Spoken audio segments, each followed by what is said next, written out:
Miia love. What? Oh my god, hi! Oh my god, hi! Matone wave hi Miia.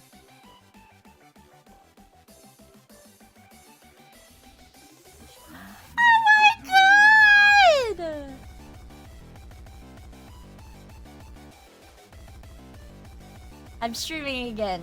Yay! And for those of you guys, before I forget to say anything, for those of you guys who didn't see what I said in the Discord, there's like a 50-50 shot I'll stream tomorrow on my own.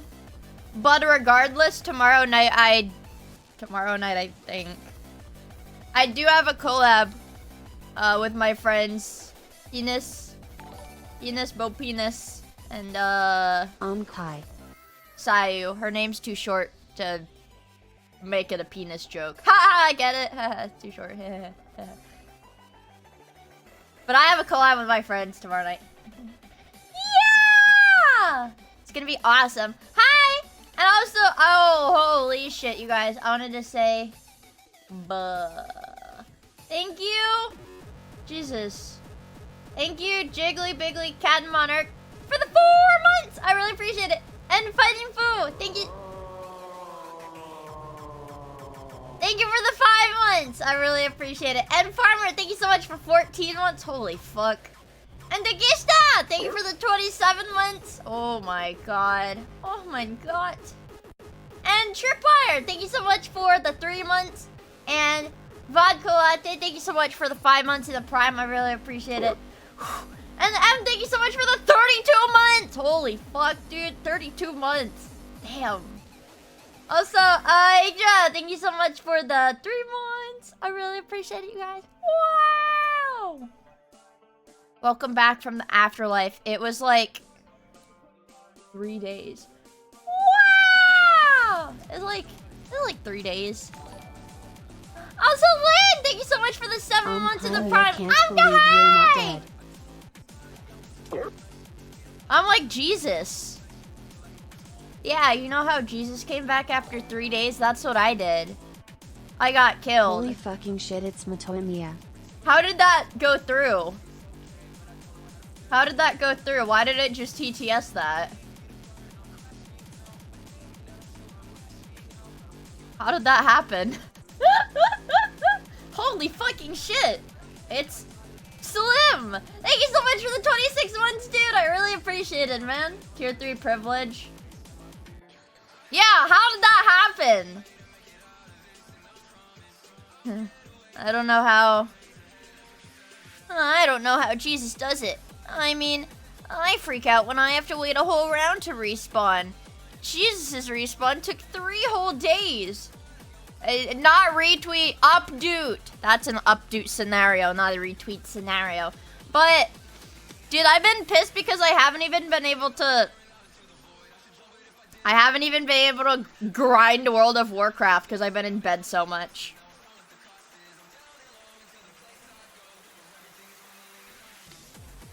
Yes! Because I found out yesterday, chat. I found out yesterday that somebody hired an Etsy voodoo shaman to curse me and make me deathly ill. So, caught. So that I would stop playing World of Warcraft. There's no way it was there's no way every single one of you did that.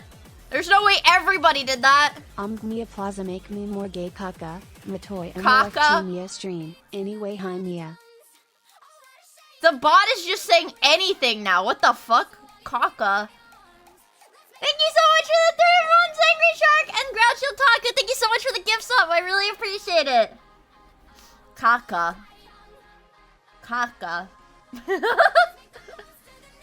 But it's like what is it? Monkey's paw, you guys. Stopping playing World of Warcraft so much, I started playing is kind of a generous term. I started reading through the visual novel part of Blue Archive, and I'm talking reading through it. Like hours a day. Bam, Nexon. Reading. Yeah, the majority of the game is a visual novel.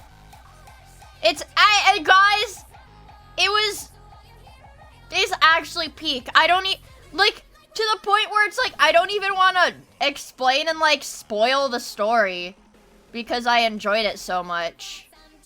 It's sad, dude. I bet you love the visuals. Dude, they don't even have like fan service titties in the story mode. That's only in the Moe Slap. Which chapter were you on? Okay, in the last, I would say in the last 4 days, I did the, okay, let's see. I did all of volume 1 and 2 of the Millennium story, volume 1 of the SRT story. I did the entire Eden Treaty, all 4 volumes. Right now, I think I'm on the 4th volume of the Foreclosure Task Force. But I did, like, the final, like, main storyline final thing.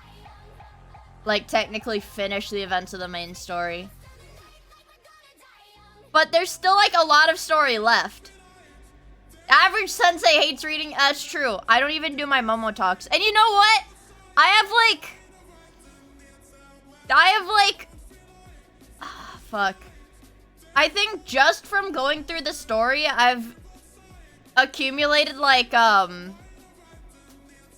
shit. 150 gacha pulls. Ish.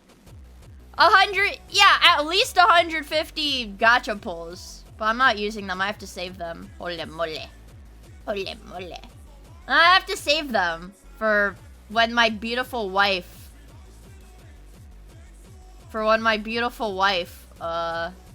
comes home. Which she will. Trust me, she will. Eventually. I don't know when I'm gonna get Wakamo. Thanks! I already have Kisaki. I want Wakamo, but she's only available on the festival banners and she doesn't even get a rate boost. I was like freaking out because I was scrolling through the student list.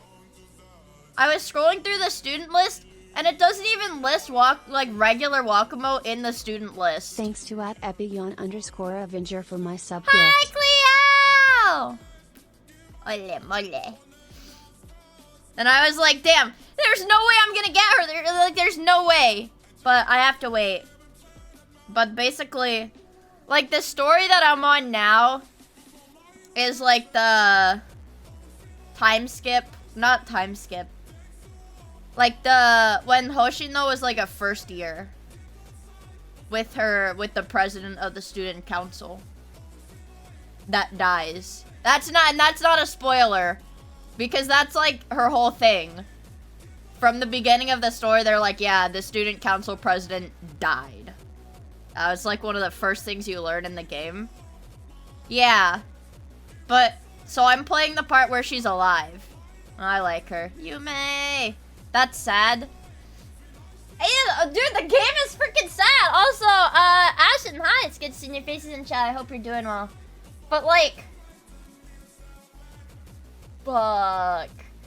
Guys, listen. I know everybody calls it the pedophile game, and I know a lot of people that like it are pedophiles, but guys... the writing is fire. You have to trust me. Guys, you have to trust me. The writing is fucking fire.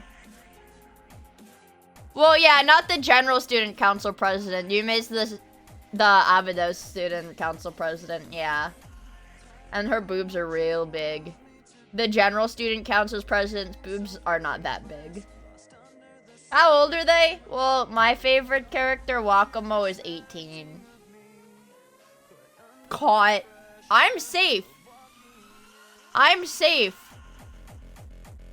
I'm safe. You guys, though? She is. She's one of, like, 3 18... Hold on, I need to move my mic. She's one of, like, 3 18-year-old characters in the game, you guys. I'm not going through a pedophile arc. Don't say that. What? Don't say that. It's extra scary because I'll tell you what, you guys. When I'm just, like, dicking around on my computer, like, when I was drawing that little sketch that I did today of that very, very sexy, evil clown lady. Yes. I I've started becoming more NPC-like. I've started becoming more NPC-like in the sense that I will have YouTube up on my second monitor. And I've been watching Kiwi tapes. Like, so I can have idle background noise. I'll watch, like, a Kiwi tapes video on, like, a lolcow I already know about. But now it's, like, scary. Don't say I'm going through a pedophile arc after I watch all these videos. Dude, oh my god, fuck. I don't want to force you guys to watch it. Because I just watched it this morning. But there was one that was about, Nova Online, who I feel like we might have watched.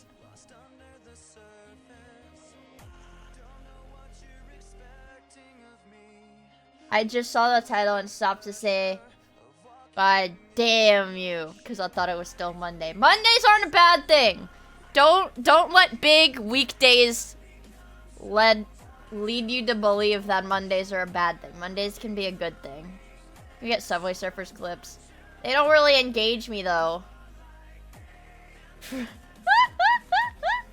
Subway Surfers doesn't engage me, but I was watching this video about Nova Online, who is actually a pedophile. And it was, I kind of want to pull up one of the crash outs because it was so fucking funny, but that dude is like gross and greasy. It's Wednesday. Yeah, and if you're European, Asian, African, or Australian, it's already Wednesday! Uh-oh. And then get out! Yeah, that's how I feel. Yeah, that's how I feel about that arc of the story. Titty pic? And Siberia. Yeah, if you're from, I don't know, Antarctica, maybe. Maybe. If you're in some parts of Antarctica, then it's also Wednesday.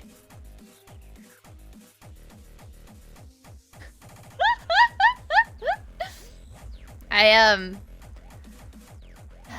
don't know. I've been sleeping so much. I wake up. My routine. Well, today I was awake most of the day, that is an improvement. I was awake for most of the day today, but what is it?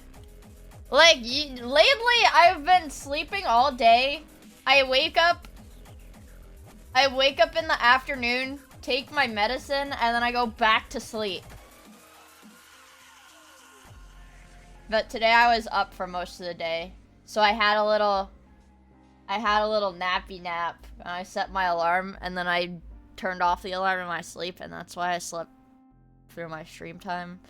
But I'll just say it was planned. I wanted sleep. Yeah, I don't know. I've been like, I try to do the math of how many hours I'm awake a day. It's pretty low.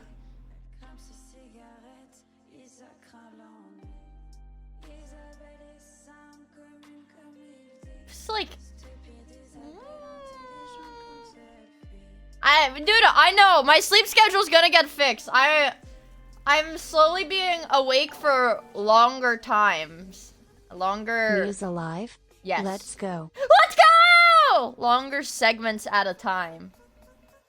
Dude, my stupid fat ass cat loves it though. She gets so happy because I'm always laying in bed now. And then even when I get on my computer, my stupid fat ass cat will come up behind me and start ripping the carpet. Like, ripping the carpet up.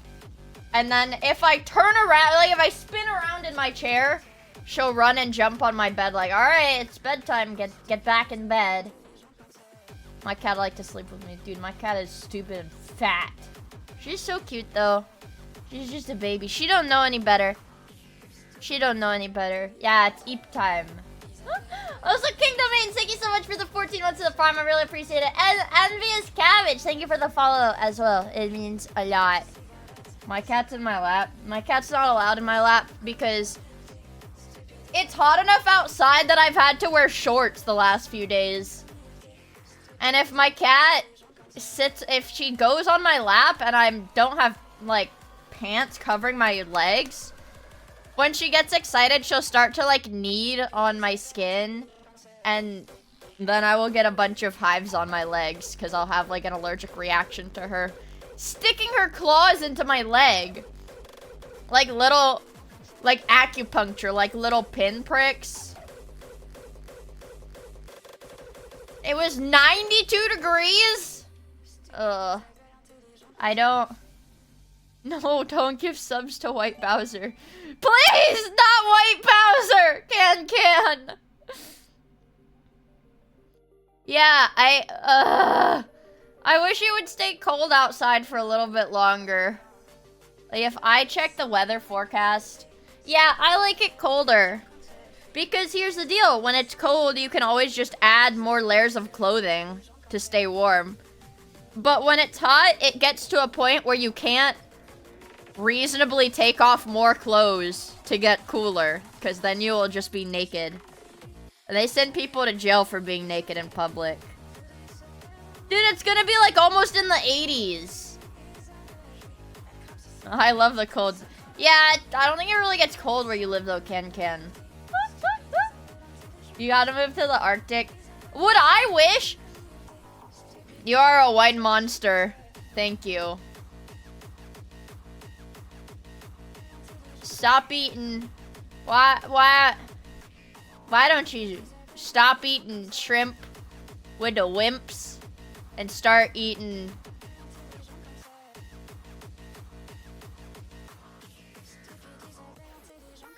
lobster with a mobster. She's cooking. Cox with the Rock. Thank you. Also, Casino Gamer, thank you for the follow. I really appreciate it. Hope you have fun hanging out with us. Like, if I could choose somewhere else to live, I think I would live somewhere where it gets warm in the summer, but not like humid, muggy heat, like dry heat, like in the West, like in the fucking desert, but not the desert. It's hard to compromise because I like living by the beach, but I fucking hate it when it's humid. So I know I'd be sad if I lived in a desert. Albuquerque, New Mexico. My name is Walter Hartwell White. Hello, Renzo! It's good to see you. I hope you're doing well. I don't know. I much prefer dry heat. Because then you're not, sweating. My name is Walter. I made the mimic. Yeah. I don't know, I hate when it starts to get humid. It feels so disgusting and sticky. My name is Edwin. I made the mimic. Alright, let's check out this tweet. Edwin. Yup, that's me. That's Edwin. Oh yeah! For those of you guys who didn't see it.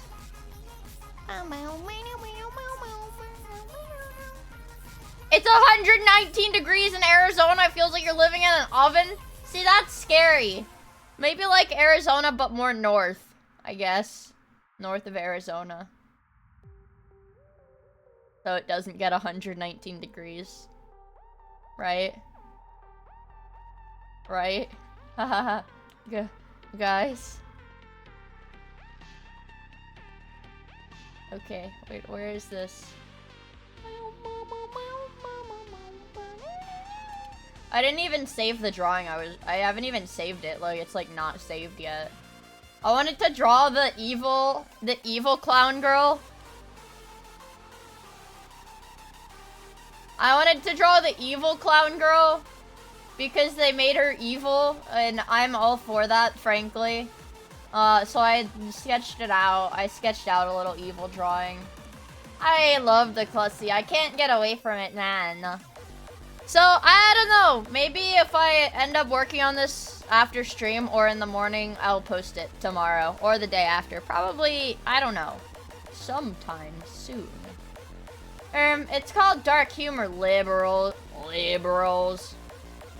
Yeah.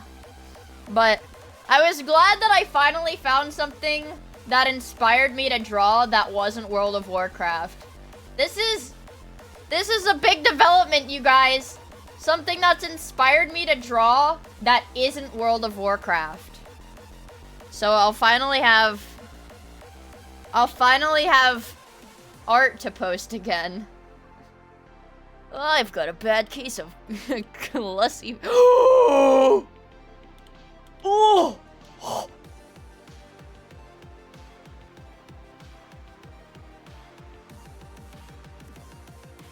Ah! Oh! Ah! Ah! Ah! Ah!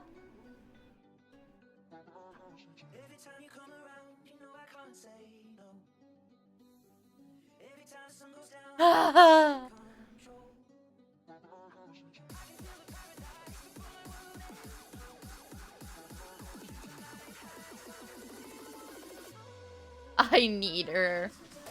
I need her so fucking bad. I need her so bad.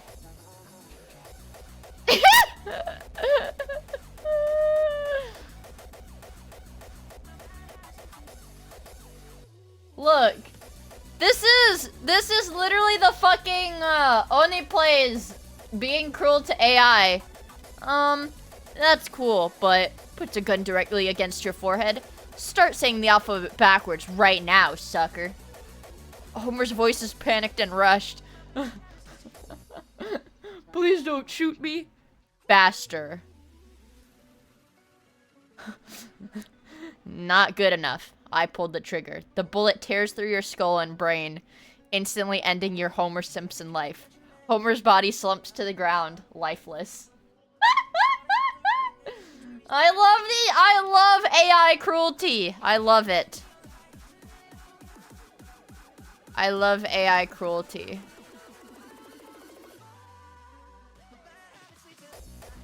Mpreg.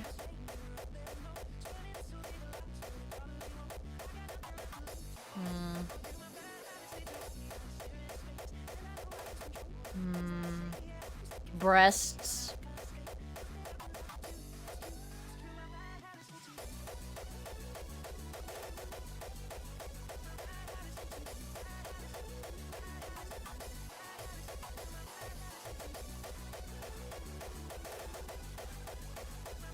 Proof? I can't show you, I'll get in trouble, man. Hold on. I have to like move my wires. I've got too many wires under my desk, and I'm afraid I'll accidentally unplug them. It's like my headphones. I'll like accidentally yank out my headphones or something. I learned about... Actually, chat, I do want to show you guys some of the lolcows that I've learned about in the last few days. Just briefly, because it's all in my recommended. Oh boy. The Nether. The Nether. Oh, that's me. Hi!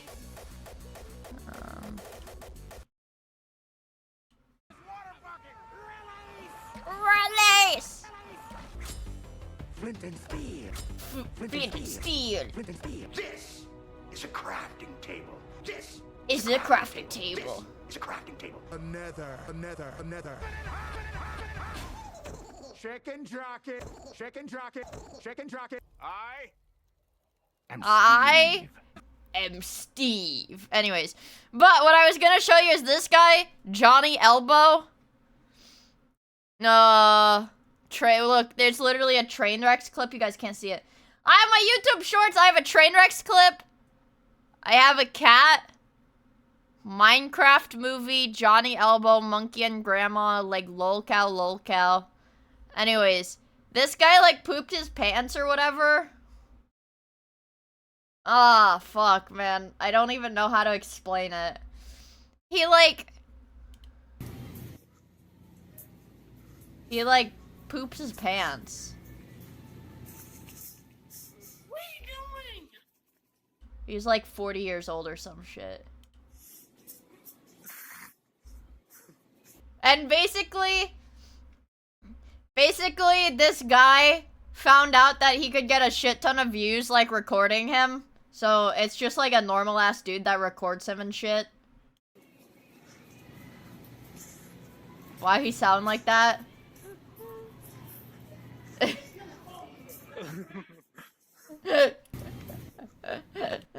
I wish I could.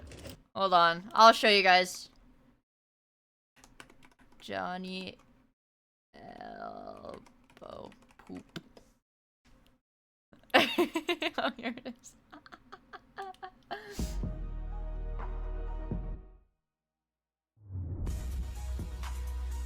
They told him to twerk. And he... No! Just in time, don't say poor guy. He's a pedophile. He's a bad person. He's a very bad person. So it's okay. He shit his ass. Yeah. He's a really bad person, though. Yeah, and here's him being a pedophile, so it's okay. Dookie stained Johnny elbows. Uh-oh, he's doing this just for you guys. Hold on a minute. Hold on a minute. Ew. Yo! Yeah, like, the guy will, like, laugh at him while he's recording it, which, like, you know, that sort of, like, that's bad, right? But, ew. Look at this guy. Ew. Yeah. He's low-key a pedophile. Not low-key, but, like, high-key. Dude, what is this?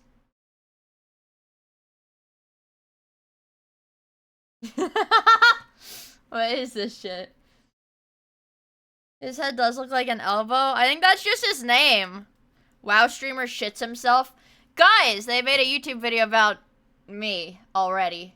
My Hi, God, Peter, you wore those Those pajamas pajamas to your pajamas? Hey, Hey, at at least I'm not not drinking, Brian. Yes, Yes, you call them steamed hams, despite the fact that they are obviously grilled. From Black. Black's? What? Yeah, right behind Black's hardware store. There's a white guy works song.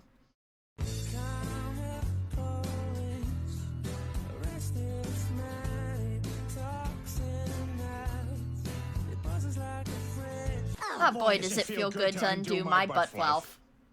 I love that one. Miia. I'm I hope you are feeling Guy! better today. Matoim love, Matoim love, Matoim love. Also, here's Miia tax. Cheer 100 Matoim flower. The tax in recent ruling with the council, the tax has become optional, guys. I will let you guys know that. The tax is now optional. You don't have to pay tax anymore. It's okay. I know. I actually saw the artist who drew the thumbnail. Like, I literally saw the thumbnail art on Twitter before I saw the video. Uh-oh, let's see. What? ¿Qué? Fotopito. No quiero. No. This is the game that I play, guys. Porque no quiero. Dude, I'm gonna be on. Okay, this is gonna be a sickeningly female take.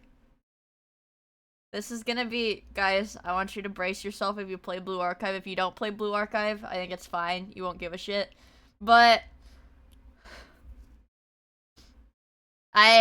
everybody is like, you know, the girls, like the students are in love with Sensei, like Canon Sensei from the anime.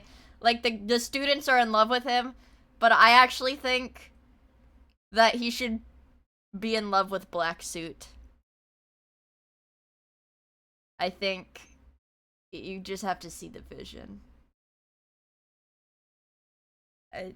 Fucking woman! Yes! Yes! Yes! Okay, hold on.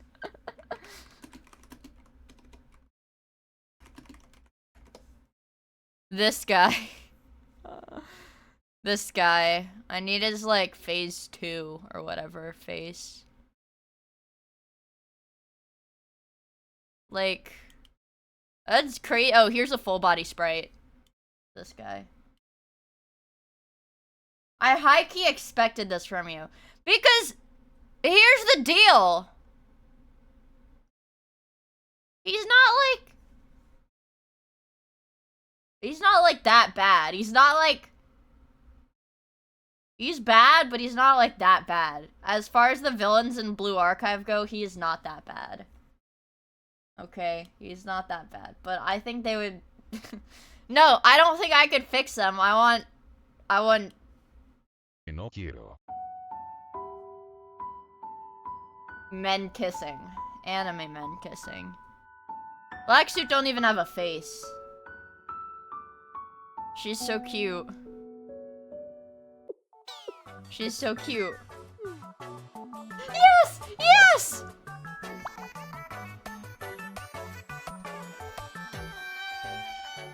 Bro, what the fuck, dude? What the fuck, bro? Okay, what is this? Yep. Yes! Yes! That's how I feel.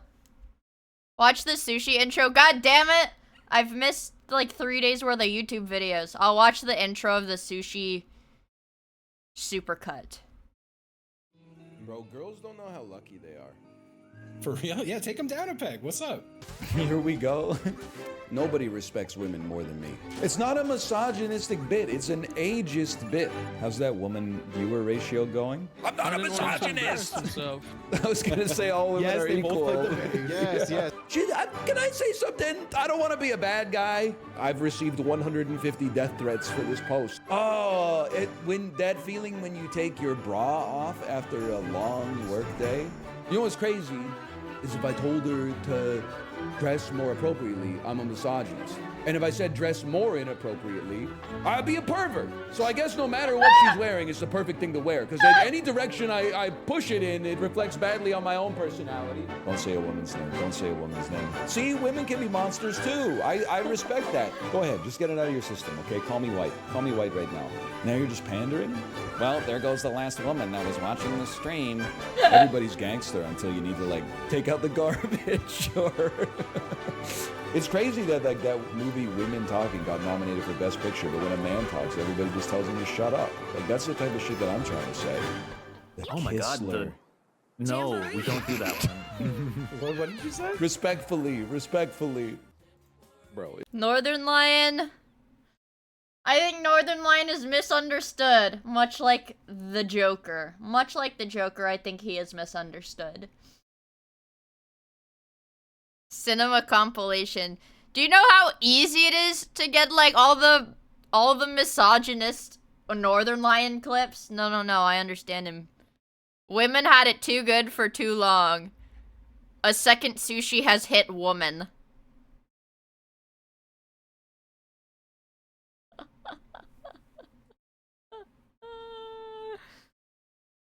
I like Northern Lion. It's crazy how low his female viewership is considering all females.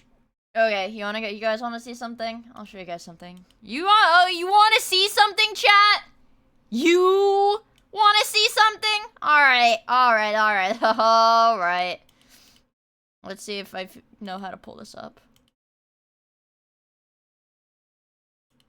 Is it this? Maybe this? Yes. Yep. Okay.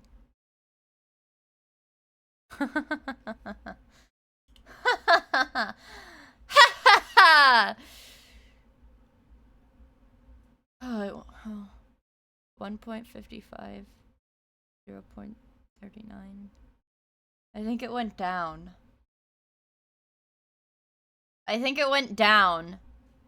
My female viewership. Only show me male. No. Only show me my female viewership.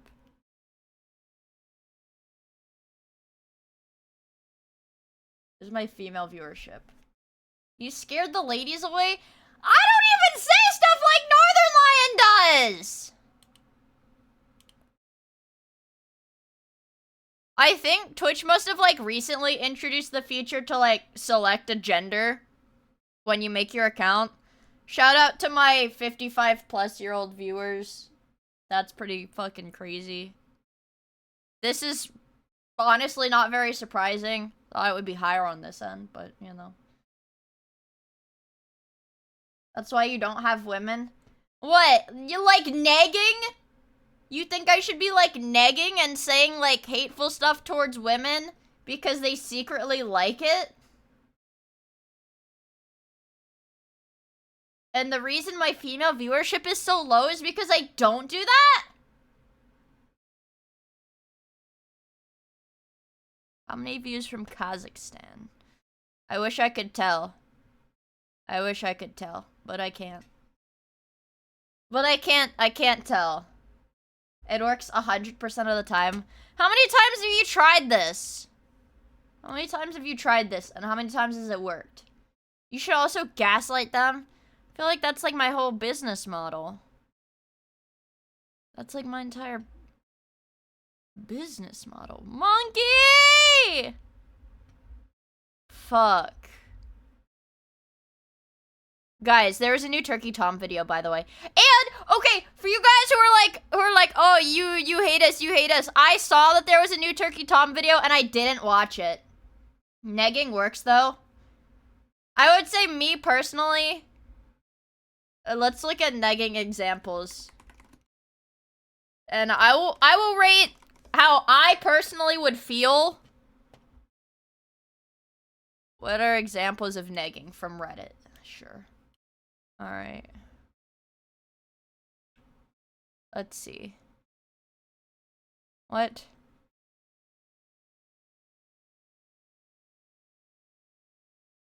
Okay, this is shitty. Reddit. Marriage.com. I just want to see examples. God damn it.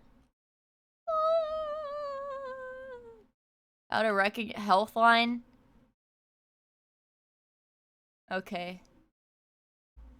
Let's see.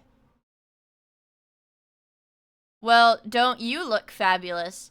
I would never have the courage to wear my hair like that. I would feel bad. Alright, I think I would solidly feel bad if somebody said this to me. I'm so proud of you for quitting smoking. Dude, this is not negging. This is just like being mean. Miia is great! Not!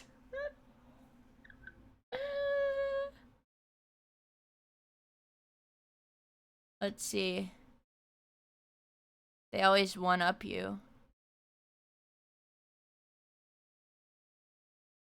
Don't take this wrong, but are you really gonna eat all that? I don't think I would be offended by this one. I don't think- this is the only one I don't think would offend me, because here's the deal. Here's the deal. I actually have, like, had that, like, said to me. I've had that, like, been said to me in, like, a caring about my health way, and I was like, I'm gonna eat all this fucking food. And then, like, an hour later, I threw it all up because I ate too much. So I've only really heard this one out of genuine concern, not in a, I don't know. Wow, Miia, you've got a lot of confidence to wear that outfit. I've never gotten that before. I guess I would feel pretty offended. I feel I would be pretty offended. Let's see. So, you're telling me negging is supposed to be like a romantic thing? And this is supposed...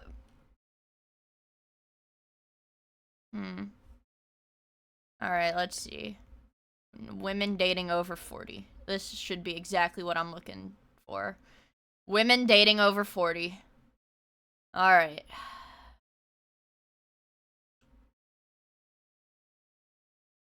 Let's see.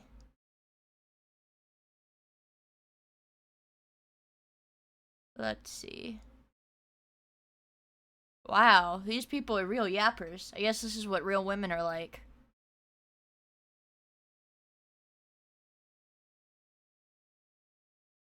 Wow, that's a... I can't read this. I can't read this. That's too much. Let's see. 10 unmistakable signs that your partner is negging you. The crazy thing to me is that, like, these websites exist, and there are people, like, there are married women who are gonna go on these websites and, like, read this, like, huh, is he negging me? Supposedly, the idea behind negging is to break down your target's self-esteem to the point where they actually consider you desirable. Well, aren't you... and that's the crazy thing, like, aren't you just supposed to only... You know? I don't know. I feel like it would be weird to try to get with somebody you don't find desirable. Then why are you even doing that? It's a play by Big Divorce? Maybe. Speaking of my fat-ass cat sleeping with me all the time, I have to use eye drops. My eye drops. Oh my god. It burns. Alright, I'm better now. I'm better now. Well, I don't want therapy. I just want to react to negging. I don't want to have to watch like a pickup artist YouTube video, right? I do want a happier, healthier marriage. Let's see.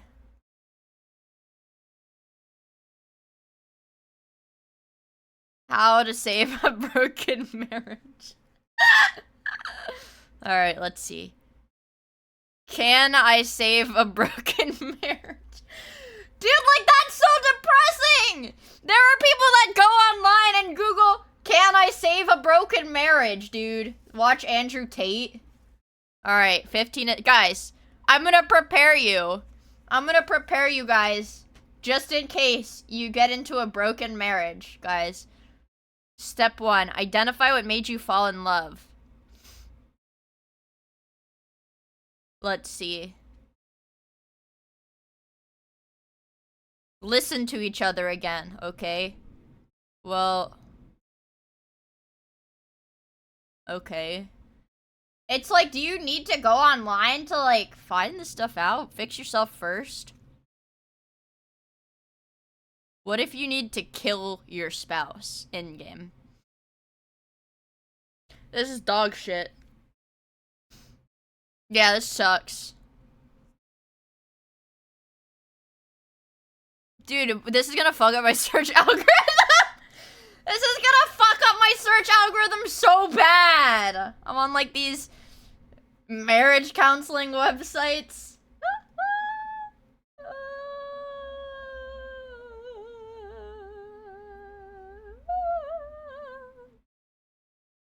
Seven tips for dating while separated but not divorced. Alright. We're getting into some strange territory here.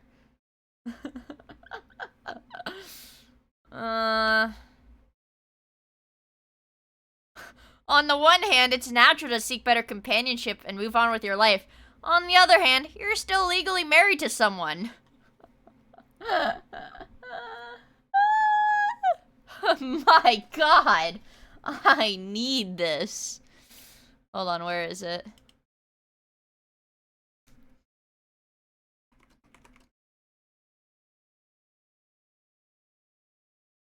What about big milkies? But what about big milkies and penis? Okay, alright, okay, alright. Can somebody send me the link? Can somebody just send me the link? I'm scared to move my mouse on my screen now. Thank you. In America, some people want small mommy GF with small milky. But we need to make sure the tent is big enough for the mommy GF with big milky and penis. My god, I need this. My god, I need this. My god, I need this. Is this AI? No, he said this. He really said this. We need Mommy Milky with penis. Do I have to... Oh. Why did Monkey King suddenly get angry? Oh! Oh! My Japanese... Oh shit, my Japanese lessons! Sef-sama. The Japanese lesson of the week. Dun-dun! This week's lesson is Oi. Oi is a Japanese exclamation, which means something along the lines of hey in English, to get someone's attention. But context is important. Oi should only be used if you encounter a complete baka who doesn't know how to behave, like a Westerner in Japan. Move out of the way, yo. Nani shiteru na yo? Kono aho. Man, shut the f up. I do what I want, yo. Sef! Very typical gaijin behavior. Yeah, And to follow up, baka you can use it to gaijin. make them pay for their crimes by saying, Oi, ayamare. I'm so sorry, yo. Please, I'm just an inferior Westerner. Please spare my life, yo. and that's how you handle a foul gaijin. My name is in Japan. Skylar White, yo. Arigato for attending my class, my students. And be sure to look at Arigato. me on Cameo. Sef. Matane. Matane. Cinema. Fucking cinema! Speaking of which, guys, really fast, I have to do my Wordle. I didn't do my dailies yesterday, or any day. I don't know. We need a... Alright, let's listen to Flint and Steel while we do our Wordle. Flint and Steel. Shart. Today's a shart day. An ender pearl. Flint and steel. Flint and steel. Flint and steel. Flint and Chicken jockey. Flint and steel. Flint and steel. I am Steve. Flint and steel. Flint and Steel. Flint and It could be sheep. It could be, what is it? chicken. I am Steve. Let's go to the stash. An ender pearl. Teleport you to wherever you throw it. The nether. Let's go to the stash. An ender pearl. Yeah, I think shelf is safer. No biggie. Yes! We did it in the time allotted by Flint and Steel. We did it in the time allotted by Flint and Steel, you guys. This is huge. Now we get to do the mini, my favorite. The mini! The nether. It's like the nether. Alright, let's see. Oh shit, his name is Carl, right? I think it's Carl. Sneezy sound. Achoo, speedy sound. I don't know. Like zoom. Red.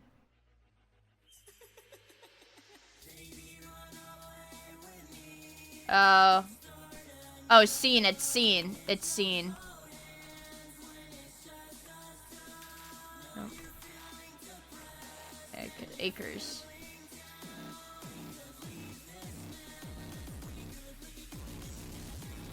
Anomaly taken as a sign. An omen? Broom. Pick up on. Sense. Yeah! Lock the fuck in, you guys. I still got it. I still got it in me.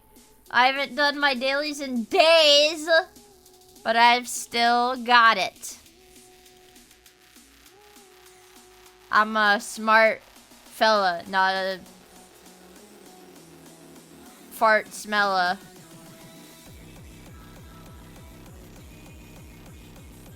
Dick.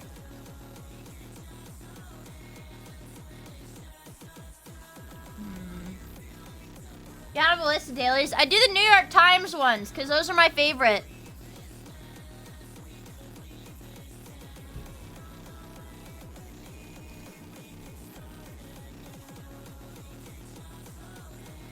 These are black and white things. Black and white things. Alright. This word association is too hard for me. I'm an electrician. I match colors. Well, it's basically the same thing. Ugly Puppy, thank you so much for the 22 months. I really appreciate it. Let's see. I mean, these are all...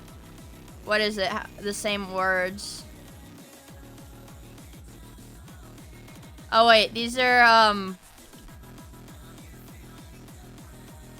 These are president, nicknames, right? They're president nicknames. Yeah.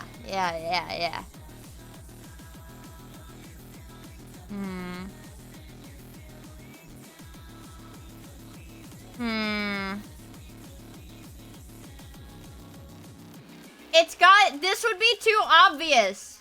This is too obvious, right? Oh my god, it's not. Holy fuck. It was easy today. It was easy today! Wah! Haven't caught a stream in a while. Fire Guy, thank you so much for the 6 months. Don't worry, it's not you not having caught a stream for a while. I just haven't streamed in a while. It's just been a little bit since I streamed. This Miia clone is kind of cracked, but I don't even have a new voice actor. This time I sound the same. For starters.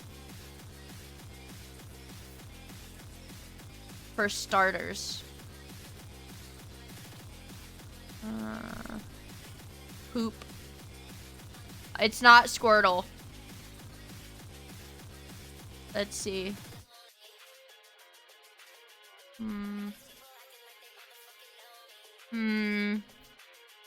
We could do... For starters. Ooh.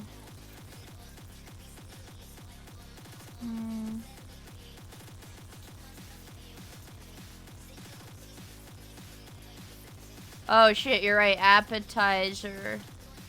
Appetizer! Wings. Nachos! Fondue. I've never had that before, actually. Poop. Poo.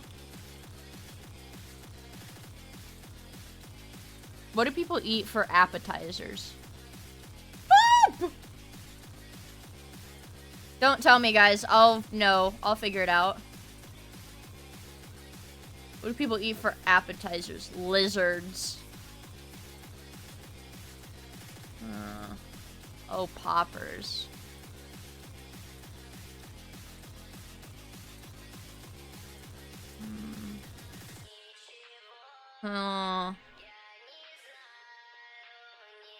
There's 2 words here. There's 2 words here.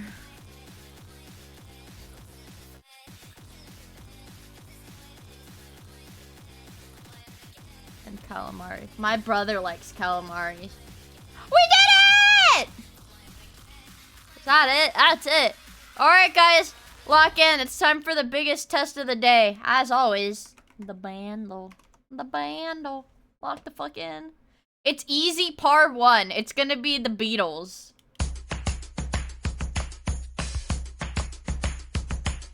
Oh, is this, Okay, wait. While we wait. Bandle.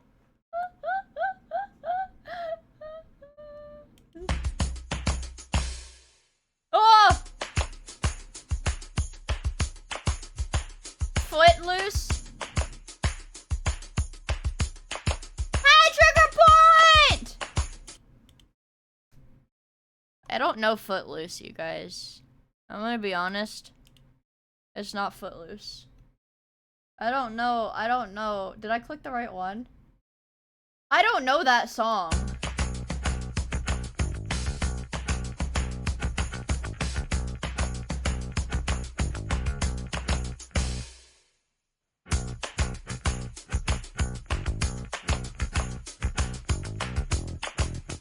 I don't know. Footloose. I don't know. This is for old people. Oh, I know the sound of it. Okay, alright. Oh my god. I don't know this song.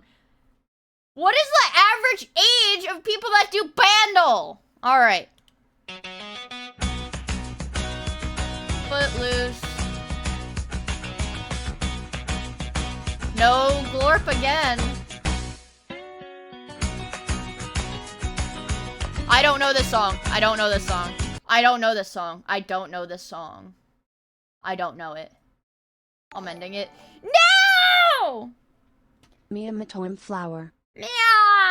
Thank you so much for the 3 months. I really appreciate it. It's in movies. You guys told me that. What is it? I don't remember the name of the song, but it's the song that's in all the teen, like, romance movies. And I think Ame sang it. Didn't Ame sing it? No, Ame definitely sang it in her karaoke's, didn't she?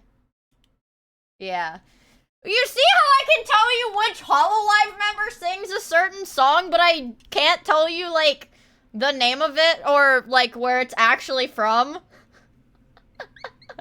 I'm like, oh yeah, that song. Yeah, it's, that's one of Ame's karaoke songs. Yeah.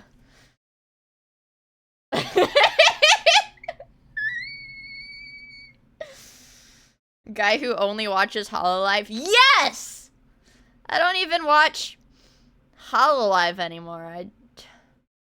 I do. Alright, Northern Line makes fun of his wife. OMG, I slid down the kid's tunnel slide. You okay, Kate? And I landed on my back. Are you all right? I am injured. Are you hurt or are you injured? No broken bones. All right, let's get a Gatorade and orange slice and walk it off. That's how we used to do it in the 90s. These belong to me. I'm sorry to tell you, he slipped in like a disc in my wife's back. He just slipped. Oh, baby. Guys, Northern Line doesn't hate women, guys. Northern Line claims to not hate women. Drink some of my sody. I have to get a new 6-pack. This is my last Diet Coke again.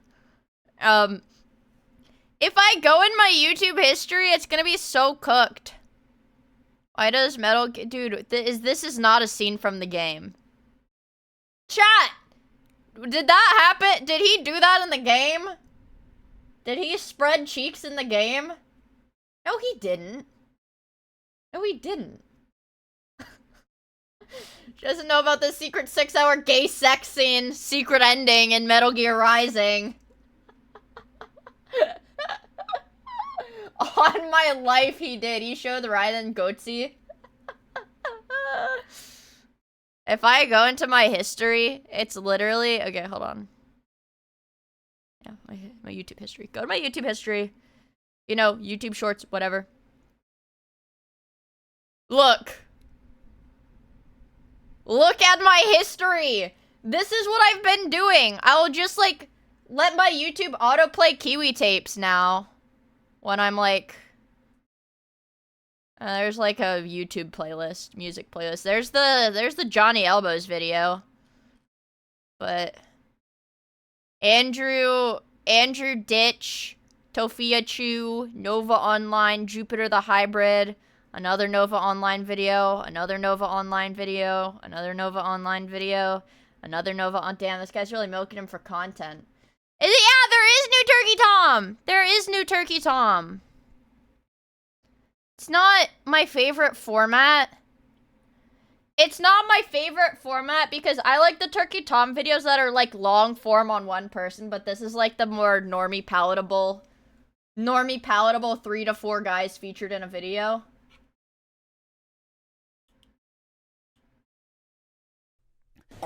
I'm gonna ask a question here, and I need y'all to stay. Indiana Jones and the Objective Existence of God. Well, yeah, sure. I'll save it. Yeah, I'll save it. Yeah, I'll watch that later. Yeah, I have an extension on my browser that puts anime girls on all of my YouTube thumbnails because I think it makes it more fun. Flint and Steel. Well, that was a good one. Flint and Steel. See, like, it's like... Oh, what the fuck is this? So I know what you're probably thinking right now. Oliver, why in God's green earth are you wearing a prisoner outfit? Well, it's to kind of symbolize that, I fucking decimated. I killed.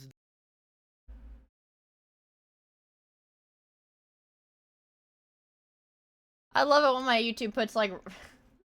No, I know my YouTube will just put random stuff on my feed. Look, like this one. What is this? It's called 3 Idiots. I don't know what it is. Is this Jeff the Killer? FNAF 3 PS4 glitch.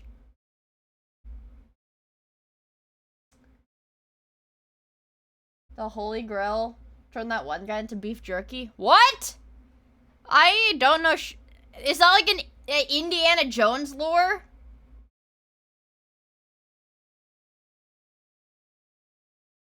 I've never played an Indiana Jones game, but do you know what I did play that I really ended up liking? All right, let me find the link to it. I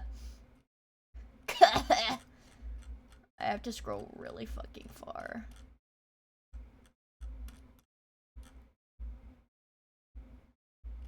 Sorry, I hear the TV.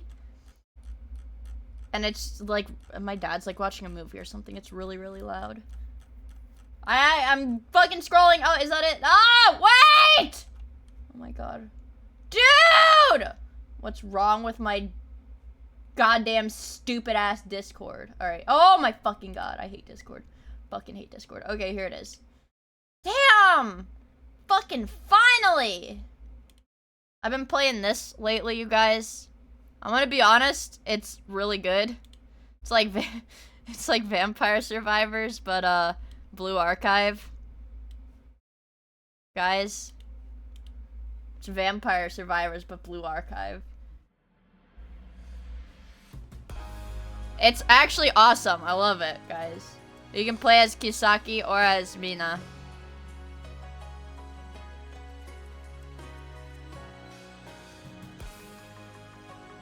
I think Kisaki's cuter. Look, how low is the FPS for this? It literally, when I was playing this, I was like, man, maybe I should get Vampire Survivors. Like, is this really what that game is about? Let's get a knockback. I like the mine. Alright, let's go. Just play Hollow Cure. Well, I didn't know, like, that's what Hollow Cure was. Like, it didn't really, like, I don't know. I don't know. There's a lot of, like, kinds of games that I just, like, won't try because I'm like, yeah, I definitely won't like this. And I don't even give it a chance. But, like, I had to play this for the event. To get my 1,000... Pyroxene, that's like almost 10 gacha pulls. I had to do it to get my free gacha pulls. And I was like, wait, even though this runs at like 10 FPS, I really like it. Let's see, attack speed. Crit rate. Random buff each stage. Get an attack buff. I won't like this. Guy who only plays WoW and Factorio. Yeah. Well, I get, you know, I'm like, why bother trying to play a game that I don't know if I'll like? Which I know is stupid reasoning, and I should just keep trying different kinds of games. I do like this one, though. And not just because there's a reactive, look, there's a reactive picture of Kisaki that will literally make a face if she gets hurt. And that's not the only reason I like it, alright? There's There's a... You know, there's a lot of things I like about this. Additional damage to your basic attack. I'll do the telescope. Also, Dove, thank you for the follow. I really appreciate it. Hope you have fun hanging out with us. I love Blue Archive. I can't be saying that in public, though, because they're going to send me to jail for saying that. I see 2 big ones right there. Look up. Above me. Above my head. There are 2 big boobs above my head. I think the first time I played this, I didn't know how far you had to get to redeem like the reward. So I think I went to like round 20. All right, we did it. Attack. $500. Jesus. $500? I don't have that kind of money. I need to get the shop prices down, I think.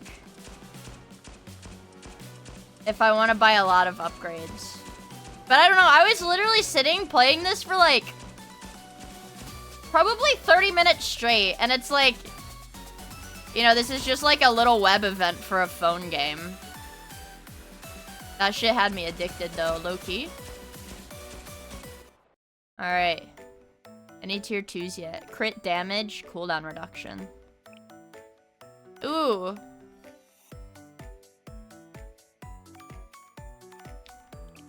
Go to level 2. Lock the fuck in! This is the closest you'll get to gameplay. I want to watch that new Turkey Tom video, but I got sidetracked and I thought about how much fun I had playing this the other day. And I was like, well, maybe it's not hurting anybody to just try it out, show you guys how fun it is. You know?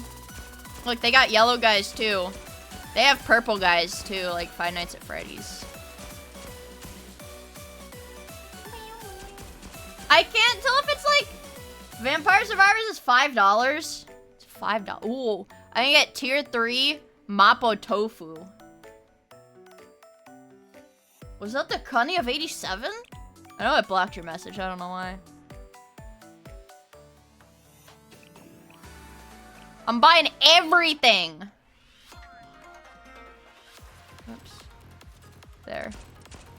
Like, look at this, man. I could sit here, like, silently playing this for a pretty long time, I think, honestly. I like this. No one type. No, they. Okay, I'll allow. Hold on, I'm gonna allow the message. I didn't just say that. I just said it. I thought it would be funny. Did it allow the message? Why is it so slow? Yeah, see? See, guys? I didn't just say it. Why am I walking so slow? Oh, it's the frame rate. Okay. Alright, we're fast again. Ah. Alright, let's get HP regen. Crit rate up. Pretty good.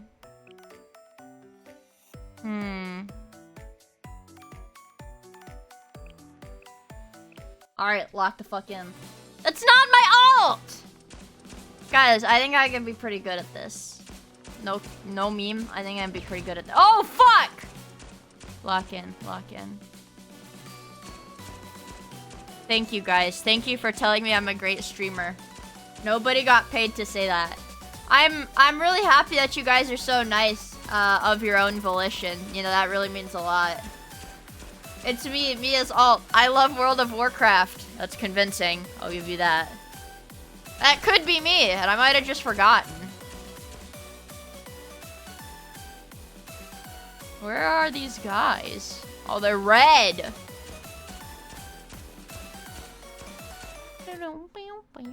Alright, let's get a max H. Do it! You'll even pay to say it. You're a great streamer. Wow! Thank you! Everybody was saying that. Everybody was saying that, actually. Everybody. Uh-oh. What? Is my stream lagging? Guys! Is my stream lagging?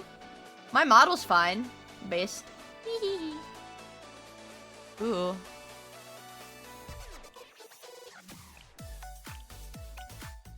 Alright. No.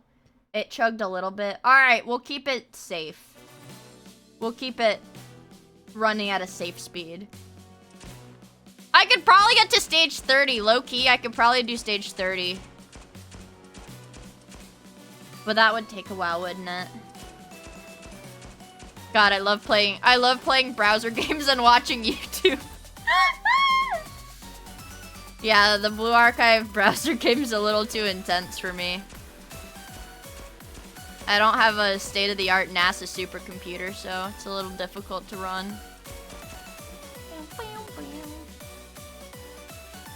Where are you? Get over here.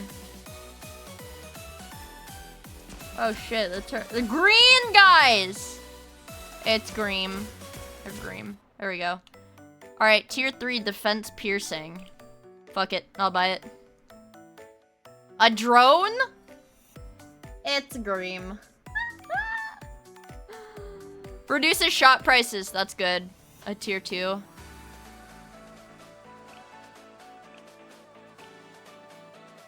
Alright, we've got a lot of shit, guys. We got a lot of shit. It's Gromny. Thanks. We got the Kisaki ball. Dude, why is it so slow? Damn it! I wanna kill you. Feel bad that I'm like killing all these little box dudes. They probably don't even know what they're doing. Balls? Hi, Saints! It's good to see you. Hope you're doing well, homie. My name is Skylar White. Yo. Yes! Kill! HoloCure isn't 5 FPS if you try it. I guess I'll have to get into games like that. Look, there's almost purple guys. They're blue guys. Is that the bite of Hades? Knockback. Tier 3 knockback boost. Fuck it. Sure.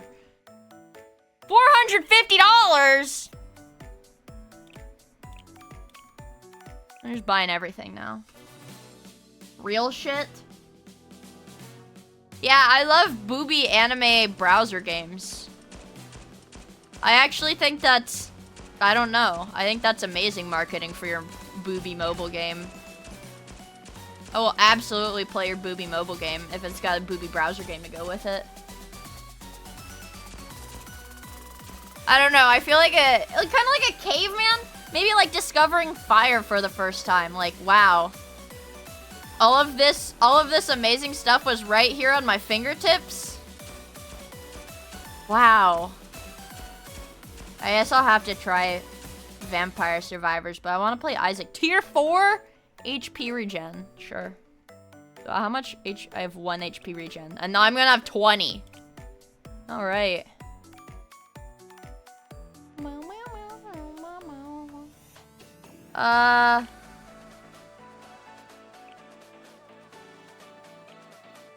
Alright, sure. Smash TV? What the fuck is that? What is that? Come on, Kisaki, you can do it. Come on! Oh, she's moving, she's moving, she's moving. This is big. I know, you don't need HP regen, just don't get hit, but... Listen, my strategy is to buy everything. I want to buy everything. And then I won't have to buy it later on. That's pretty smart.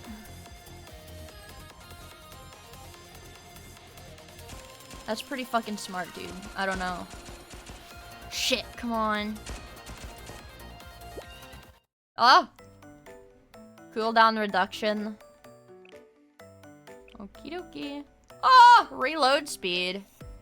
A recovery drone. Oh! I'm gonna buy all these. Oh, fuck! I ran out of money. I ran out of money. Damn it. They were basically doing this exactly 35 years ago? You're telling me browser games existed 35 years ago in the 90s? I'm trying to see if the game will load when I'm tabbed out of it. It doesn't really seem like it though. No, the top-down shooter thing. Oh. If it were, hey, if it works, I think. I love my giant golden Makoto statue. Ah! The red guys. I need more damage, dude. I don't do enough damage. Boop. Boop. I remember playing point-and-click adventure games when I was like 6. Oh, you know what? At a convention once, I actually, what was it? It was like with a cabinet, like an arcade cabinet. But it was that like, it was like a fantasy, like, I don't know how to explain it. What's that game called? It's like fantasy or whatever, but you have to like, you know, you have like really short gaps to click which way you go. Dragon's Lair? That sounds like it might be it.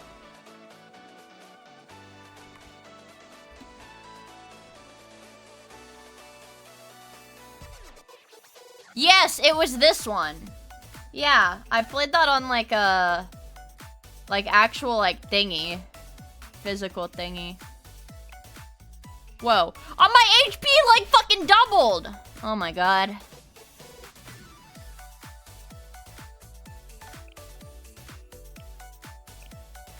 Level 4, baby. Thingy like a dingaling. Yeah, like a dingaling. That's exactly what I was talking about. It was a dingaling that I played it with. Yep. That's right. The meanest. That's right.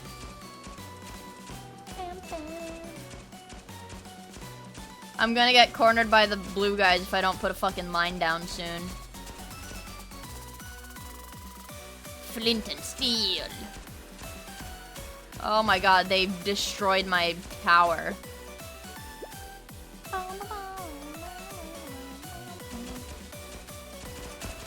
Ah! We dodged it, we dodged it, we dodged it! Lock the fuck in? Okay, easy, easy. I needed like attack boosts.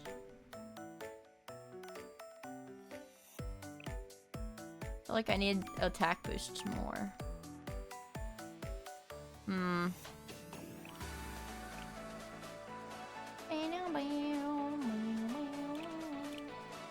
Alright.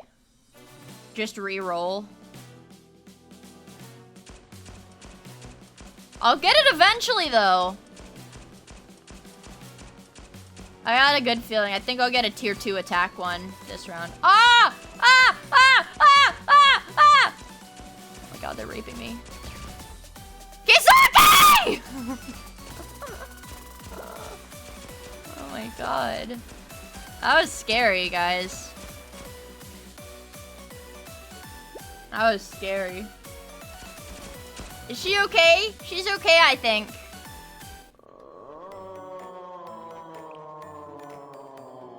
Crit damage. Knockback. I literally cannot get a... Wow, I literally cannot get a tier 2 attack. Damn.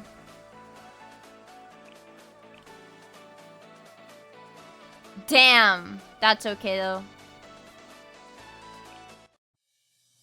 I can't choke. I can't choke now. Look at all of this shit that I've got. I'm jacked. Just got so much stuff. But I don't do a lot of damage. I have to like rely on my turret and my bombs. It's just scary.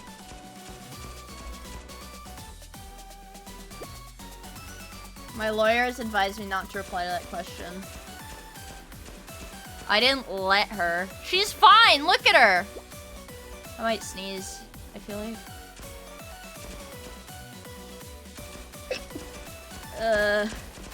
Kisaki! Alright. She's fine, guys. Don't worry. She is totally fine. No damage taken. Dude, give me an attack. I'm gonna freak out. I'm gonna upgrade my mind.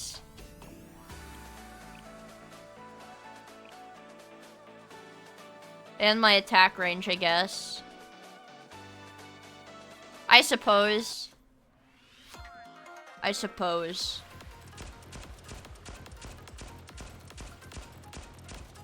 Lock the fuck in. Lock in, you guys. As long as those little red guys don't come back, I'll be fine. Americans in the 1960s be like. The yellow ones are fine, though. That fucking bird that I hate. That fucking bird that I hate. Alright, come on. Kill them. Kill them. Kill them. Green guys? This is a green goblin. Oh, shit. There's quite a few of them. Luckily for me, I have like 20 bombs. Okay, attack speed. Crit rate.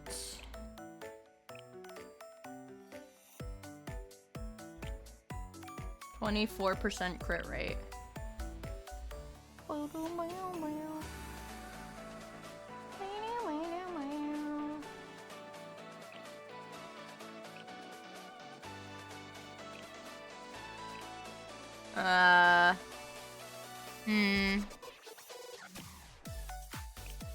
I'll buy everything. Yeah, sure, that's fine. Sure, whatever. Got 10,000 bombs.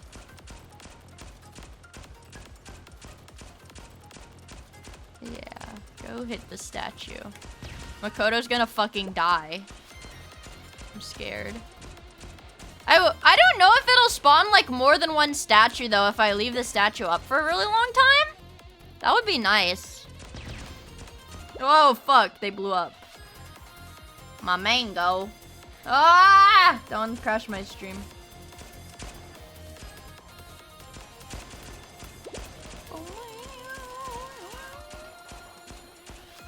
Fucking purple guys. These ones are blue.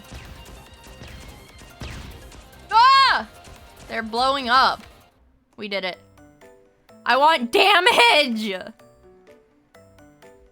Tier 3 crit damage. That's pretty... Oh my god, that doubles my crit damage. That's actually really good.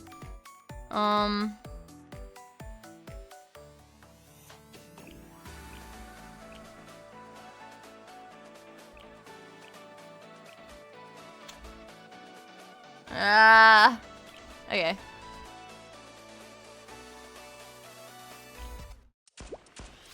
Oh! Oh! Oh my god, Kisaki can't aim anymore. I multiplied her attack by 5, but she can't aim anymore. Fuck. I thought it would add a random attack that did that, but now she literally cannot aim anymore. I guess that's fine. Shit. I'm a no aim Andy. Kisaki, you need to shoot way fucking faster now. You're literally just doing whatever. How am I supposed to hit these guys then? You have to walk forward into my bombs. Oh, these red ball guys are gonna pose quite the threat now. Oh, the black ones! Shit. Kisaki, please. Please try to aim a little bit. Dude, I'm gonna die next round for sure. I'm gonna die next round for sure.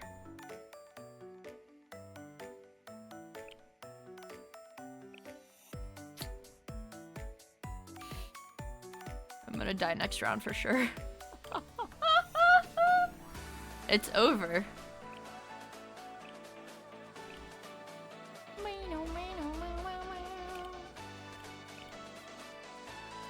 Alrighty then. Alrighty then. Well, let's just see what happens. I'm a little scared. As long as they step on the bombs, I'll be fine.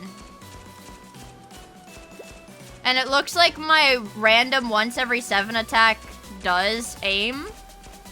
Just my regular attacks don't aim. Come on, Kisaki. Come on! I died on round 21 last time I played this. So... We'll see.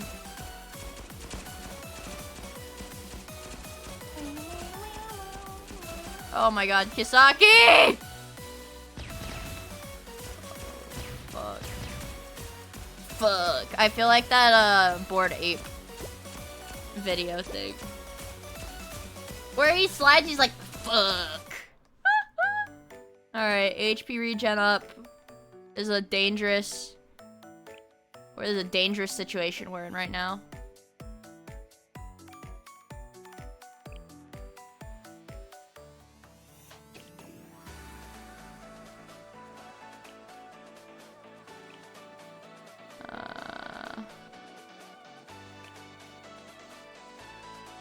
We'll do this. Alright, that's what I was hoping for. We can, like, turbo decrease their movement speed. And that's probably my only chance right now. Is to, like, make them go really slow so I can run away from them. No, I don't have a good feeling about this. The black ones. It's the black ones. Oh my god. Step on the bomb. Step on the bomb! Kisaki! Wait, this might be okay. Wait. Saved. Hold on. What is that? Oh, he's dead. Okay, cool. I have like a time limit though to kill everybody, I think. Is that how Vampire Survivors works? I thought Vampire Survivors was a, like, don't die for X amount of time. Like, will I pass or fail? Oh, I pass! Oh! Let's see. Tier 4. Sure.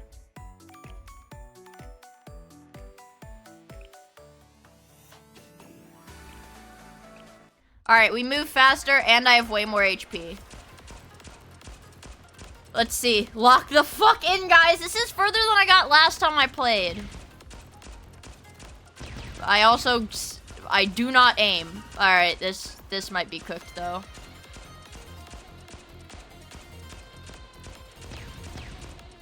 You know what?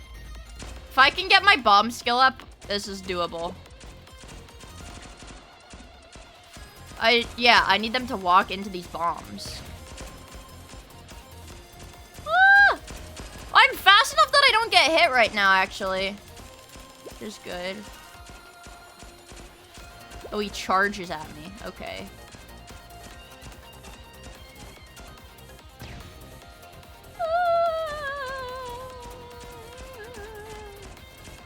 Oh my god, they've got every colored guy here, dude. I'm fucking scared. How many stages does this even have? I already did the defense piercing. Guess we can do tier 4 cooldown reduction.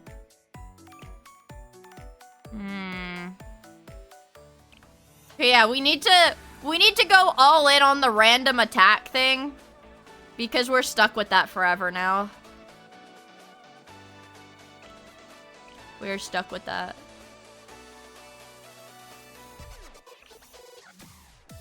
Fuck, I finally rolled the mine. Let's get the bunny. Sure.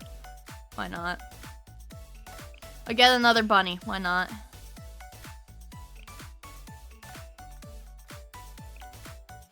Damn it! I'm out of money. Oh, I do have a look! I have a little bunny with me now! It's so cute. Oh shit, this is scary as hell.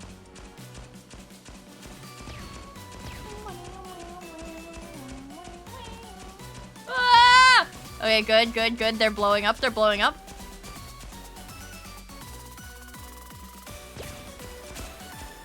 Ah! Oh my god. I'm so fucking scared right now. Oh! Okay. Alright. Sorry. I was covering my mouth because I was like trying to focus. I was like, lock the fuck in. Oh, there's 2 of them. But one of them stepped on a mine. Alright. We got it. We're good. We got it.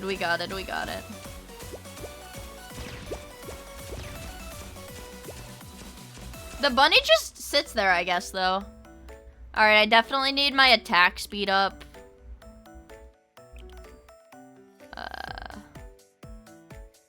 Like, crazy high. So what tier is my... I don't know. Tier 4, okay. We get a better random buff. And a better magazine. Alright, I'm shooting faster, but this is not fast enough, you guys. This is, like, for sure not fast enough. I do really like this. Oh, shit. Kisaki, I'm sorry. Put the fucking bomb down. Put the fucking bomb down. Alright. We're safe.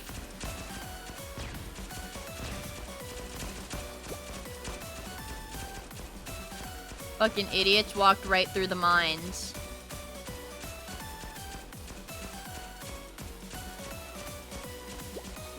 Alright, we are safe. We are safe. We did it!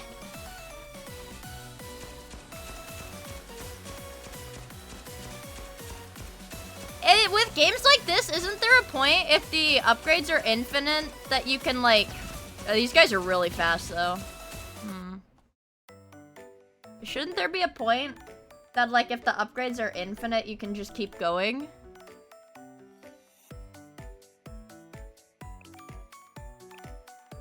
Alright. Lock the fuck in. Lock the fuck in. We've got so many bullets now. The one problem is, like, she just shoots forever now because she doesn't aim. Makes it a little difficult.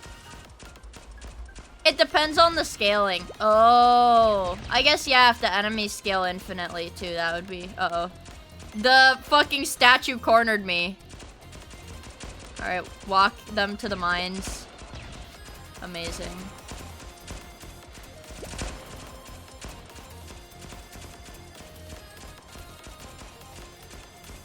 There's so many of these big guys. I'm fucking terrified. If they charge this way, though, they will blow up. Ah! Ah! People are dying that I never died before. They got 4 big guys on me. Come on, you only have to last 4 seconds. There we go. We did it. Hey. I would like crit rate, but this is a tier 4, so I'll take it. Crazy attack range and a turret upgrade. It's pretty good, I think. Damn it, I don't have enough money for anything. Ah, I don't have enough money. I'm broke. I'm broke as fuck. I couldn't last 1 second with Kisaki. That's why I'm training myself right now, bros. That's why I'm training myself. It's called endurance training. I already redeemed the reward for this, too. I'm playing this for the love of the game. Alright, good. They're blowing up. See, this bunny doesn't do anything. It just sits there and hops around, acting all cute and shit. Blow up. I need these guys to get off my fucking back.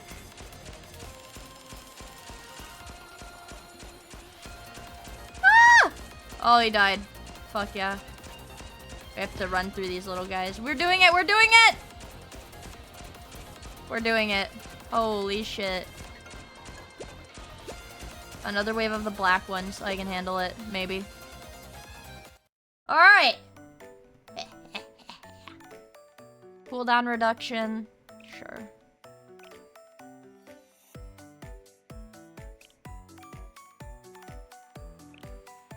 So my handcuffs is at... should be tier 3, right? My handcuffs is at tier 3 now.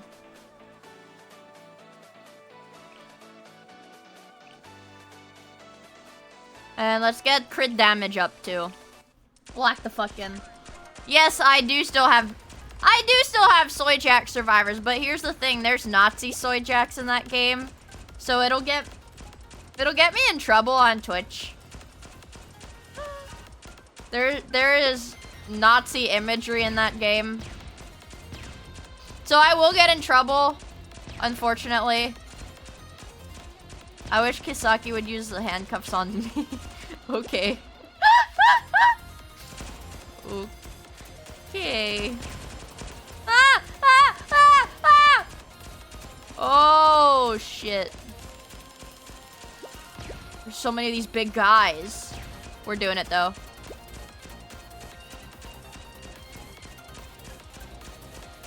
We're actually doing it, I think. Come on, Kisaki, you need to hit them! Alright. Reload speed. Oh, shit! A max tier crit rate. I have a 64 crit rate now! Holy moly. Holy moly.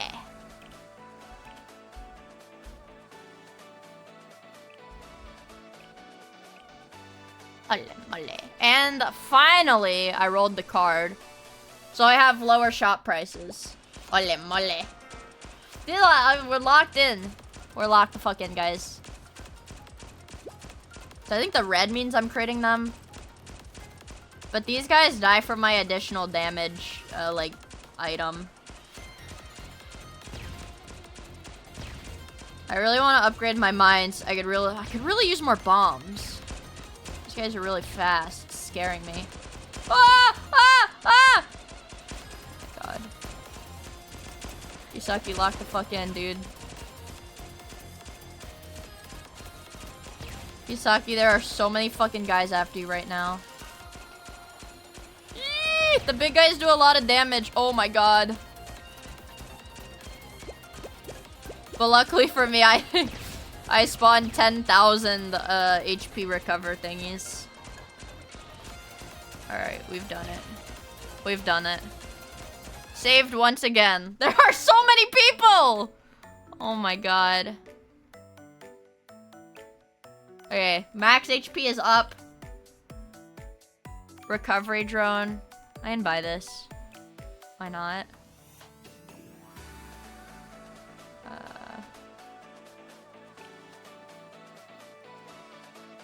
Let's... Oh, I don't have enough money! I don't have enough money. Eee! Okay. Whatever. I'm all out of money! But... if I can survive this round... Just walk into my bombs. Walk into my bombs. Holy fuck. Oh my god. There should be a little gap that I can walk past them while they're shooting, maybe. Oh my god. Oh! Oh! Oh! Ah! I died. Stage 29. Fuck. Stage 29! Damn! Dude, damn. That was decent. The pixel art is really cute. I'm washed. I'm washed as fuck, you guys. It's over for me. She's a sexo. How old is she? Not to brag or anything, but I could easily get to stage 30. She's bragging, guys. Alright. Chat, we're gonna watch the new Turkey Tom. Because that's what I want to do. Free will, guys. I want to watch a YouTube video. I got a little too excited and I played a video game for like an hour. And we're gonna watch YouTube now. For also 1 hour. About hacker criminals. These aren't lolcows. The best way. Hello, Turkish Thomas. Tomothy. Who is Will? And why isn't he free? For criminals to make money isn't robbing banks or jewelry stores. Oh shit, I lowered the volume of my Chrome, I forgot. Sitting behind a keyboard with a few keystrokes, some technical know-how, and enough charisma to blend How is the volume? Volume good? Volume good? Volume good? in, cyber criminals have completely changed the playing field. Whether they are state-sponsored hackers, Indian scammers, or crypto bandits. They've taken on private companies, massive corporations, and even entire governments. And, more often than not, they come out on top. Dude, this is like the plot of Despicable Me, where he's like, and we will steal the moon! Like that. This is Gru. This is Gru. Best of the best. Those who have managed to evade capture have been published on the FBI's website under their most wanted list, where their alleged crimes are listed, and often, the government offers rewards for information leading to their capture. How is it like that? It just is, okay? It just is. Sure. Here are 10 of the FBI's most wanted cybercriminals. Ooh, that's me. Evgeny Bogachev was born on October 28, 1983, somewhere in Eastern Europe. Nothing is known about his early life, but there was one thing that became known very early on. He is bald. His coding genius. Oh. In 2007, when he was in his early 20s, he He's created really what bald. has since become one of the most sophisticated viruses of its kind, Zeus. Zeus is in the Trojan horse family of viruses, which portray themselves as innocent software in the hopes that you'll install it on your computer.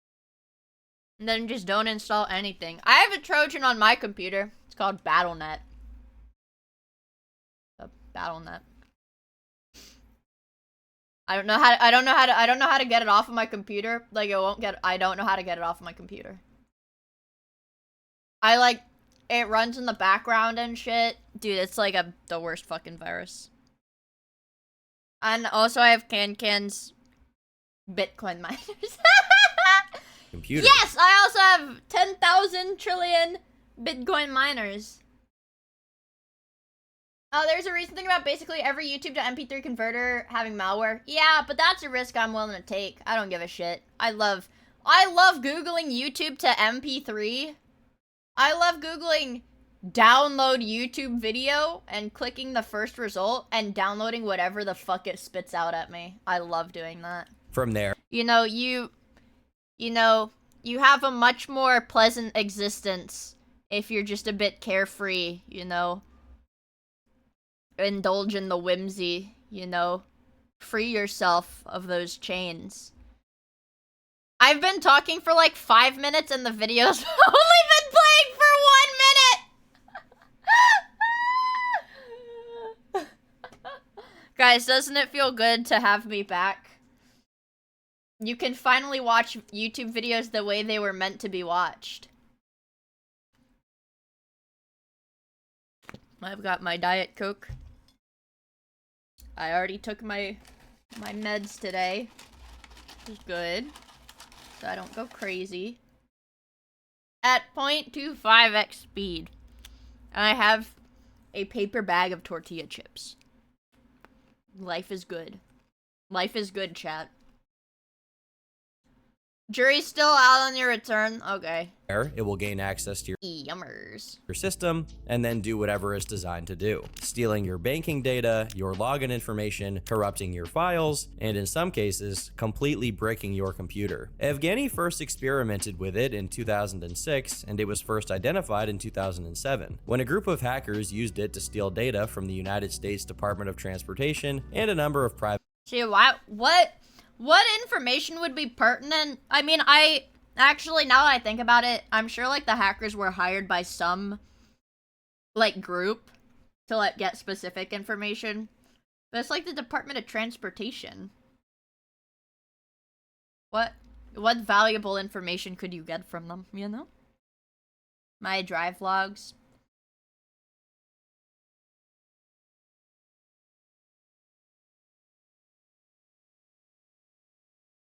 I don't have any outstanding, what is it? Tolls? private companies, including Hewlett-Packard. Oh, your driver's license numbers. That's true. Yeah, but your driver's license numbers isn't used for, like...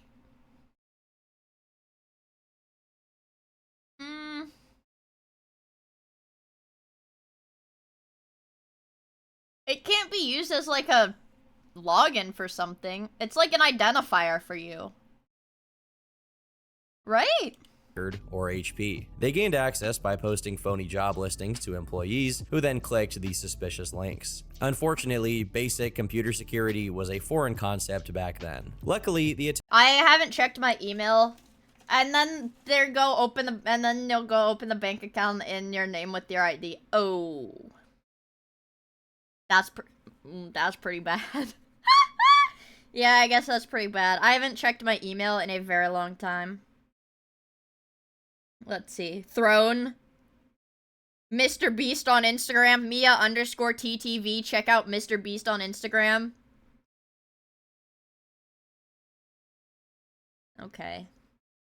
Filing a fake death certificate for Miia? You know, I feel like somebody asked if there was something wrong with my throne at the beginning of stream. So I need to, like, double check. Let's see. $0? What? Unavailable! They took the giant rock listing off of Amazon. Chat! Oh, they took the 10-pound rock off of Amazon. Oh.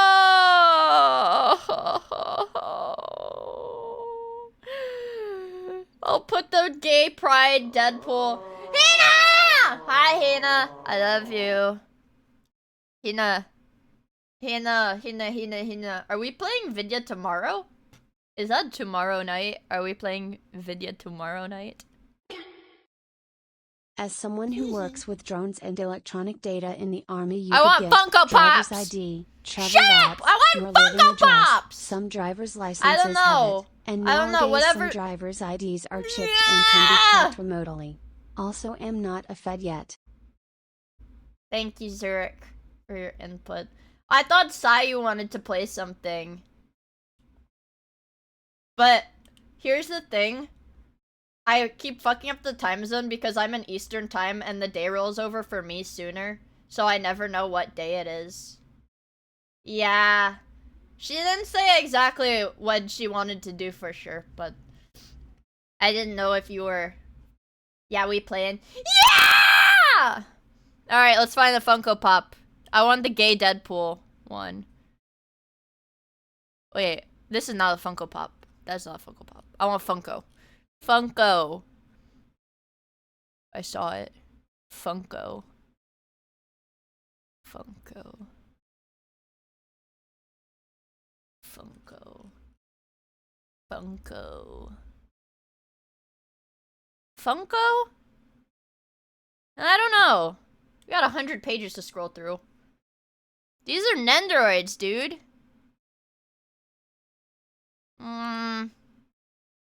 Oh my god, there's so much Hololive here. What the heck?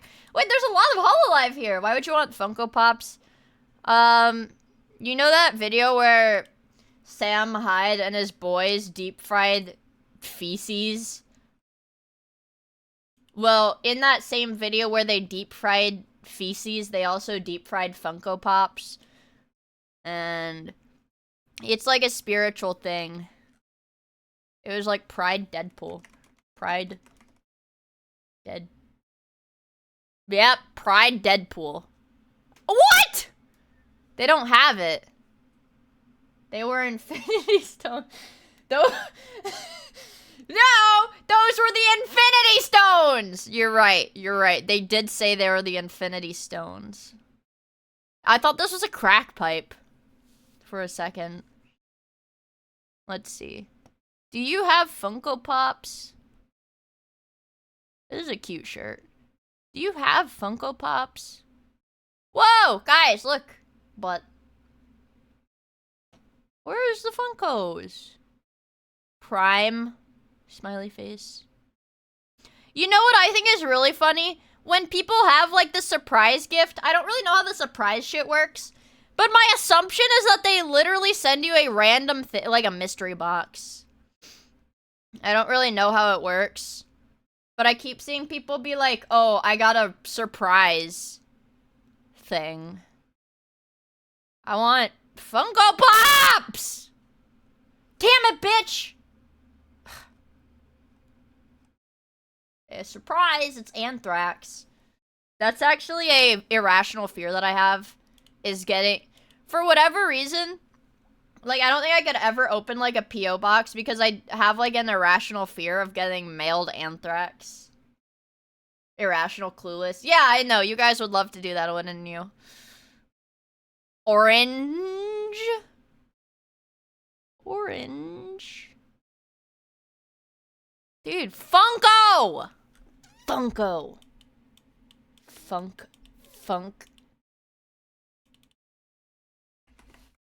Funko. Ooh. What is this? Who the fuck is this? They have Genshin Impact Funko Pops?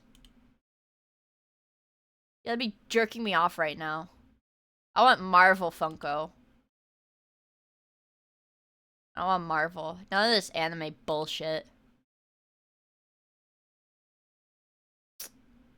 That is stupid shit. When are we getting the Miia Funko Pop? I'll be dead rolling in my grave when there's a Miia Funko Pop. I wanna...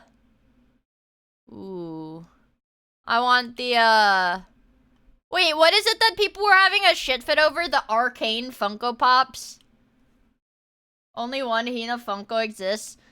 Dude, that's like a national treasure. That's a one-of-a-kind beauty. That is a one-of-a-kind beauty. I fucking love the Hina Funko.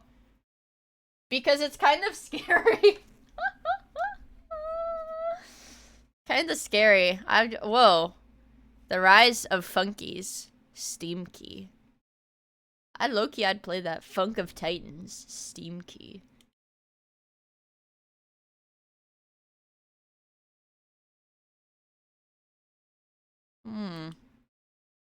Why is there so many shoes? Funky. Oh, it's all funky shit. Okay. Funky stuff. $1 for that Steam Key. Oh, stop! What is the, what? What? Yeah, show me the popular. I like to browse the popular gifts. I don't know, I've never really been very good at window shopping. So I guess I don't really, like, there's really no appeal. There's really no appeal to me doing this. Look. Lip sleeping mask eggnog. I can't drink eggnog anymore. I can't drink eggnog anymore. Ever since I was told that it has raw eggs in it. At the grown age of 22, I found out that eggnog has eggs in it. And I can't drink it anymore. Because I feel funny. Because I think of raw eggs.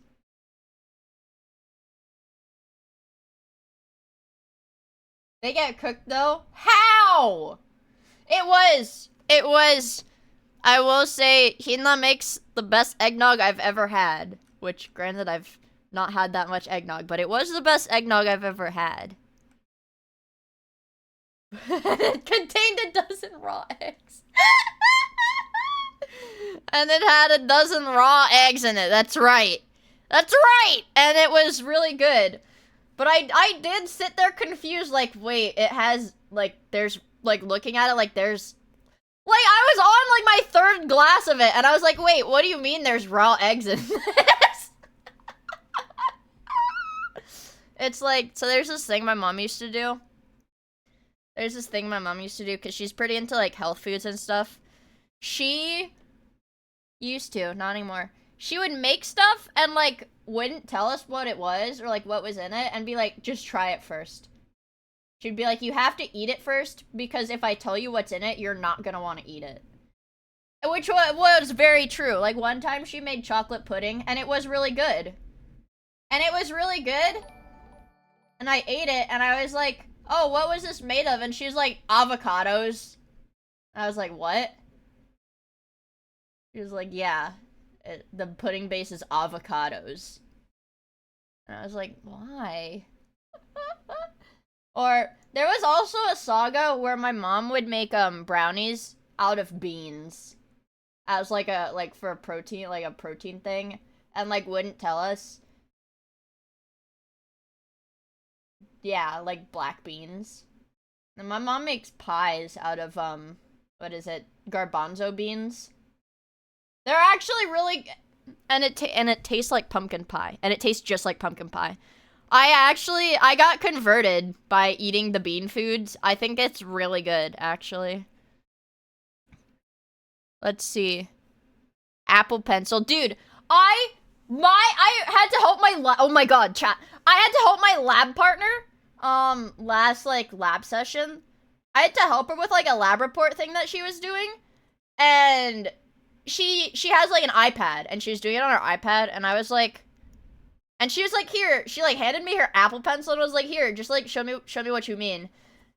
And I was like, okay, but I'm gonna look like an old person because I've like never used an iPad before.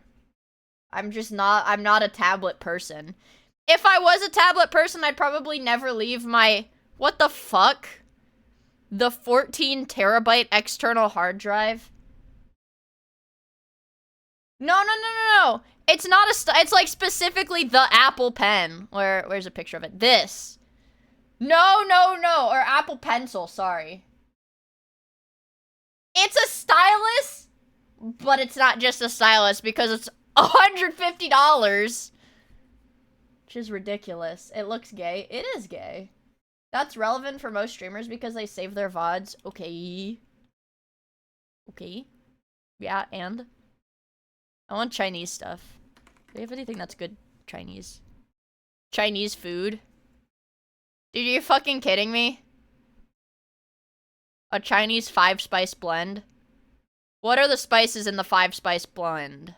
I can't add it to my- What?! Oh, I have to choose.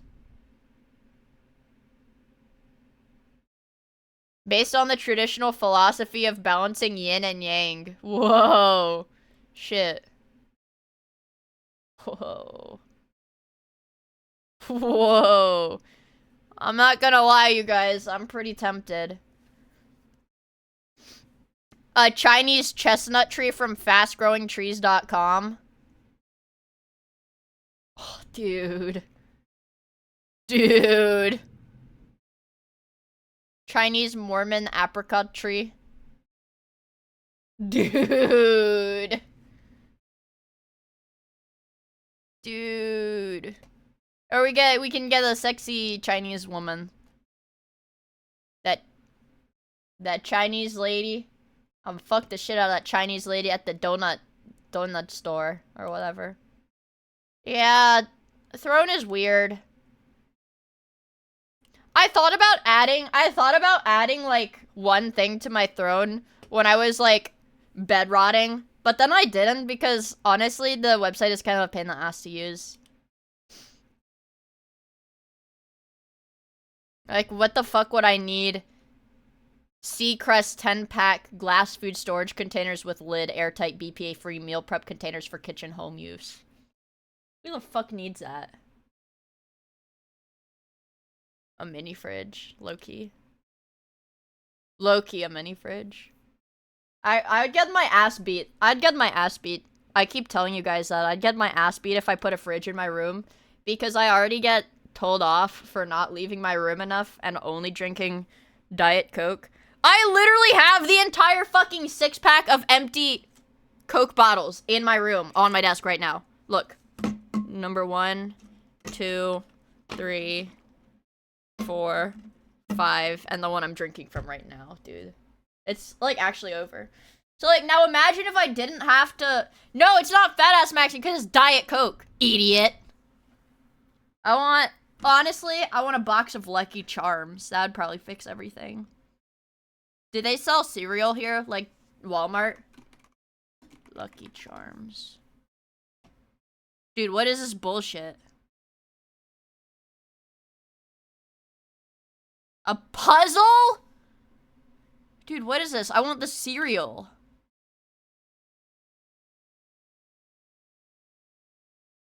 I'd fuck the shit out of that Chinese lady. Have you not seen that? Chinese donut store guy. Chinese donut guy. This guy. I love this guy. I want to fuck that Chinese bitch, but this bitch forgot one of the donuts. I told her a Boston cream. No fucking Boston cream here. But that doesn't matter, because we hit 900K. Thank you guys so much. This guy's crazy. Look, alright. Okay, I just want to say this before I get any bigger on this app or on the internet in general.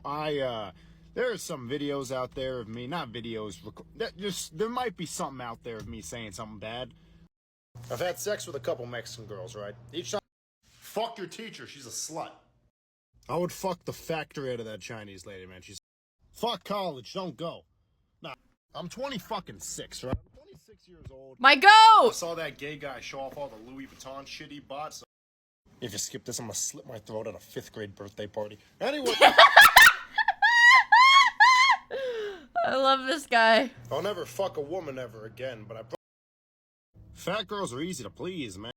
Have I ever gotten to a fight at the store? What? If you fuck a Hawaiian girl, are you a passport, bro? Because I'm gay. I'm gay. I lost too much money in the store and I have to shoot myself in front of my family. Wanting to fuck the Chinese lady has prevented me from actually talking to girls in real life, but it's... Hey, so they just put the tombstone in for my father. Man, took him over a year. Rip Unc's dad. I fucked 17 women on this fucking international. I would fuck the daylight savings out of that Chinese lady. No, my bitch so bad, you spend your cash on a bitch you never had. I'd never fuck a vegan girl. I would fuck this cookie for a lengthy period of... I want to fuck the Beijing beef out of that Chinese lady. If you skip this, I'm gonna hang myself at the cathedral in front of 4 children in Spain. I miss the Chinese lady.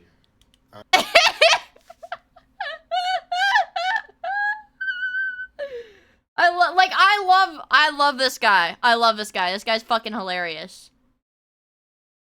This guy is fucking hilarious.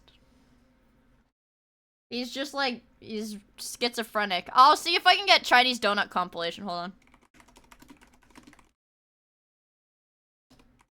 It'll be way faster. Let me just like, oh yeah, here. No, this is not. Chinese donut lady compilation, maybe. I need one that's like not the original account. Chinese lady lore. I would have fucked the daylights out of that Chinese lady in that donut. If I could fuck that Chinese lady, my life would be... I can't fuck that Chinese woman. I don't think you guys understand. I almost fucked that Chinese lady on the counter right there. I'm not even... Yes, I would fuck that Chinese woman and marry her without a prenup. Sexy Chinese women usually have the best donuts. This is from a... Fuck that Chinese bitch, man. She broke my heart today. I basically fucked that Chinese lady in that donut shop today. I asked her... I want to fuck that Chinese lady at that donut shop. Right? I haven't seen... This Chinese bitch is trying to seduce me. I swear to God, she is. That sexy Chinese bitch wants me to fuck her in the donut shop. She was standing outside. Sexy Chinese bitches give good donuts, but sexy Mexican bitches... I wouldn't fuck that Chinese bitch if fucking that Chinese bitch cured cancer. I just went in there... I really want to fuck that Chinese lady on the counter, but I can't. I would fuck the ethnicity out of that Chinese lady, right? I would do it so hard. I want to fuck the Chinese lady and give her a baby she doesn't have to throw away, right? For one reason, I want to fuck the Chinese lady and elope with her in Las Vegas, but I can't because her fucking husband is cramping my... I'd let the Chinese lady molest me if I was 9, right? Not only because I would fuck the older Chinese lady because she's... He's cooking Loki.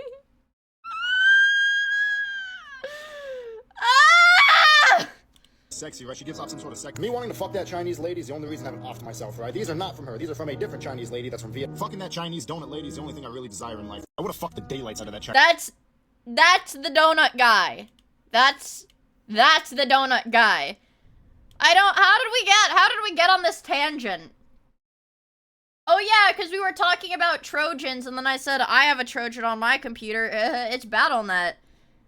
And then you guys were like, well, don't you know that the YouTube MP3 converter websites give you viruses too? And I said, I don't give a fuck. Guys! We are less than 2 minutes into the video and I've been talking for like 30 minutes. Are we cooked? Are we cooked?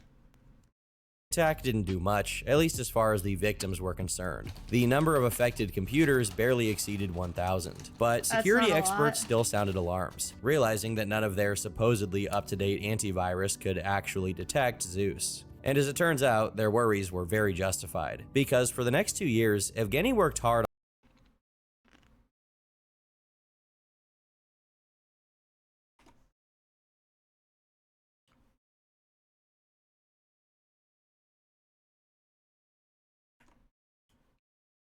I just want to, like, see the proportions. Can I force this to... Oh, yes, good. I can force it to have equal proportions. Amazing.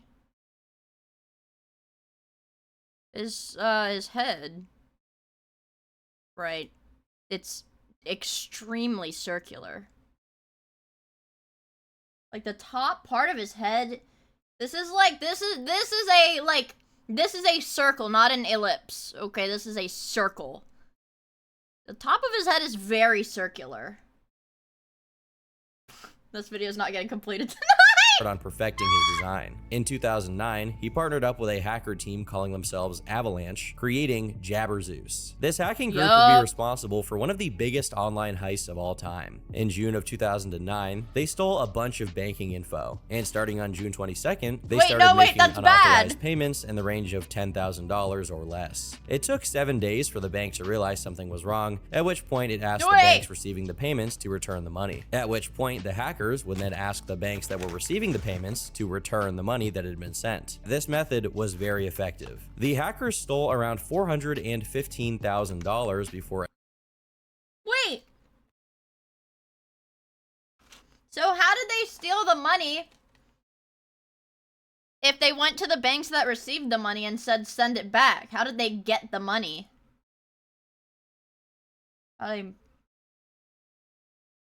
Or anyone noticed anything. But they weren't as slick as they thought. Shortly after the incident, an unnamed investigator contacted Brian. Oh! They asked them to return the money using hacked accounts into accounts that they controlled. Krebs, a cybersecurity journalist. They revealed that the virus used was none other than a modified version of Zeus, or Zbot as some called it, with 2 brand new features. The first feature caused Zeus to automatically send all of the stolen credentials back to the hacker via an instant message. The second new feature, though, really went crazy, as it created a direct connection between the hacker's computer and the victim's computer, allowing the hackers to log into the victim's bank accounts via their own internet connection. This is one of the reasons the hackers had gone undetected. I'm sure you've gotten. Oh, wait, so it wouldn't say, like, hey. So it wouldn't give, like, the people a message, like, a notice that was like, hey, somebody logged into your account from this location. It would just be like, oh, yeah, it's you, don't worry. That's pretty bad. Frustrated when trying to sign into your bank account while on vacation because the bank doesn't recognize your IP address, forcing you. This actually happened one time. It was, like, really annoying. It was, like, really fucking annoying, actually. Because it was when I was trying to get one of those beefy gaming laptops to, like, use for a week and then return. And then, it actually is not an edge, looks like. But anyways, I was, like, across the country, and I used my debit card. And then, dude, it's just the way the cashier was, like, talking to me. Like they thought that I was, like, trying to buy something that I, like, for sure couldn't afford. And I was like, shut up! I know what I'm doing! I was like, no, it didn't decline. It didn't decline. I have the money for this. They're like, oh, I'm so sorry, your card, it declined. And I was like, no, it didn't! And then I had to... It's just really annoying, because, like, when your bank thinks... It's like when your bank thinks that somebody is, like, doing... I don't know. I have mine set up so that if it thinks that somebody's doing, like, a fraudulent charge, it'll just freeze the account.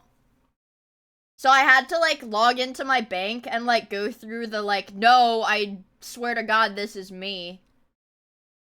And then I was like, I pinky promise. Yeah. My stupid you to verify your identity with two-factor authentication. It is pretty annoying, but the idea is that even if a hacker has your info, they may be unable to access your account due to using a foreign IP. However, in this case, since the hackers were doing I hate two-factor because it means I need to, like, open up an app on my phone, like, anytime I want to do something. Yes, American Express, I'm the one trying to buy 100 gallons of body oil. everything from the victim. I'm lazy. No, it's good, because I'd probably get my accounts hacked or something. But it's like, okay. So, like, for me, if I want to stream on my alt account, right? In order to do that, the only way to log in to my Twitch is, like, I have to get a text message. Like, it has to text my phone every single time it, logs in. Even if I ask it to remember me for a week, it won't do it. And I have to, like, I get, like, a text message from Twitch of, like, a login code, like, almost, like, every few days. It's pretty annoying. computer. But, like, it's good, I guess, so I don't get hacked. I need to start streaming on my alt again, you guys. Actually, I don't know, chat, hey, chat! Guys. How would we feel about a little art stream? Maybe only like an hour or two when I'm done with this one. Maybe. Maybe. Like an hour or two. Yes. Alright. I'll think about it. I'll think about it. Okay. I'll think about it. The bank. Liar! I'll think about it. Was none the wiser. But of course, it's not always that simple. At the time, bigger banks would use JavaScript to collect data about their users to create a digital footprint. And setting up wire transfers could only be done if verified by 2 It's a credit card, users. guys! This is a So, Blue Archive the hackers reference! simply hacked the computer of the bank's treasurer. Then, they created 25 fake employees based on the identities of the hackers' 25 co-conspirators who acted as money mules for receiving the money transfers. These guys really knew what they were doing. Or so you'd think. Because one day, some random person managed to hack into their instant message server. In the process, they uncovered that the hacking crew had hired Evgeny to make a modified version of the virus, which they called Jabberzeus, in reference to the virus's ability to send a Jabber instant message to the hackers. Funnily enough, it was also— What the fuck is a Jabber message? I've like never heard of that before. Jabber. A Jabber message.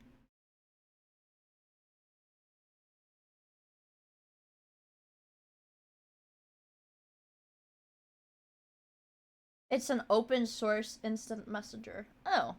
revealed they were regular consumers of Brian Krebs' articles, and they had some choice words about his coverage of their hacking activity because of how much heat it brought them. As it would later turn out, they were right to be worried. In the meantime, though, Evgeny succeeded in making his virus the talk of the town. By late 2009, he was even selling versions of Zeus to other hackers, who would— Dude, what the fuck? Society Inhabitor tried to say Russian criminal, and it held the message for racism.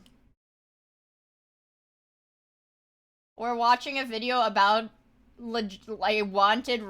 a Russian criminal wanted by the FBI, and if you say that term, it gets you held for race. You can say American criminal. Use it as a base for their own operations. There's also evidence that he continued to use the program himself across different servers, or at the very least, he was paid to set it up for other hackers. For the entirety of 2009, the virus may have caused as much as $100 million in banking damages. But as the year ended, dozens of servers were found running the Zeus program on a massive scale, and were swiftly taken down as you'd expect. Evgeny didn't care though. He joined a website called Spamdots, an exclusive forum for hackers, where he sold his products to anyone interested. And because he had hacked so many computers, he himself didn't have the manpower to go through all of the data. So he sold access to the previously hacked computers for only $60 a pop. Keep in mind, he had access to tens of thousands of computers. That's pretty cheap, but I guess the money goes a longer way in Russia than it would like here. Hello, Chris. Yeah, like 60 US dollars? Maybe. At the time. Unfortunately, all this attention proved catastrophic. Around 8 months later, over 100 members of his crew were arrested en masse, with 90 arrested in the US, 20 in Great Britain, and a further 5 in Ukraine. Seeing the writing on the wall, he took the foot off the pedal and went into hiding, selling the Zeus source code to his prime competitor in the Trojan business, who later got nabbed by the authorities. But Evgeny wasn't done. He started working on a personal project, Game Over Zeus. Known by the FBI as the most sophisticated virus of its time, it was the magnum opus among all of Evgeny's creations. In effect, it worked similarly to all of the other Zeus applications, with one exception. It was completely decentralized, and it spread peer-to-peer, meaning from one computer to another. It infected anywhere from 500,000 to 1 million computers, which were all entangled. This was in like the mid-2000s. This is like pre-2010, I think, right? That's a lot for the time. Into something called a botnet, a network powered by every computer in the chain, whose sole purpose was to further spread the hack, sending new banking credentials back to the ruling computers, Evgeny's computer, and then rewire money from bank accounts to overseas banks run by Evgeny, all done automatically. He wouldn't have to lift a finger. On top of that, the botnet was also used to distribute a ransomware virus called CryptoLocker, which would lock down your PC and threaten to destroy all of your files. I actually had, for whatever reason, when I was like 12, I had a huge fear of like ransomware. I don't know why. I just always thought, like, our family computer was gonna get, like, what is it? Like, all the files would get, like, encrypted by it, and no, like, it was irrational, like, there's no way that, like, it was just, like, a fear that I had when I was little. Unless you paid a fee. The sheer scale was unprecedented, as was the damage it caused. According to the FBI's estimates, the botnet stole over $100 million. It was one of the most lucrative hacking operations of all time, and as you'd expect, it got a lot of attention. Government agencies— Wait, this guy is like the winner, low-key, if they haven't caught him? Yeah, like, dude. Like, don't underestimate how stupid a little kid can be. I would be like, you just Google Minecraft texture pack, click on the first result, and download whatever, like, file it had. And this was when the pop-up ads were, like, really bad, too. So you would, oh my god. It's like you would click, you would click to download the file. It would open up, like, AdFly in a new tab. You would get, like, 5 separate pop-ups on the AdFly webpage, and you'd have to wait for, like, 10 seconds without, like, touching and, like, canceling any of the automatic, and you'd have to cancel all of the automatic downloads from the pop-ups. And then, if it didn't have, like, a pop-up covering it, you could click the next button. Dude, I fell for every single fake download pop-up when I was, like, under the age of 12. I mean, like, how would you know?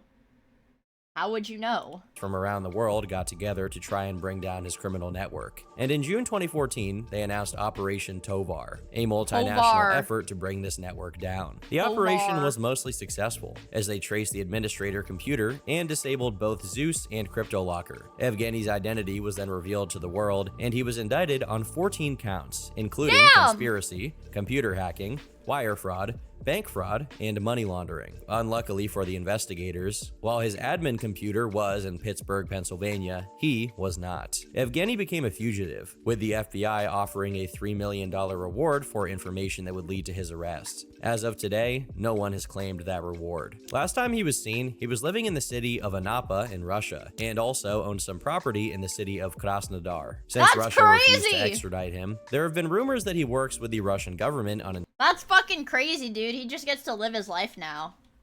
Damn. intelligence operations. I didn't ask my parents because I would be, like, getting in trouble for playing Happy Wheels and stuff.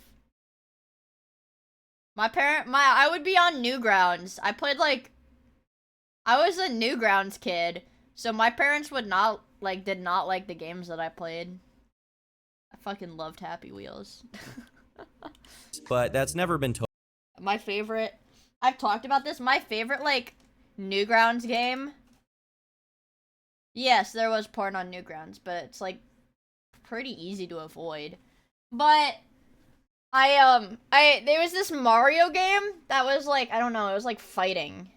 You had to, like, punch the Koopas and the Goombas and stuff, and they would turn into, like, a bloody pulp. Okay, hold on. I was really good at these. Guys, sure, accept all. Let's do sword throw. From 2013. You played it on stream. I'm gonna play it again. We've done this before. So, what if it makes me happy? I have to, like, tab in. Okay. Bam. Bam. Bam. Alright. Drop him down.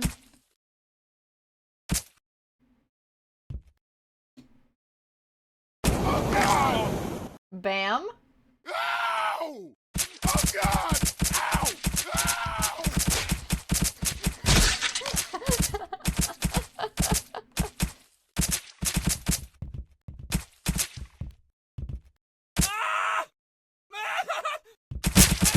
Fuck. Ah! Dude, are you kidding me?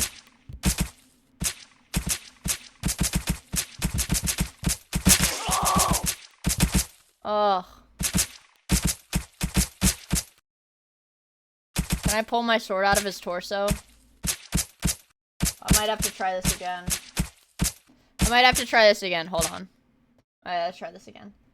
Seconds per frame. I've got to try this again. Hold on. Lock the fuck in. Lock the fuck in, you guys. Alright. Quality content? Just wait. I know what I'm doing. We'll have to go for the Ninja Pro and Chuck Norris tier later, I think. Win 2 is hit the watermelon with only swords. Alright, come on. Alright, get to work. Uh-oh. Careful. Amazing. Ah! I did it. Easy peasy. Easy peasy. Told you guys I was good at this. Alright, told you guys I was good at this.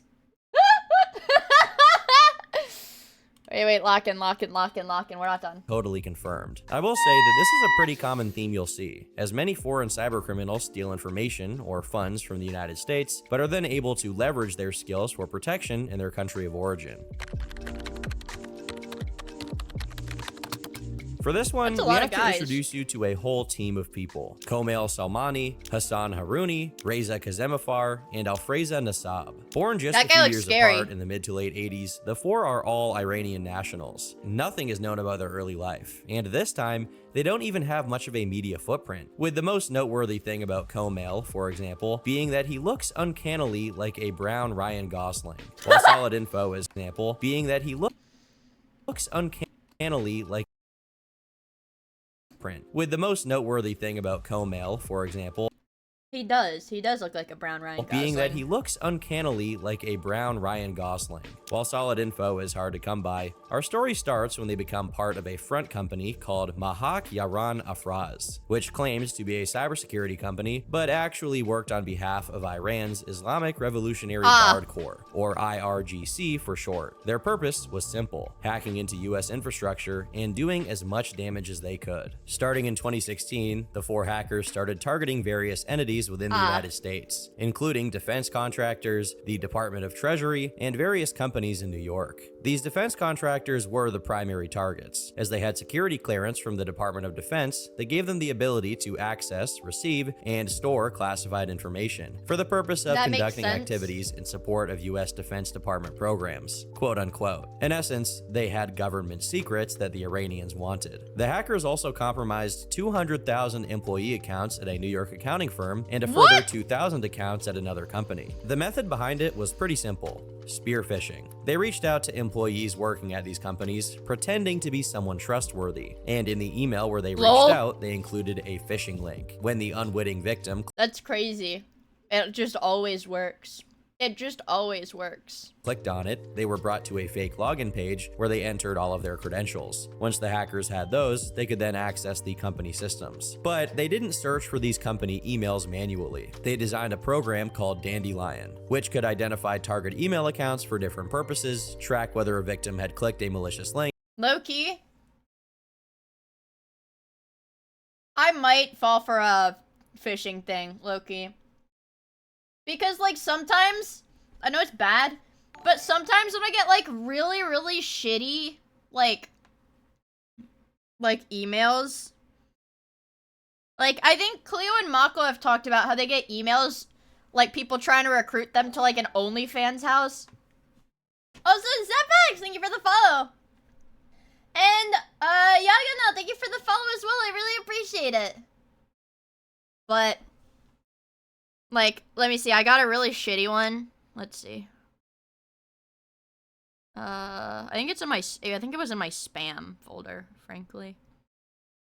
Well, it's like, even when I get, like, a spam message that, like, Google flags as, like, this is a phishing thing, there's not even a link. There's not even Farhan Farouqui.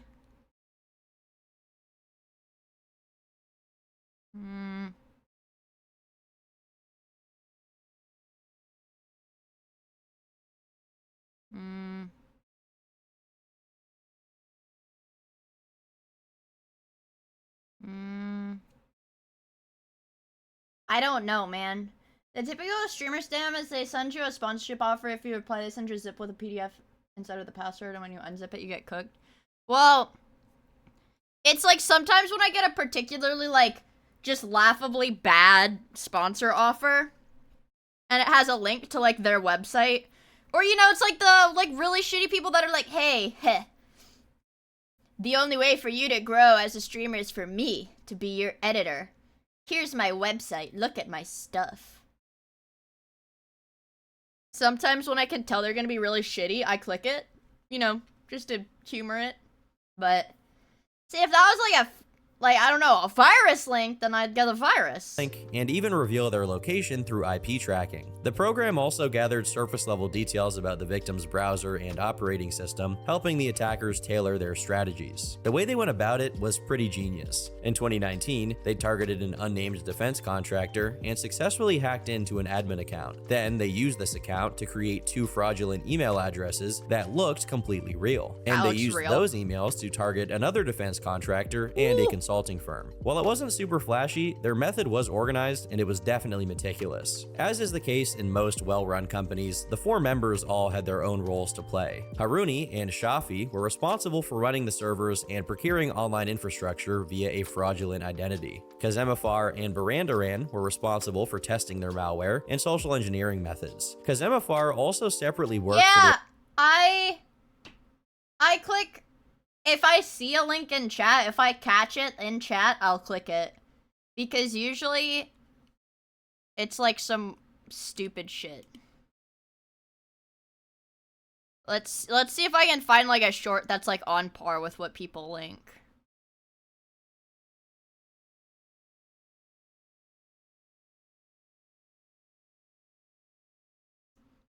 Let's see. What do we got?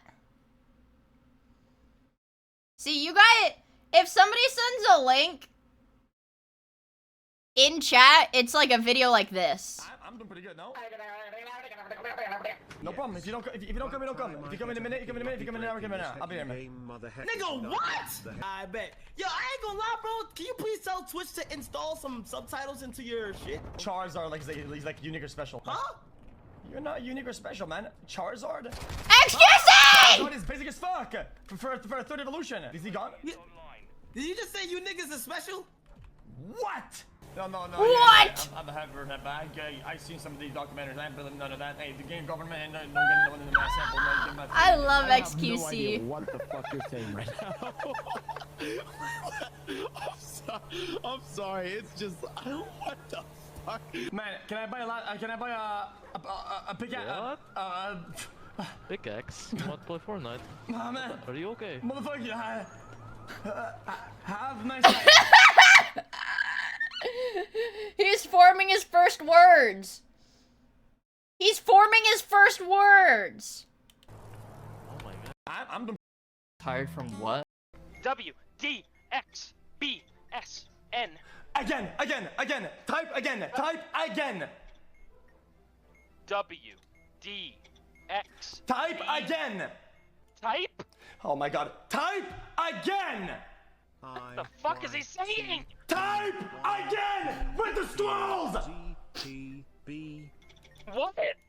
Type AGAIN. You type it with the scrolls. You type it. I'm so sorry.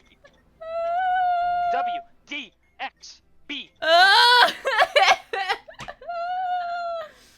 Like this phishing link. Fucking slaves, get your ass back here! Fuck you! Fuck you! I took a pic. Show me XQC. Show me XQC. I took a pic. Why are you? Yeah, excuse me. XQC. This will determine your ethnicity. You're Chinese. You're Chinese. Show me XQC right now. Or this fat ass cat. This one's cool too. Ah!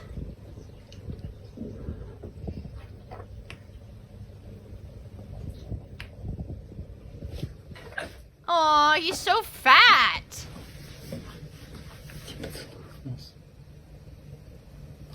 He's so... Aw, he's so cute. Ah! He gets kisses. He gets kisses. Boss, what kind of fish is this? 38 yuan for a fish. Put a lot of green onions in the mouth of the fish, right? Put a lot of green onions in the mouth of the fish, right? Put a lot of green onions in the mouth of the fish, right? Put a lot of green onions in the mouth of the fish, right? Put a lot of green onions in the mouth of the fish, right? Right. Put a lot of green onions in the mouth of the fish, right? And pineapple, and a lemon. Pineapple! And a bunch of grapes, and oyster sauce, and some cooking wine, vinegar, and some sugar, and some chili sauce. Chili sauce! Yes, chili sauce. Did you come up with this recipe yourself? Yes. Yes! I came up with it when I was in Indonesia. Turn on the fire. This is the fruit for the fish.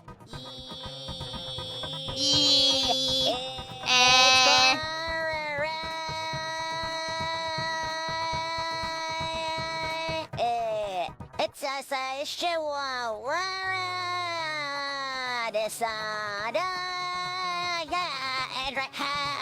yes, let's start cooking. And onion, 小红薯. 小红薯. 小红薯. 小红薯. I like that one. Oh, kitties. Kitties. They're so cute.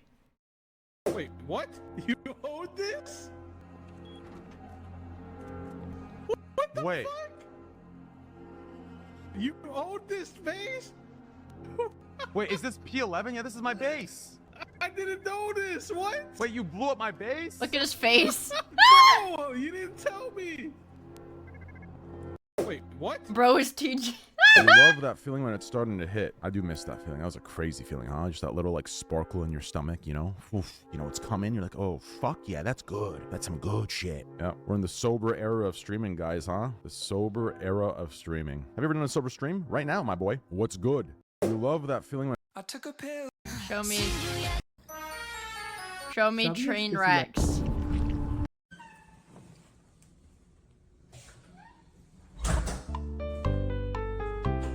Oh! He's so cute. Show me the cat. Oh! Oh! I took a pill. Oh! I'm gonna cushion our fall with this water bucket. Release! Flint and steel. We came across The nether. Chicken jockey. Who are you?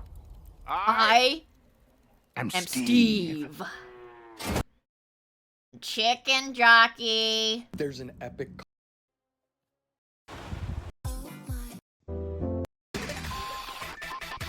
Chicken jockey. Oh.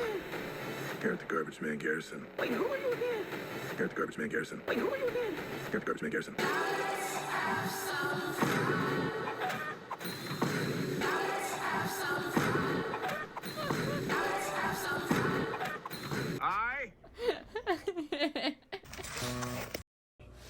First year in As a single I morning. The new mind. am Steve. Chat. Okay. Back to business, guys. Back to... Okay. Alright, one more. 我们来装一杯的玉米，啊，100毫升就可以。 Dude, what is this? 冲一冲，鸟嘴挂上，牛结。 Say over and over and over again, I hate being alive, I hate being alive, I hate breathing, I hate being alive. I'm in tremendous pain, I'm in tremendous pain. Help me, help me, help me. I'm in so much pain, I'm in so much pain. So much pain. 借助手握扳手。 Thank you for the 100 bits, Shaddy. 好，我们来开始摇锅啊。 So what is the point of this? 架子和木板拿出来，开始来摇。压力到，我们准备放炮。抓起小把手。 What is he gonna do? 准备开炮。袋子拿出来，锅装进去。 Alright. Yeah, fair enough, dude. Sure. Oh! What the hell? China's awesome, guys. I love China. The Iranian Organization for Electronic Warfare and Cyber Defense. It's difficult to estimate just how much damage they were causing, since all of the victims involved in the criminal proceedings are anonymous. But what is known is that the Iranians operated without detection from 2016 to 2021, and until 2024, no charges were brought against them. Then, in April, the U.S. Justice Department announced they were bringing charges against the 4 individuals. They were charged with conspiracy to commit computer fraud, conspiracy to commit wire fraud, and at least 1 count of actual wire fraud. Most of them were also charged with aggravated identity theft. Overall, their charges are a bit on the vague side, but while the sheer damage they caused is impossible to go into without the companies involved revealing their identity, there is one big indication of how much damage they did, which is the reward. Each member of the criminal quartet has a $10 million bounty on their head, which is tied for the highest I could find for cyber criminals. However, since everyone involved is an Iranian state actor, nothing has been done about them, since Iran isn't likely to extradite. Also, this case is pretty recent, so a lot of things about it are still subject to change. $10 million a guy. Chat, think about it. If all of us get a plane ticket to Iran, and then like we have to like go into debt to get our plane tickets to Iran, right? And then, but if all of us go and we all look for these guys, we can split the $40 million and then we'll all make a lot of money back. We have to, yeah, we have to spend 4 mil to get back 7 mil. Yeah, cool bits! Maxim Yakubets was born on May 20th, 1987 in Ukraine, although he wouldn't stay there for too long. At some point, he moved to Moscow, where he met his future criminal partner, Igor Terashev, and his future father-in-law, Edward Bendersky. Low-key, that guy looked like a Giga Most of their early history is clouded in mystery, but like many other hackers on this list, he got to start young. Of the little we do know, he was pretty much destined to become a cyber criminal, with his father, Victor, having an alleged history of money laundering. And Maxim didn't hesitate to fulfill the family legacy. Allegedly, Maxim got his start in cybercrime sometime in— Damn, look at that hair. He looks like— this is like gonna be oddly specific, but he looks like somebody did like OC fan art of like an artichoke vendor. A Legend of Zelda artichoke vendor. And it's like fan art.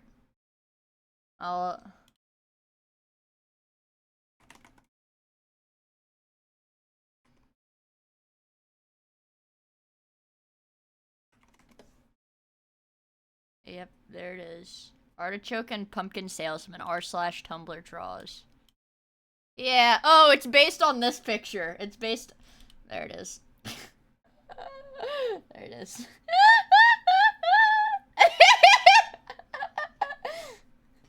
Insane reference. I mean, but you know, he's like, if those two guys fused into one guy, 2007. if those two guys fused into one, that's what he looks like. In 2009, he was investigated with the Jabberzeus crew, the same one mentioned earlier. When the authorities first cracked down on the crew's activities in 2009, Maxim was named the prime defendant in a criminal complaint filed in Nebraska, claiming he had been responsible for delivering the money mules and their associated banking credentials. But of course, since he lives in Russia, he was never reprimanded in any way. This was just the start of his vibrant criminal history. Sometime in 2009, he allegedly formed the Business Club with other notable Russian hackers, including Vitaly Kovalev. This was around the time of Game Over Zeus, which he allegedly continued to be involved with. I couldn't find much about this, but according to later indictments, he was involved in the attempted theft of $220 million and a successful theft of $70 million. Like, what can you even do with 70 million?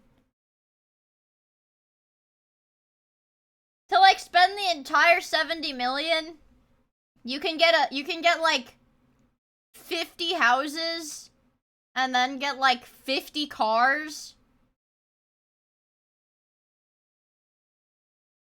And then another 50 cars probably. You get like 50 houses and like 100 cars. Probably like 200 cars. You could play slots every single day. Time after the widespread arrest of the Game Over Zeus crew, he worked with the business club to create his— Like, the concept to me of, like, legitimate, like, gambling addiction, like, casino gambling addiction is actually, like, so insane to me. Because we watched that video about the scary lady. The scary lady with the scary face. Oh my god, hi, Mel! Hi, Faze! We watched a video about that scary lady, and apparently she made a lot of money off of her viewers. But she had a gambling addiction, so that's why she was homeless all the time, because she just spent all of her money at the casino. That's insane to me. We can get 2,800 new Toyota Corollas. That's a deal. Whales and Arknights? I have not been playing Arknights. I'm gonna be totally honest with you guys. I didn't even do the Dungeon Meshi stuff. I didn't do any of that stuff. I've been playing Blue Archive Yakubets. Yakub. He's like a miniature Yakub, the Yakubet. And yeah, I know, it's over already. I stopped playing Arknights for the most part. Not like I'm never gonna play it. I just haven't really been keeping up with it because I don't want to whale on the gacha. And Blue Archive, here's the deal. Blue Archive gives me a lot of gacha pulls for free. I like when it's free. Also, the Sneaky Gecko! Thank you so much for the 9 months! Love Matoim Flower. I really appreciate it. Yeah, the Arknights characters are too old for me now, except Suzerain and, well, the Rosemontis. Maybe Amia. I think those are the only children. You can trust me, guys. I'm well aware. Well, I guess maybe some of the Ursus ones might be kids, too. But I'm not sure. That's not relevant! Amia is old. Yeah, but you have, like, kind of like a parental relationship with her. You know? true magnum opus, Did a he? malware called Drydex, or also called Bugats. All her altiforms are progressing in age. Even better! Or also called Krydex. I don't know why it has 3 names, but I'll just chalk it up to him being Russian or something. The program first launched in June 2014. Do you know what does? Do you know what does freak me out about Turkey Tom? Some of the art of his character, like his PNGs, aren't like the most consistent. 14. And I guess because it's like, you know, over time you just commission different guys to be like, hey, make my news, whatever. Make my cross-armed commentary PNG. Also, speaking of which, I was really happy because one of the big, like, you know, VTuber newstubers, albeit, I would, in my opinion, probably the least harmful one out of the VTuber, newstuber, you know, people, was like, hey, guys, I actually fucking hate doing news content, and I'm not gonna do it anymore. And I was like, wow, that's awesome. Like, I have to applaud them for that. Even if they were, like, the least of the evils. Who was that? That was Penumbral. Penumbral. Was like, yeah, I really don't like doing news content. I think I'm just gonna play games now. Yeah, and I was like, I don't know this guy, because it was just on my feed, because it's like, you know, all the big announcement posts always get a lot of traction, because the algo. I don't know this dude, so, like, you know, maybe they did, like, really shitty stuff, maybe they didn't, but... No, not like... I had to stretch my back. Not like news, like VTuber news. VTuber news. So, like, at its core, all of the VTuber VTuber news people are, like, drama slop. Yeah, it's just, like, drama farming. False ID or whatever is definitely, like, the worst, but... You know, to see somebody be like, actually, to see somebody who does it in real time realize, hey, wait, this content is, like, harmful. And I don't enjoy doing that, so I'm gonna stop doing that. Like, that takes some balls to do. If you're, like, an established YouTuber and that is your job, is making these, like, drama slop videos, and you're like, actually, wait, I don't feel good about this. And stopping, that takes some balls. I don't know. Frankly, I'm gonna be real with you guys. Everybody whose content focuses on drama news, I have muted. So I don't know. I actually don't know. I'm happier not knowing about the whereabouts of any of those people. Yeah. And became one of the most prolific malware programs in internet history. Sometime after this, he got together with Igor Turashev. Wait, this guy low-key looked kind of like Ryan Gosling too. What's up with that? What's up with these cyber criminals looking like variants of Ryan Gosling? And another hacker named Alexander Reisenkopf. This looks like Sheldon from The Big Bang Theory. Young Sheldon. This looks like young Sheldon. A group called Evil Corp. Although this name would Evil Corp. Evil Corp. The guy who did nothing wrong. Yeah, I work for Evil Corp. It's fine. be used until later. Going back to the software he created, Drydex, what did it actually do? Well, similar to Zeus, it was made to automatically steal banking info. They work at the evil ass grape building. Millions of phishing emails every single day, casting the widest net that it possibly could. If a user clicked on the malicious link, it would then infiltrate the victim's web browser and generate fake login pages. When users entered their login information, it was collected and sent back to I've never logged into my bank on my computer.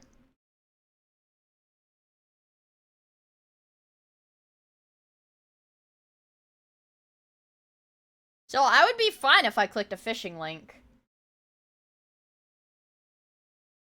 Well, I guess they would get my, they'd get my Blizzard account. Fuck! Fuck! a remote Evil Corp server. This money... I don't believe in money. I'm an old-fashioned guy. I barter for what I need.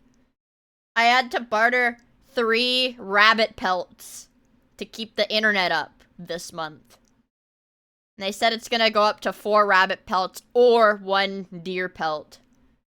Unless I get better at skinning, I think I'm gonna be looking at having to find a deer to pay for my internet. How many pelts is a sub worth? Like a hamster? Like a hamster or a mouse. 4 rabbit is not 1 deer, you're getting screwed. It was then laundered into legitimate cash and able to be used by the criminals. This method was horrifyingly successful. Over the next few years, Evil Corp would steal upwards of $100 million, putting it on the same level as Game Over Zeus, even though the latter operated over a much shorter period of time. Evil Corp versus Game Over Zeus. I'm not gonna lie.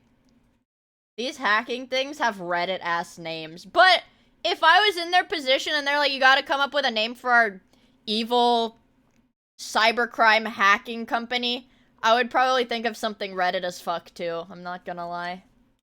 In a similar way to Zeus, its services were also rented out to other hackers. Taking full advantage of his family's criminal history, he hired his brothers, cousins, and even his dad to join the operation. This criminal organization was highly centralized, with all Russian employees working directly under Maxim and Igor. Igor took on the role of administrator, as he was responsible for the smooth running of the servers and the botnet. Under him, there were dozens of low-level admins and software engineers also working around the clock. Evil Corp was effectively a full-fledged criminal enterprise, and arguably the most impressive thing about it was how much it resembled a normal business. Maxim himself was basically a highly competent CEO, and as CEO, he was always looking to expand production. In mid-2017, his company created a ransomware virus called BitPaymer, which then became extremely prolific. In the same year, he also met with a man named Edward Bendersky. He's best known for being a former member of the Federal Security Service, which is a Russian equivalent of the CIA, handling intelligence, counterintelligence, counterterrorism, internal security, already exists. You're lying. You're lying. foreign That's espionage. that's our patented idea, dude. He was also a member of a military unit called Vimpel, which is essentially a standalone subunit of Russia's special forces. He later founded several companies named after his former unit, including a private security firm called Vimpel A in 1994, and later followed by companies like Vimpel Active and Vimpel Protect, both of which are connected to another group called Vimpel Group Association. For Maxim, there were two advantages to getting friendly with Edward. Firstly, he owned multiple companies that could be used to launder the money that Evil Corp was stealing. And secondly, and much more importantly, it gave Maxim a direct connection to the Russian government, which would really come in handy. With that, the two struck up a friendship. Later in 2017, I'm not clicking that link. I'm not clicking that. I'm hovering over it, but I'm not clicking it. Maxim even married Edward's daughter, who just so happens to also be a business owner. Oh my god, they're keeping it in the family, Jesus. A series of stores that sell luxury clothing. And speaking of the wedding, it was a very extravagant affair. Eggy. As you can expect, Whoa! Maxim was making a disgusting amount of money from his illegal activities, and it showed with his spending habits. The wedding alone cost around $300,000. Among other things, he also purchased a custom-made Lamborghini Huracan with a personalized license plate that translates to thief. I'm gonna be honest, guys. If I was running a multi-million-dollar cybercrime empire, I would probably also buy a custom-built Lamborghini with the vanity plate thief.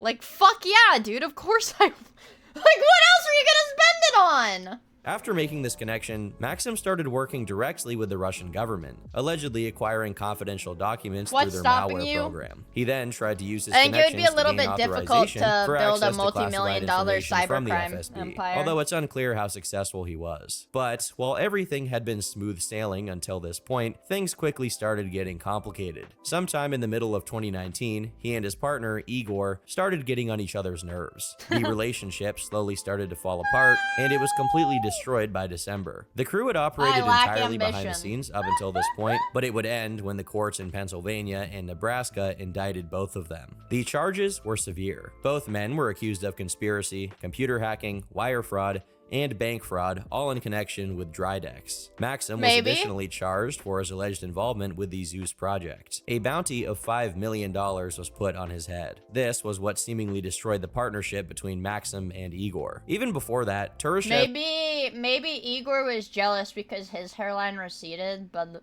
Maxim's didn't. Have we considered the male pattern baldness angle yet? I'm thinking about it.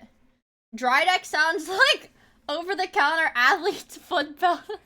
had already started working on his own malware called Doppelpaymer, which he began using as early as mid-2019 and continued to use throughout 2020. He would eventually be indicted in Germany for developing the virus. As for Maxim, he still had a business to run, so he elevated his friend Ryzenkov to fill in for Turashev's role. Daily VTuber thighs. Thank you for the follow, I really appreciate it. Hi! As his right-hand man. Throughout 2020, Evil Corp started taking great care to keep things under wraps. Dude, I think male pattern baldness crash outs they're like justified. If I went bald, guys, if I went bald, I would be freaking out every single day. If I had like a bald spot on like the back of my head, I'd be freaking the fuck out. If women don't have male pattern baldness, it's called male pattern baldness.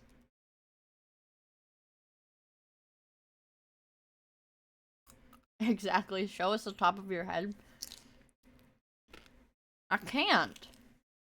Why are you talking about being bald? Because I think these two men in the YouTube video I'm watching hated each other because one of them went bald and the other one didn't go bald. I have 7 years. Also, Raven! Thank you so much for the 11 months! I have a friend who, like... I don't know how to explain it. I don't know how to explain it. I don't think doomer is the right word. I don't think doomer is the right word. But it's like kind of doomer. Like, they keep saying, I know I'm gonna go bald one day. I know I'm gonna go bald one day. The clock is ticking, like, I know it's coming. And I'm like, dude, most people your age have already started going bald. But you still have a full head of hair. And then he'll be like, no, I know it's coming. I know it's coming. It's called... It's called acceptance. I don't know. And then I know other people who are like, yeah, when I go bald, I go bald. Like, fuck it. I'm just gonna get hair plugs. Whenever that happens, I'm just gonna get hair plugs. My friends told me I have a blessed hairline. That's a good thing then, right? Or you could donate. If you've got a good hairline, you could probably, like, donate your hair plugs so that somebody else can get that hairline. I don't know, any of the... Cellulitis is scary, man. It's, like, nasty. Guy who had severe cellulitis twice. That shit is gross, I hate it. I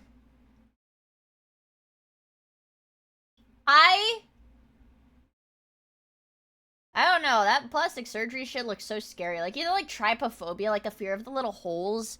The people who get, like, the hair plugs look like they've got a bunch of, like, little bug bites all over their head. I thought about it once. I was like, well, here's my perspective on it. I don't like keeping my hair long. Right now, dude, I had, like, this weird dream that my hair was, like, even longer than it is now. And it was, like, such a hassle to deal with. But I don't really like my hair being any longer than it is. I keep my hair long enough that I can put it into a bun and not worry about it. And I was like, well, what if I got hair plugs or whatever so my hair grows faster? And I was like, wait, like, long hair is pretty, but it's a pain in the butt, right? And I was like, I can just wear hair extensions. That's what girls can do. That's what girls can do. But I don't know, man. You guys gotta use the, what is it? They sell, like, foam at the drugstore. You have to use minoxidil. And I saw a video on TikTok once about a girl who used it that just wanted to, like, the kind of greed they talked about in the Bible. She just wanted to have, like, more volume in her hair, so she started using, like, men's balding, like, minoxidil. And it did make her hair a lot thicker. But it also gave her, like, hair on her back and hair on her forehead. Because anywhere that it touches, it gives you more hair. Like, it makes your hair grow thicker. And I was like, that's not a risk I'm willing to take. I don't want, like, Wolverine forehead hair. That'd be kind of gross. No, she wasn't, okay, here. It's like, you're not putting it on your back, right? So, look. So here's, like, you in the shower. You know, there's you in the shower. You know. And the blue stuff is like the medicine, you know, the suds. You're rubbing it all in your hair. But the water in the shower is like this. So it goes, you know, that's where it goes. It drips down your body. Why are you drawing us in the shower, pervert? Whoa, how'd you know what I look like in the shower? Like that. So it's still gonna touch those areas. Summer whiskey! Are you winning Mia and me odds? Hi! Thank you so much for the 30 months! Where's my massive dong? There. Is this accurate now, chat? We're so gooned. We are so gooned. Ole mole! They abandoned their social media accounts and restricted their movements, trying their best to stay out of the public eye and, more importantly, out of the reach of the United States government. They also developed Wasted Locker, a brand new ransomware whose purpose was to do things much more. Wasted Locker sounds like some kind of fucking, like, clothing brand started by, like, a teenager. You know? Sneakily. Unlike something like BitPaymer, its attack vector was highly targeted. It would first probe a computer for any weaknesses, then assess the security level of the computer, and then adapt to the security measures to breach them. Once the computer was infected, the virus would then spread laterally through the network to another machine, repeating the cycle. This virus was pretty successful when it was first deployed in May of 2020, but as soon as it appeared, people immediately realized that it was the handiwork of the Russians. Still, they succeeded in hacking a company called Carmen in June. What do you think Turkey Tom got on his computer? Dude, you would be traumatized! Actually, you would be traumatized if you tried to hack Turkey Tom, bro, because he's got all of the lolcow research.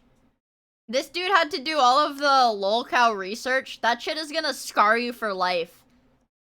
Seeing, like, all of the... Yeah, the uncensored lolcow research, dude, I don't think you want to see that.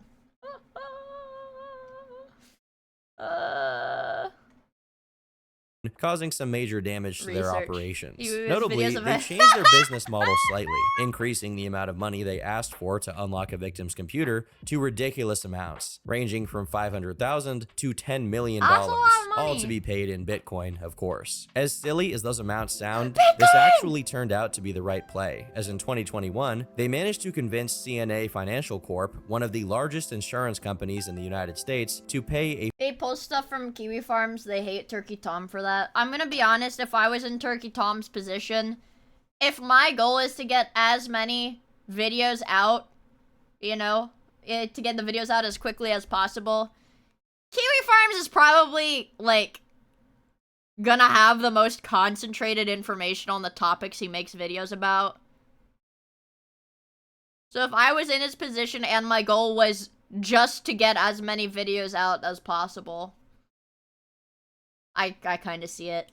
A $40 million ransom, setting the record for the largest ransomware payment in history. Sadly for them, the success couldn't last forever, and as time went on, the tight-knit organization of Evil Corp began coming apart at the seams. Key figures in the company left to do their own thing, and even Ryzenkov went on to release his own ransomware program called Lockbit. That program in particular was eventually shut down by an operation led by the National Crime Agency, a British equivalent to the Department of Homeland Security, which is a British equivalent to the United States' Department of Homeland Security.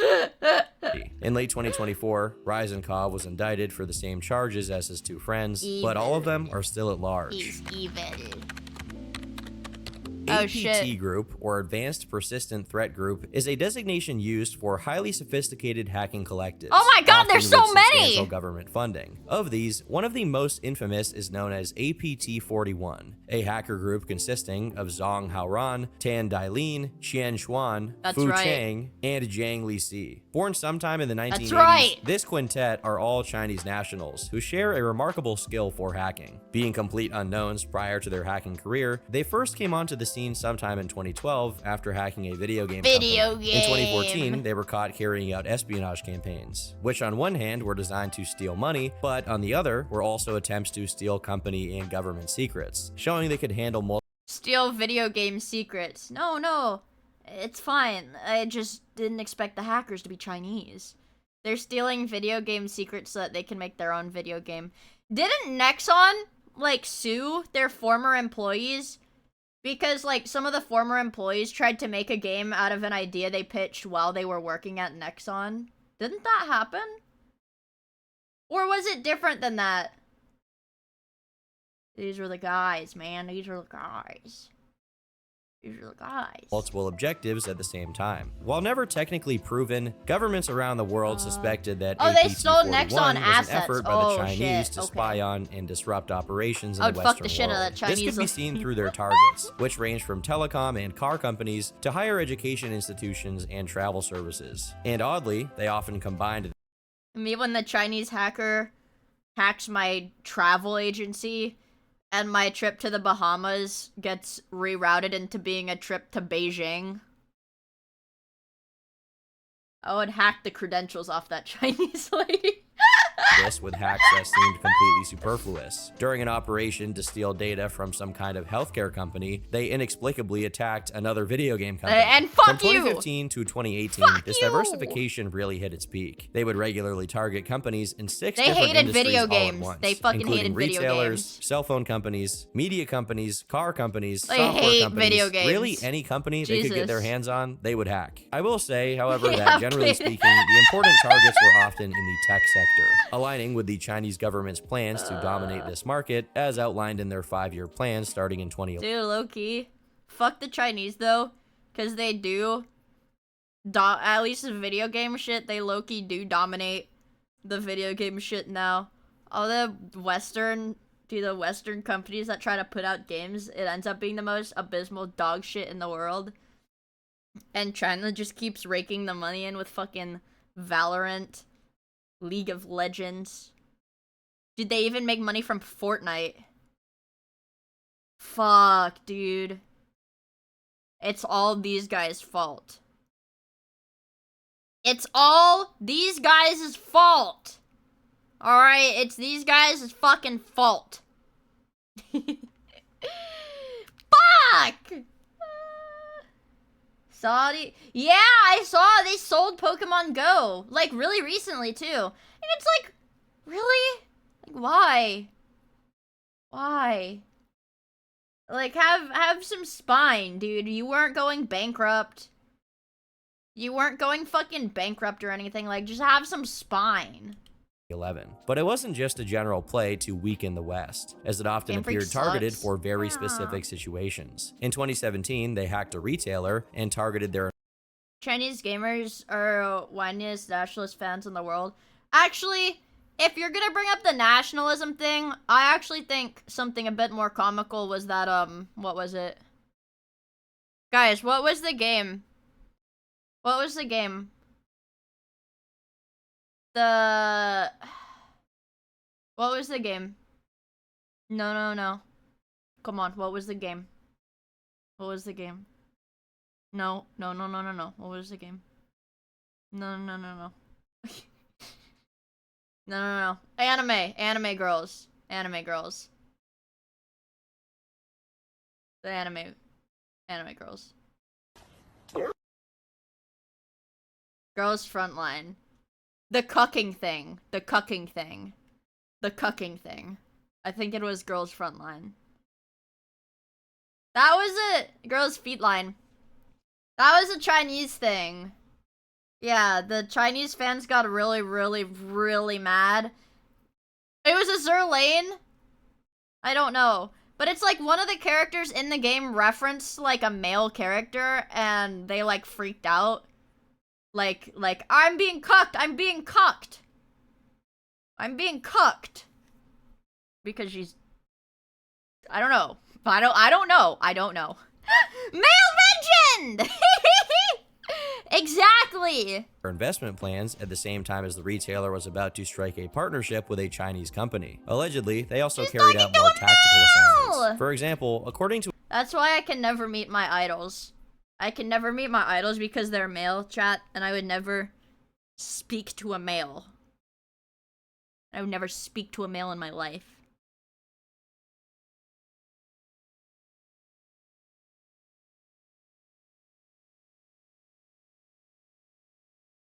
Not even my dad. My dad tries to talk to me, I throw a temper tantrum. That's right. And I don't talk to my brother, I just stare at him ominously. I convey all my thoughts telepathically so I don't have to speak to him. I just stare at him ominously. I am nice to my dad.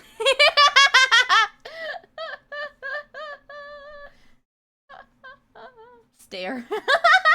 To a report, they hacked a hotel 2 weeks prior to an expected visit from 2 Chinese officials, during which the hackers looked at the reservation list to see who else would be at the hotel. They were also used to suppress dissent, supposedly gathering information on pro-democracy protesters in Hong Kong and sending phishing emails to news agencies that published... streamed instead of you. That's what everybody says. That's what the people were saying. pro-democracy articles. It's almost impossible to cover... It's okay, I do talk to my brother. I do talk to my brother because this morning, last night, I overheard my mom telling my brother that I would be at school. I would be going to campus today, and that he would have to watch the house because he'd be the only one home. And then so this morning, I told my brother, I was like, hey, I don't go to school on Tuesdays. I don't have class on Tuesdays.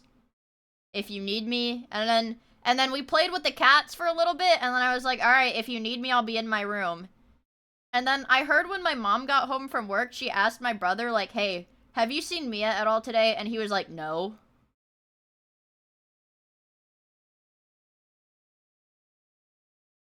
So I'm not the problem.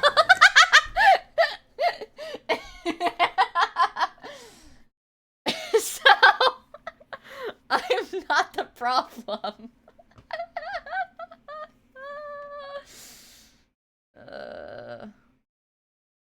I'm not the fucking problem. I did not leave an impression. I guess not. I guess not. For every bad deed these guys are accused of, but when they weren't busy stealing corporate secrets, including source code for proprietary software, they kept busy by getting some extra because my kid, I told you guys, my kitty was being naughty because she pulls up the carpet if I'm on the computer. And what? What? What? Oh my god, I'm killing myself. In-game. What? Hold on. We report this. Wait, you got a 7-day suspension for hateful conduct.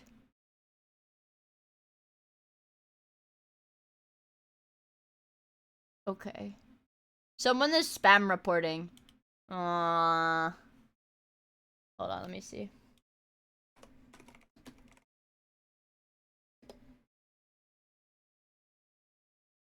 Damn. Okay, wait.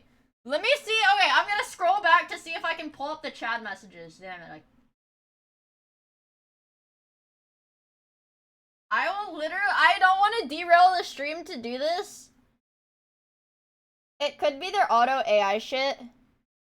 I will literally, because I care my chatters. I'm literally gonna pull up the VOD. I think I should get live replay.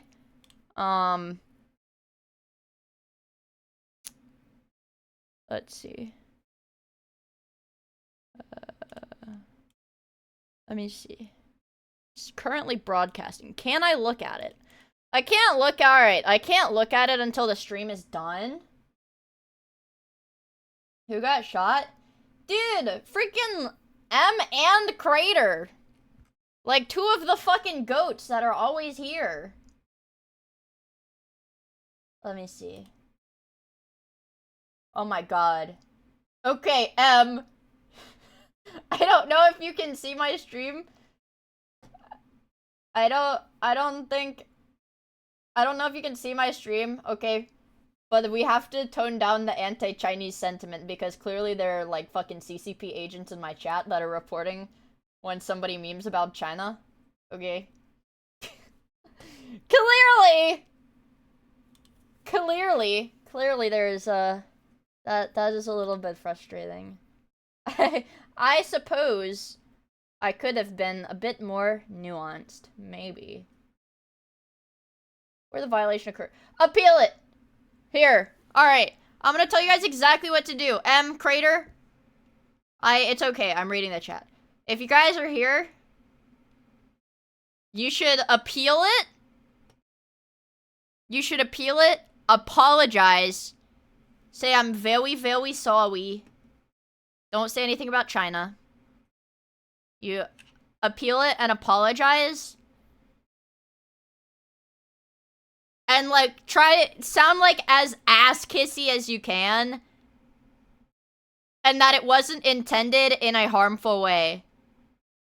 It wasn't intended in a harmful way. And there's, like, a 50-50 shot that they will reverse the suspension. But, at the very least, it's good that you guys only got a 1-week suspension. And, not a permanent one. Not a permanent one, so we count our blessings. Yeah, and yeah. Wait. Durham, did you get banned, like, currently? What the fuck? Did you get banned? Are you kidding me? Guys, dude, even with the freaking chat filter. I literally have the freaking automod chat filter on and people still get banned. Okay, do not you are gonna get perma. They're gonna like decide that your ban is gonna be permanent. No, don't do it, no balls! You're gonna get your account banned! Oh my god, don't get your account banned on freaking purpose.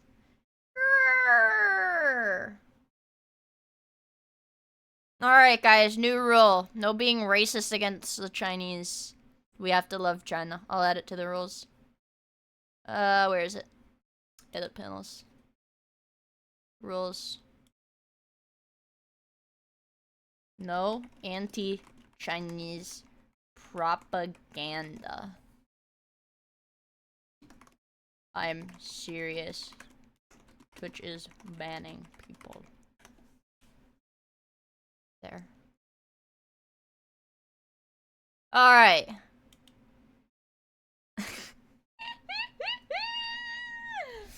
That should keep us safe for a little bit. They might ban you for that. Why? Yeah. Keep the mandatory Hawk Tua, you goober. You guys should know that there's mandatory Hawk Tua by now. Look, you get 1,000 of me. Hi!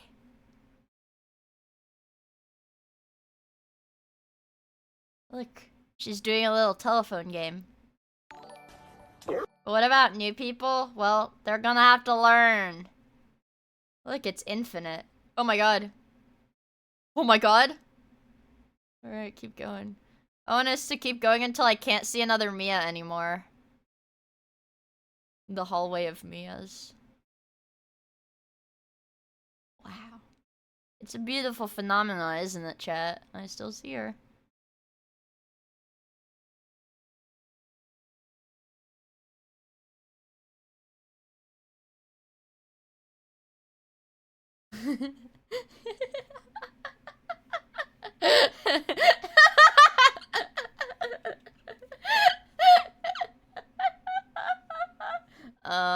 You're Chinese. Windshield wipers when it's raining. I like.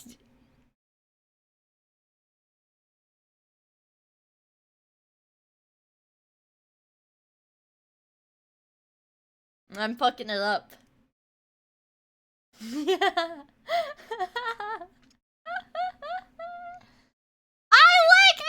This! I like this! Okay, let's see it. Flower Cat Jam. Alright, let's see this one. Oh my god. I'm not signed in. I'll keep this tab open. I'm not signed in, so I'll keep the tab open.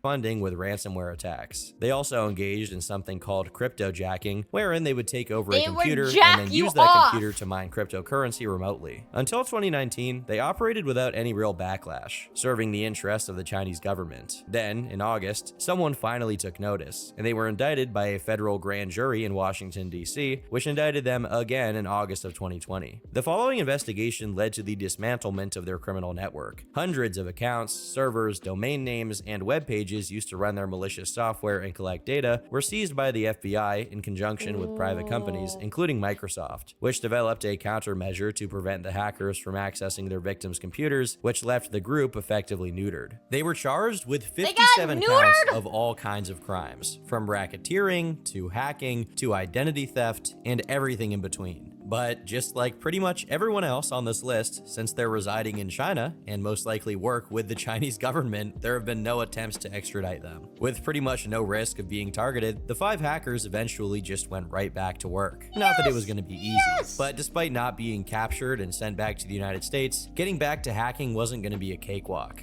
Throughout 2021, their activity was closely monitored, with cybersecurity firms managing to work out their schedule and uncover some of their methods, putting out about 80 notifications to warn companies about incoming attacks, which basically ruined these guys' plans. Despite this, they continued to operate. In 2021, they targeted 13 major companies across multiple countries, including the United States, the United Kingdom, and a number of East, South, and Southeast Asian countries. Why Mongolia? By now, their techniques were refined. According to Group IB, they started every operation more or less the same: reconnaissance, initial access, and then execution. Reconnaissance was split into two methods: active and passive. For their active reconnaissance, they used a tool called Acunetics to find security flaws in websites, and they used a tool called Nmap to check which parts of a network are open. But they also used brute force tools to uncover hidden web pages and subdomains. For attacking certain Java-based applications, they used a tool called JexBoss. As for passive methods, they used a tool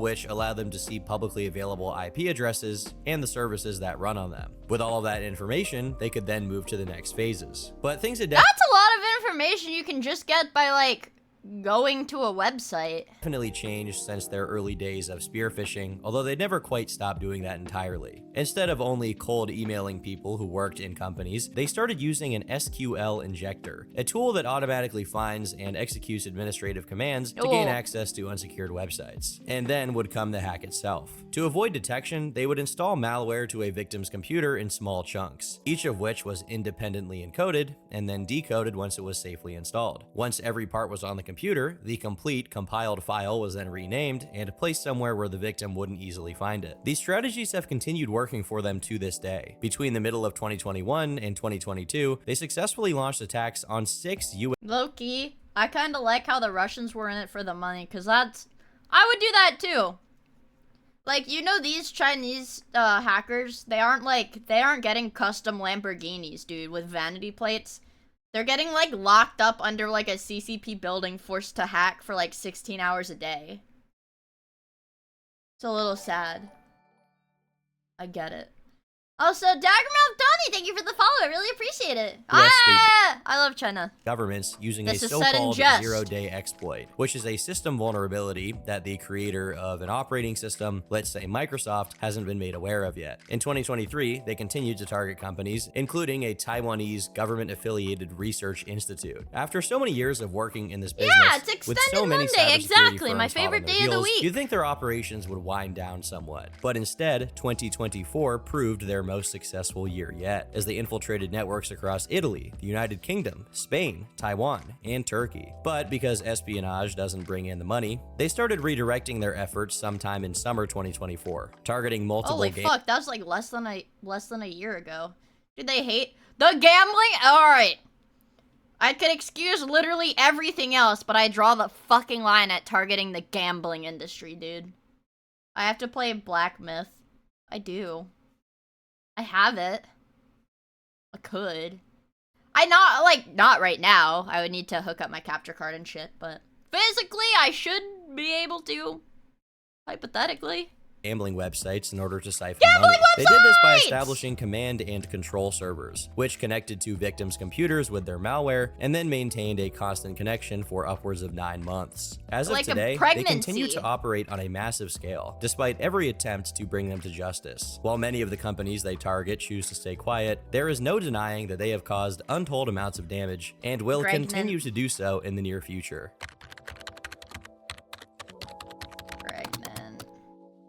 Park Jin-hyuk was born somewhere in North Korea. He did this on his own? What? But his exact place of birth, or even his birth date, are uncertain. Although it was reported that he was 34 years old back in 2018. What is known is that he attended university in Pyongyang, North Korea's capital. Well, that's the only place they have Park was picked up by the North Korean government, joining their infamous hacking team called the Lazarus Group, designated as the AP. Dude, the Lazarus Group? That's like video game shit. Hong Se-young from the Squid Games. You from the Squid Game? Lazarus Group? That's like some shit that would be in Blue Archive, low-key. I'm sorry I keep bringing up Blue Archive, but like... low-key? That's like what like some villain organization in Blue Archive would be called, the Lazarus Group. Like, that's badass! badass, dude. That sounds so freaking cool. PT-38 group. He was hired to work for a front company called Chosun Expo Joint Venture, from where he allegedly supported the North Korean government with malicious cyber attacks. He worked for the Chosun Expo since at least 2011 in the town of Dailan, China, and he wouldn't return to North Korea until 2014. When the prodigal son did return, Lazarus Group took no time at all in becoming one of the most infamous hacking collectors. Did you get your Chinese girls in Blue Archive? I fucked the shit out of that Chinese donut lady. Yuko, we're not allowed to- Yuko! We're not allowed to talk about China, bro. 2 of my regulars got fucking Twitch suspended for, like, talking about China, like, 20 minutes ago. 10 minutes ago, I don't know, 20 minutes ago. Yuko. No, Yuko, I'm fucking serious! Another one got- dude, are you jerking- are you, like, actually jerking my penis off right now? Oh my god!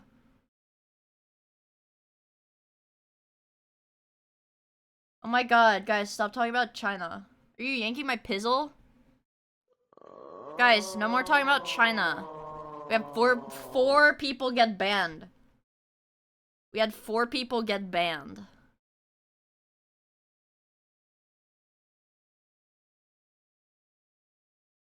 Dude, Tacklight's gonna get banned. Tacklight's gonna get fucking banned. Dude, you guys are cooked. You guys are cooked.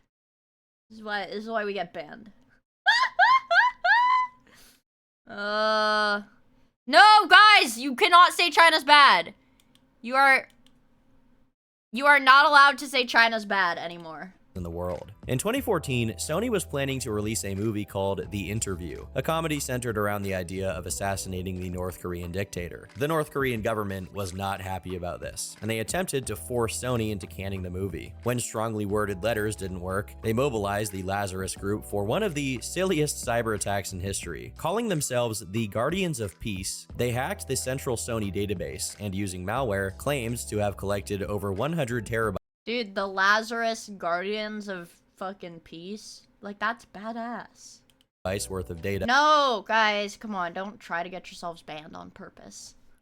Including sensitive employee data, internal correspondence, and even the email archive of the then CEO, Michael Linton. Perhaps they found the most all of his penis pictures. Of all, though, they also leaked 5 movies that hadn't been released yet, including Fury, Annie, Mr. Turner, Still Alice, and To Write Love on Her Arms. I did not watch any of these. They look like dog shit, though. The so-called Guardians of Peace were very open about their hack. Dude. Dude, is this the evil fucking skeleton? Is this the evil fucking skeleton?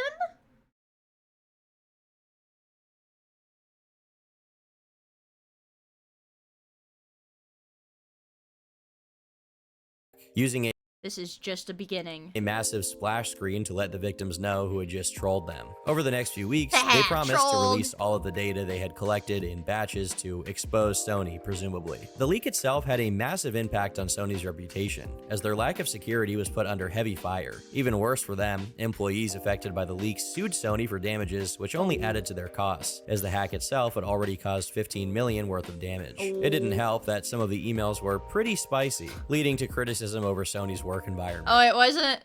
Dude, look at this fucking dude. I always love seeing like the people who edit like news shit. Like somebody got paid to edit pictures of Obama on a film roll captioned racial remarks. Somebody got paid to do that.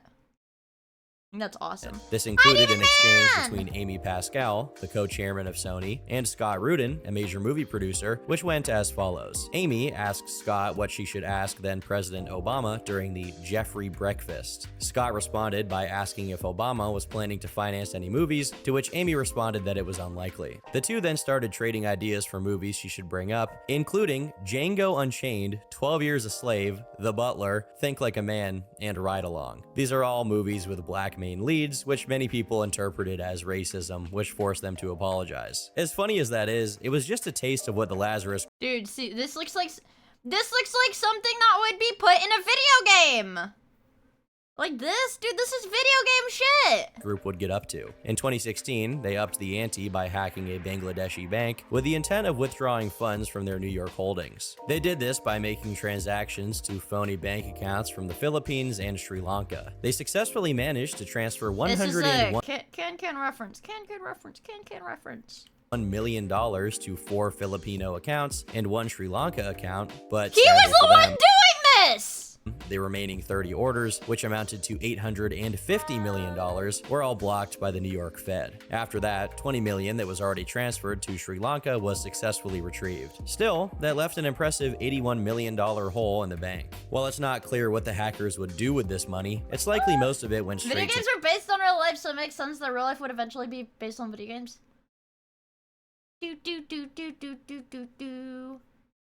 I wish I had the backing music for that.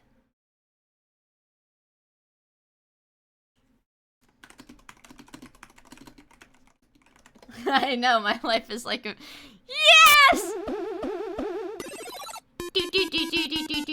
My life is like a video game, trying hard to beat the stage, all while I am still collecting coins. He's got the jaw structure that allows for like this perfect soy mouth. Goodbye, Rit! Thank you for hanging out with us. I really appreciate it. Do. Sun Orb Plus. I got.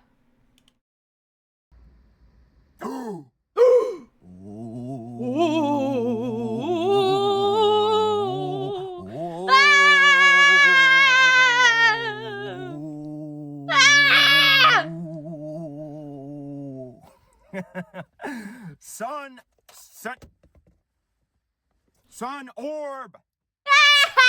Sun How you doing Orb. today, everybody? Hello, Danny boy. It's a monkey. Northern lion. Look. What is this? What is this? Oh, it's it's magnetic! Rich fucking hates me. Sun Orb. Dan Henschel is like... Dan Henschel is not a day over 22. For the North Korean government. Throughout 2016 and early 2017, they started hacking US defense contractors, including Lockheed Martin. They used spear phishing emails sent to employees pretending to be Whenever he says spearfishing, I think of the shit that's like harpooning or whatever. They've got like the big thing. They got like the harpoon like gun or whatever that like shoots it. And he's got his fishing hat. Like that. Harpooning. Pooning?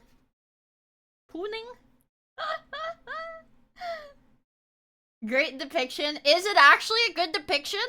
Is it actually good? Me hunting whales in the South China Sea? No. Okay. Alright, okay. That's okay.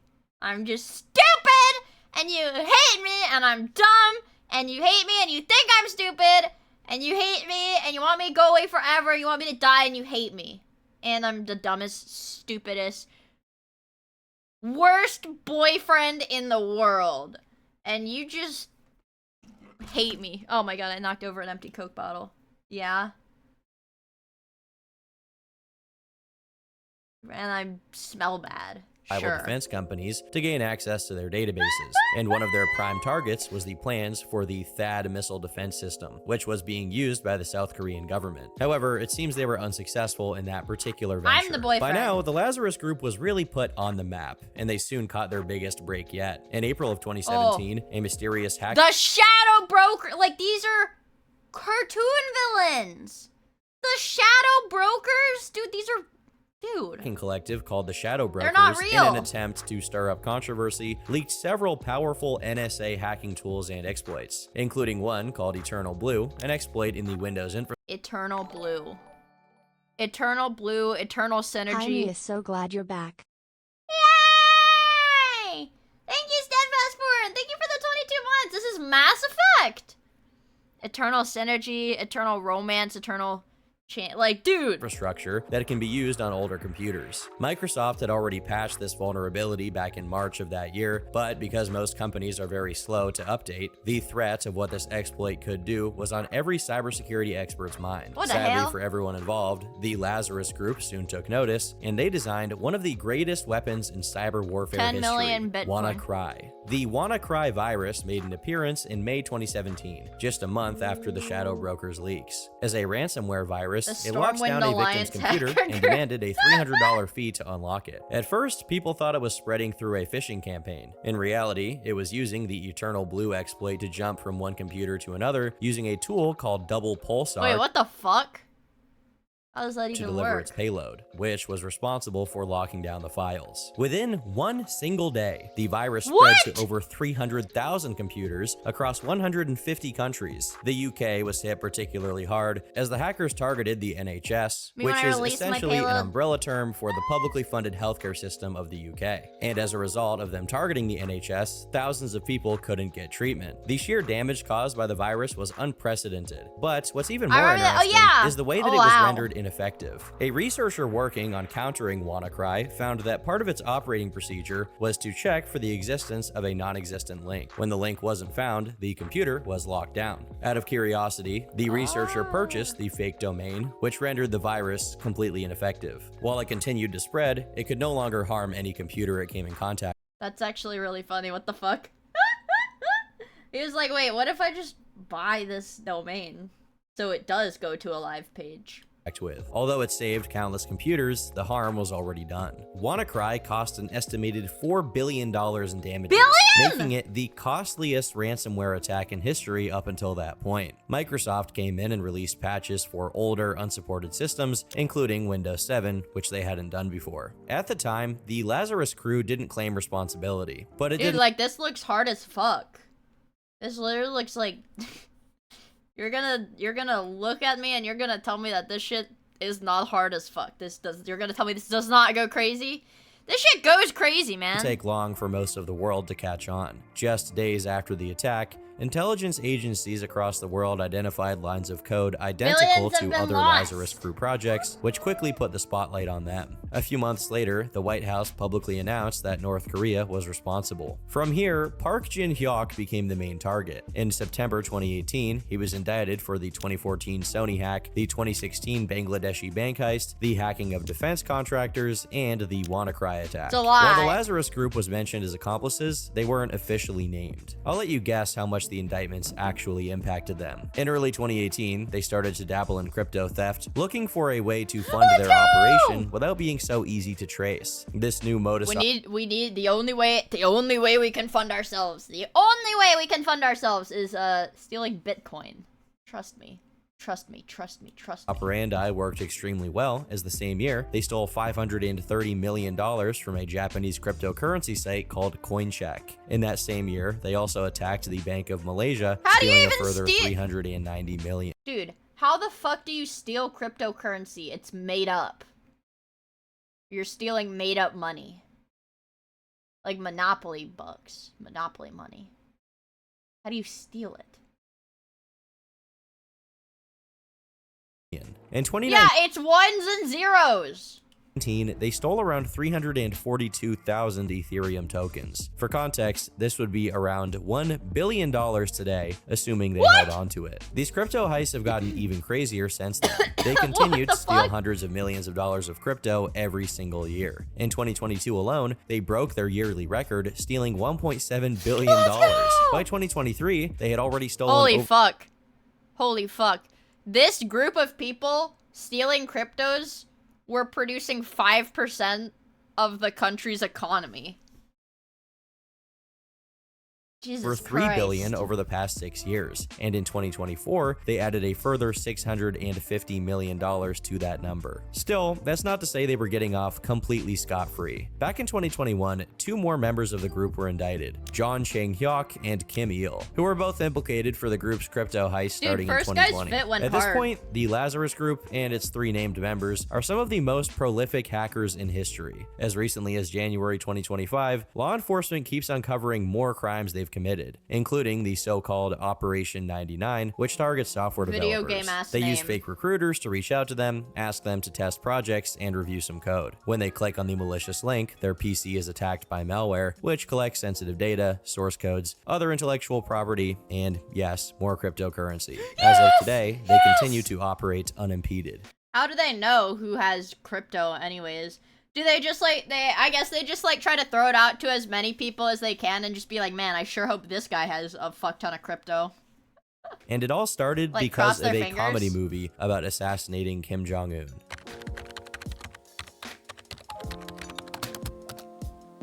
For this one, we'll have to give you a bit of background. It all starts with a woman named Monica. We have a girl boss! Monica was born in El Paso, Texas. In 1997, she joined the US military and became an intelligence specialist with the Air Force, which gave her a very high security clearance and access to all kinds of top secret intel. She served all over the Middle East, including Qatar, Tajikistan, and even war zones like Iraq and Afghanistan. She left the military in 2008, at which point she joined the private sector, working as a contractor for the DoD until 2010, after which her security Space Force is a thing. Well, they can't do anything. We don't got nobody in space. Clearance was revoked. By all accounts, Monica was an exemplary American soldier, but this all changed in February 2012 when she went to Iran for the Hollywoodism Conference, organized by the New Horizon organization. This conference essentially condemns American culture and is a massive anti-Western. What? But this is Sparta guy. But you two poop. It's funny. But it's funny. Western propaganda piece. But for her, it must have been pretty convincing, because she then supposedly appeared in videos from Iran where she identified as a US veteran and then criticized the US government. She also converted to Islam during a live television event, although the consensus seems to be that she had already converted sometime before this. They probably Around paid a her a year lot later, of money in August for that. 2013, she arranged to enter the country again, and this time, she wasn't planning to leave. She agreed to divulge top secret information relating to US national defense. The Iranian government handed her an office and a work computer, and using her experience and connections in the intelligence community, she started gathering up info about United States intelligence personnel, people that she personally knew. And she then used that information to draft target packages against them. Monica herself is not present on the FBI's most wanted cybercriminals list, as she's actually listed under counterintelligence. Despite this, she became a prolific state-sponsored hacker. She partnered up with 4 Iranian nationals. The 4 men were members of the Iranian Revolutionary Guard Corps. Together, they planned to aggressively target Monica's former intelligence friends. According to the Department of Justice, the hackers used fake social media accounts to contact these individuals and used social engineering to convince them to Dude, it's like that. Oh my god. Who was that, government official? I don't know if you guys remember this. It was the guy. It was whatever official had a Russian girlfriend or some shit. And she was like, yeah, I'm your sexy spy girlfriend. You wouldn't dare tell me government secrets, right? Haha. And then he did tell her government secrets. Meaty! Hi, Meaty! I'm talking about government secrets right now. Hi, Meaty! How was your stream? What were you guys up to? A member? Well, as long as you guys remember that it happened, we all know in our hearts that it happened, so it happened. I hope you had fun, you guys. Let me get your shout out. Yay! Shout out. Wow. It happens. No, it's real. Hold on. Russian girlfriend spy.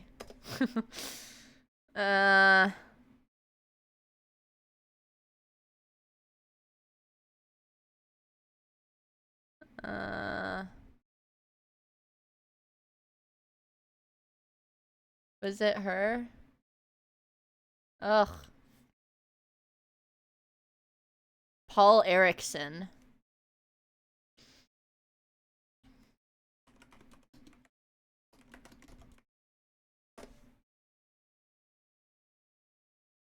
Ah, what is this? It was a Chinese GF. Oh.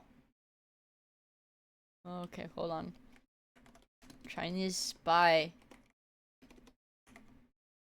Girlfriend. Eric Swalwell. Okay, hold on. Eric.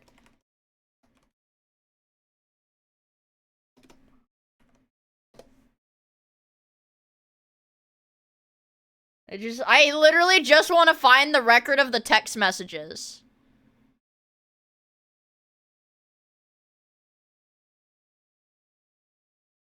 Dude, this is so cancer. This is so cancer.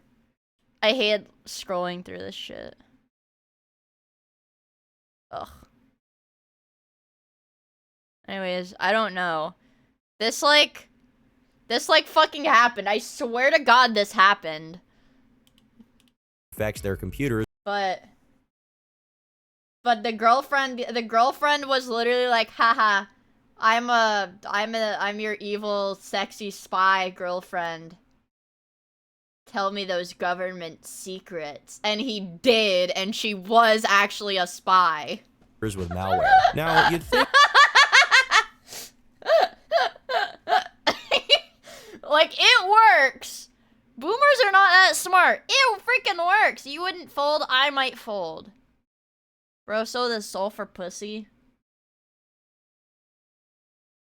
I'd probably fold too, I'm gonna be honest. I think having someone with Monica's pedigree on their side would give them a huge leg up against other intelligence officers. What? But as it turns out, experience cannot mask sheer stupidity. On one occasion, they created a Facebook account with the name Bella Wood attached to it and reached out to some of Monica's former friends. They attempted to play into the officers' more primal urges, promising to send them photos of Bella if they...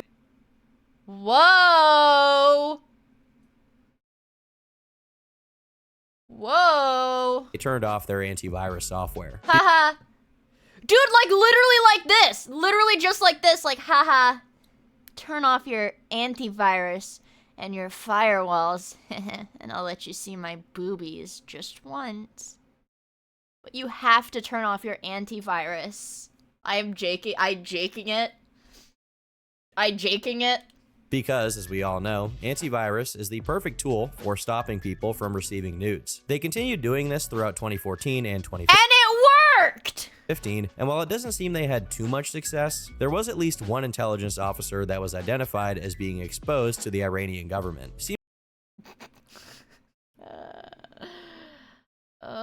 Seems like a bit of a low success rate if you ask me, but with the skill level and attempts these guys have demonstrated, maybe I'm giving them too much credit. Now at this point we have to take a step back. As I said, Monica was working with 4 Iranian nationals to make her dream of going after the United States become a reality. And while most of these individuals aren't very interesting, there is one that we need to talk about. Behzad was born on August 24th, 1988 in Nagadesh, Iran. Besides so Monica good, I herself, compromised he is my the most country's influential member of cybersecurity. the entire group.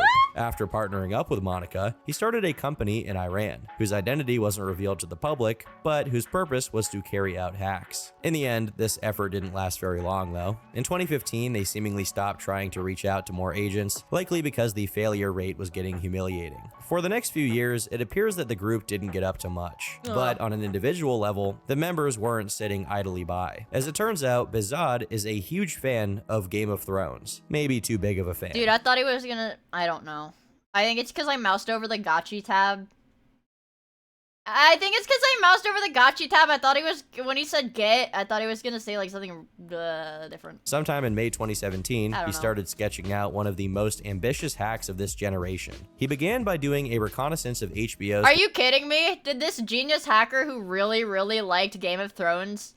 Dude, I'm gonna flip my shit if he tried to like hack the network so that he could watch Game of Thrones early. That's gonna be some That's greedy. That's greedy as fuck, dude. You don't need to be doing computer networks and employees searching for access points throughout the networks where authorized personnel could enter the database. After scoping it out, he put his plan in motion. He hacked multiple employee accounts and entered HBO secure servers, stealing as much data as he possibly could. The leak was substantial. There were dozens of video files of unaired HBO episodes, including Barry, Curb Your Enthusiasm, Room 104, and The Deuce. There were also scripts and plot summaries of other unaired content, including his favorite, Game of Thrones. Dude, that's he also got his hands on financial records, employee contact lists, emails, and online login information for HBO's social media. I mean, to be fair, if I had the ability to hack shit like that, and somebody told me, like, yeah, oh, they've got your favorite show done, you know, they're just waiting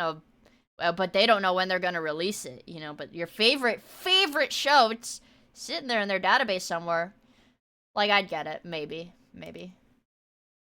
Media accounts. After this, Behzad became very brazen. On July 23rd of that year, he contacted multiple HBO executives and employees with the proof that he had hacked their network. He then followed it up with an email threatening to leak the Game of Thrones Season 7 script and cast list, as well as information about other shows. He threatened to leak all of this to the public unless HBO paid him a $5.5 million ransom via Bitcoin. He ended the email writing "Good luck to HBO" with a picture of the Night King from Game of Thrones. But dude, that is so autistic. Holy shit. You have to respect that. This dude does not fuck around. Okay? This dude does not play about Game of Thrones. Okay? You have to at least give him props for that. That's funny as fuck. HBO refused to pay up, so this TV terrorist came back a few days later and made a stronger threat. He said that if they didn't pay the now increased ransom of $6 million, he would definitely leak all of their stuff right away. But again, HBO did nothing. So he came back one last time 3 days later, giving them a link to his Bitcoin wallet. Once it became clear that he wouldn't get any money, he held true to his word and started promoting his leak across social media, slowly divulging the treasure trove of websites that he controlled. He really made sure people would know that HBO was hacked and that he was the man who did it. Now, after this, things get a bit rocky. A group calling itself Charming Kitten was connected to the HBO hack, which claimed that Behzad worked for them. This led to a deep dive by a company called Clear Sky. Dude, like, this literally looks like a Blue Archive. I'm sorry. This looks like a fucking Blue Archive logo.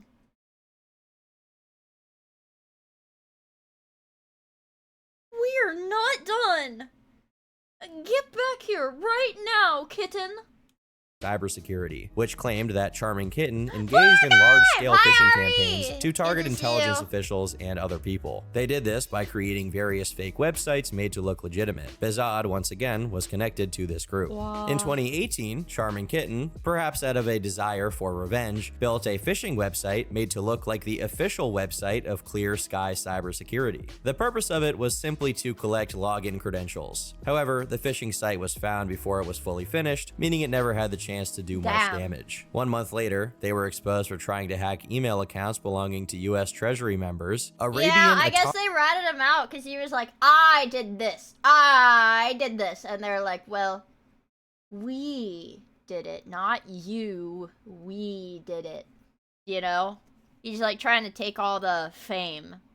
I guess fame's not the right word, but atomic scientists, Washington, D.C. think tank employees, and enforcers of the U.S.-Iran nuclear deal. While there isn't much hard data on Charming Kitten, there were some links between them and at least two of our hacker quintet, Monica and Behzad. In 2019, after the five were indicted for their actions between 2013 and 2015, news reports came out connecting Monica and Behzad to Charming Kitten. However, this didn't seem to put a stop to them. Later that year, Microsoft came out publicly and claimed that Charming Kitten was targeting a 2020 US presidential candidate, although they refused to name which one. According to them, the group had attempted to identify 2,700 email accounts connected to people who were associated with the campaign. 4 accounts were compromised, although supposedly none of them belonged.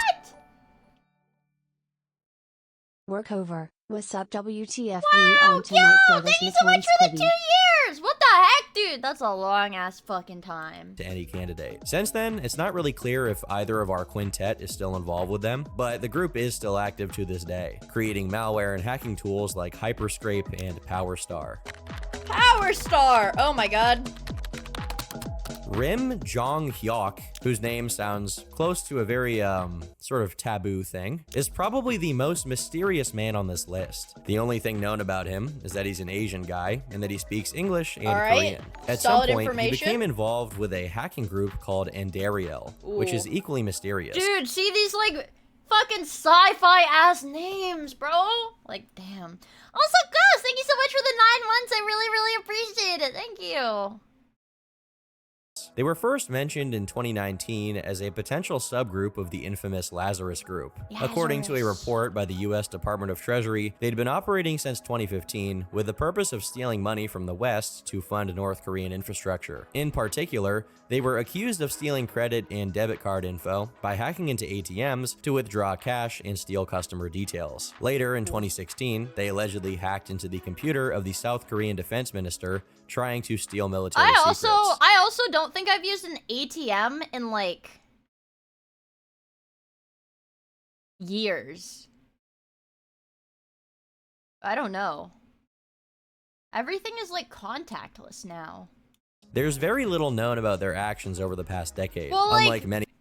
Because I've literally been to gas stations. I don't know. It's like anything that uses the keypad. Like, I went to a gas station once that literally I had to go in and, like, pay with the cashier because they disabled literally every... No. Like, using the keypad on any, like, machine that takes your card info or whatever. Or, like, any machine that, like, takes your card info. Like, an automated thing. But, like... It's like cause it's easy for people to, like, hack it or whatever and, like, log what you type in, like, your card pin and stuff like that. And so, like, but at this gas station that I went to, like, they had disabled all of the keypads on all of the pumps. And so you had to go in and talk to the lady to buy the gas. Yeah, the skim, yeah, and you put it over the buttons and it looks like it's normal, but it's actually evil shit. No, I did... No, they gave me the cash at the casino. Any other hacking groups, these guys managed to stay completely under the radar, but there was never any doubt that they were operational. In 2019, they took part in stealing 312,000 Ethereum tokens alongside the Lazarus project, but their involvement wasn't discovered until much, much later. However, not even the best hackers out there could stay out of the spotlight forever. On July 25th, 2024, the Department of Justice indicted the Andariel group and specifically named Rim Jong-hyuk. It's like... rim job. But, like, how are they gonna, like, realistically, what the fuck can America do if they're like, oh yeah, we're gonna indict these North Korean hackers? Like, you can't do anything. They're in North Korea. They're not gonna be, fuck, yeah. Yeah, sorry, America. Let's go over to America and let them arrest us or whatever. Hyuk is a co-conspirator. They don't ever really explain how they got the name of their group, which sounds like something out of Lord of the Rings, but the sheer number of charges is harrowing. You see, back in 2022, during the wildfires in Hawaii, the Andariel group used a ransomware virus called Maui.exe, blackmailing people to pay them with crypto, lest their files be deleted. They then laundered the money they received through Hong Kong-based facilitators who converted the crypto into Chinese yuan. Even back in 2022, the operation had experienced some trouble, as around $500,000 worth of crypto was seized back by the FBI. Oops. The money that they got from this was then used to lease virtual private servers, which they used to launch further cyber attacks against, once again, unnamed defense contractors and security and technology companies and other organizations, including 2 US Air Force bases, NASA, South Korean and Taiwanese defense contractors, and even a Chinese energy company. They were experts at exploiting known and unknown vulnerabilities in web systems. This includes the Log4j vulnerability, a flaw in web-based software developed by the Apache Software Foundation. Some products are widely used in the space industry, including software like Apache ActiveMQ, which handles communication between satellite networks, and Citrix NetScaler, a security This is shit I never even heard program. of. Besides these vulnerabilities, the hackers also use traditional social engineering. And they were Jehovah's Witnesses. They were Jehovah's Witnesses and they went up and knocked on your door and asked if you would put this USB stick that had a virus into your computer. Also, Zenny Spider, thank you for the follow. I really appreciate it. basically just convincing people to open doors for them that would otherwise be closed. These methods proved devastatingly successful. The hackers stole terabytes of data, including unclassified US government employee info, old technical manuals for military aircraft, intellectual property, and some technical information about maritime and uranium Alright, I processing draw projects. the fucking line at With Rim Minecraft. being the only named member, the FBI authorized a $10 million bounty on him, which they also extended to the entire Andariel group. With this also came the seizure 10 million bucks per guy? That's crazy. Of some of their crypto wealth when an unnamed agent identified 2 crypto accounts associated with the group. One, a Binance account, and one, a Paxful account. The assets from these accounts were seized, although it's not clear how much money was taken. This wasn't much, mind you, as the FBI only managed to recover around $93,000 from the Binance account and around $50K from the Paxful account. Considering they had already seized about $500,000 from them back in 2022, and considering that these 2 accounts had been used to launder 7.12 Bitcoins all by themselves, it's unlikely this had too much of an impact. The Bitcoin Hell, circle. the fact that the bounty is set at $10 million shows that these sums are peanuts. As is always the case with these hackers, these indictments didn't deter them one bit. If anything, it emboldened them. In August, a cybersecurity company called Kratos Defense compiled a report on the hacker group's activities, outlining their methods and their usual vectors of attack, which included various aerospace companies across the United States. Like, these aren't real. These are made up. These aren't real. None of these are real. Japan, South Korea, and India. Most recently, the hacking group was exposed for using the Play ransomware virus, and as of now, they likely are still in operation. Shailesh Kumar P. Jain was born on February 10, 1970, somewhere in India, although he later moved to California and became a US citizen. I'm sure you can see where this is going. The FBI describes him as an internet entrepreneur. Most notably, he was the CEO of eFront, an affiliate marketing company. But even before getting into everybody, you have to make up a name for a company, but it's like, I don't know. What's like a... I'm trying to think. No, wait, eFront is a front for something? It's like, I don't know. I don't know. I don't know. These names are just sound like extra fiction, you know? Extra fictional. His major crimes, Jain was a bit of a bad egg. In 1991, he was arrested in California for fraud, although he didn't stay in jail for very long, founding eFront sometime after he got out. His company, eFront, though successful, was embroiled in controversy right from the get-go. The basic concept of the company was to purchase successful websites and populate them with banner ads. This was a pretty normal way of doing things back then, but Jain had a way of making it worse. For one, he allegedly didn't even pay the banner companies, meaning he just pocketed all the money he was getting from the AdSense. He also supposedly threatened multiple websites that were exposing his shitty behavior with lawsuits, effectively shutting them out of existence. Perhaps worst of all, when a female webmaster disagreed with him, he threatened to assault her and spit on her. Sometime in 2001, someone leaked text messages between Jain and a man named Bryant, as well as some other users, where they discussed the best possible way of silencing their critics. They debated on everything from lawsuits to cease and desist letters, planning to take over their competitors' websites. In fact, this is how most of their shady business tactics were discovered in the first place. Of course, none of this really worked out for them, and the company was officially defunct later that year. Jain fled the United States to avoid charges of tax evasion. So he was officially back to square one. But his scammer ways wouldn't allow him to just sit idly by. At some point, he met a Swedish-born man named Bjorn. That is PewDiePie. That is PewDiePie's cousin. They even have the same hairstyle. That's fucking PewDiePie. That's PewDiePie's dad. Thanks for the sub. I love you. Daniel Sundin. And together, they started working on their most ambitious project yet, selling counterfeit antivirus software licenses. Jain founded multiple shell companies for this purpose, including Discount Bob and Shifting Currents Financials Incorporated. But the most noteworthy was called Innovative Marketing Incorporated, founded by Bjorn and based out of Ukraine. The idea was simple. Take a company like Norton Antivirus, a relatively popular antivirus software developed by Symantec, and then pretend to be a genuine seller of that software. Using spam and pop-up ads, he convinced people interested in Norton to come on his website instead, where they would pay $39.95 for his shoddy, non-functional product. The payments were processed through a third party, so at the very least he didn't steal their credit card information. But when the payment was complete, he would actually deliver the counterfeit from a facility in Ohio. This scheme ended up being extremely successful. From 2006 to 2008, they may have made upwards of $500 million. Although I'm somewhat skeptical of that claim. Abby, don't At least do this. 1 million people did Abby, you'll be sent to jail, bro.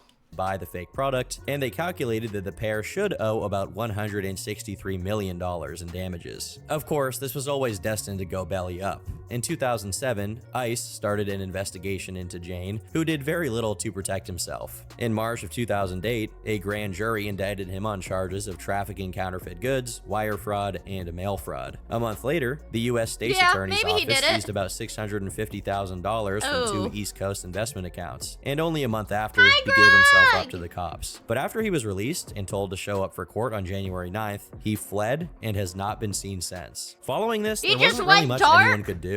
No one actually knows where he and his Swedish partner went to, but he was still being investigated. And in 2010, the U.S. State's Attorney's Office filed charges against Jane and his friends, alleging they had transferred millions of their ill-gotten gains into a Swiss bank account. This money, which was around $14.8 million, was successfully seized by the government. As of today, it's been 16 years since the two became He looks so sad. He's full forlorn expression. Fugitives. Despite the fact they stole hundreds of millions of dollars, the FBI doesn't seem to be in too much of a hurry to catch them, offering a measly $20,000 reward for information leading to their arrest. Honestly, considering— I guess to be fair, they weren't like as malicious as the other guys that are like, yeah, we wanna, I don't know, cripple, we wanna cripple these healthcare services because we're evil. They were just like, I want to scam people for the love of the game. We're not, like, peddling a virus that's gonna destroy your computer. We're just, like, selling you a fucking fake antivirus. Like, fuck you. How easily some people can rack up those $10 million bounties, I can't help but feel like they're underselling them. But in fairness, Jane targeted the American people, not the American government. So that may be why he's listed as a lower priority. Michael. Don't leave me here, Michael! Now, this conspiracy revolves around 9 different people, although you only really need to know 2 of them for starters. They weren't Michael evil corp, and the Richard. evil The corporation, 2 men were born in Nigeria, and while not much is known about their early life, again, I'm sure you can infer what they did to get on the FBI's most wanted list. At some point, these Nigerian Avengers combined their forces with around 7 other people, put all of their heads together, and came up with the most genius plan of all: scamming Americans out of money. Sometime in 2015, the group formed their own little scam email center. Initially, they mainly Holy fuck. Holy fuck. targeted businesses, using either spoofed or hacked emails to pose as an executive of whatever company the victim worked for, and then fooling the victim into paying a sum of money, often with fake invoices. This was mainly carried out by Richard. He was joined by 2 men named Alex and Felix. As time went on, the scammers started to diversify. A bit later that same year, Michael and Felix, joined by 2 other men, started testing out a brand new way of scamming people: romance fraud. They created— Dude, these guys fucking pioneered the Dude, these are the pioneers of the, like, Nigerian prince thing.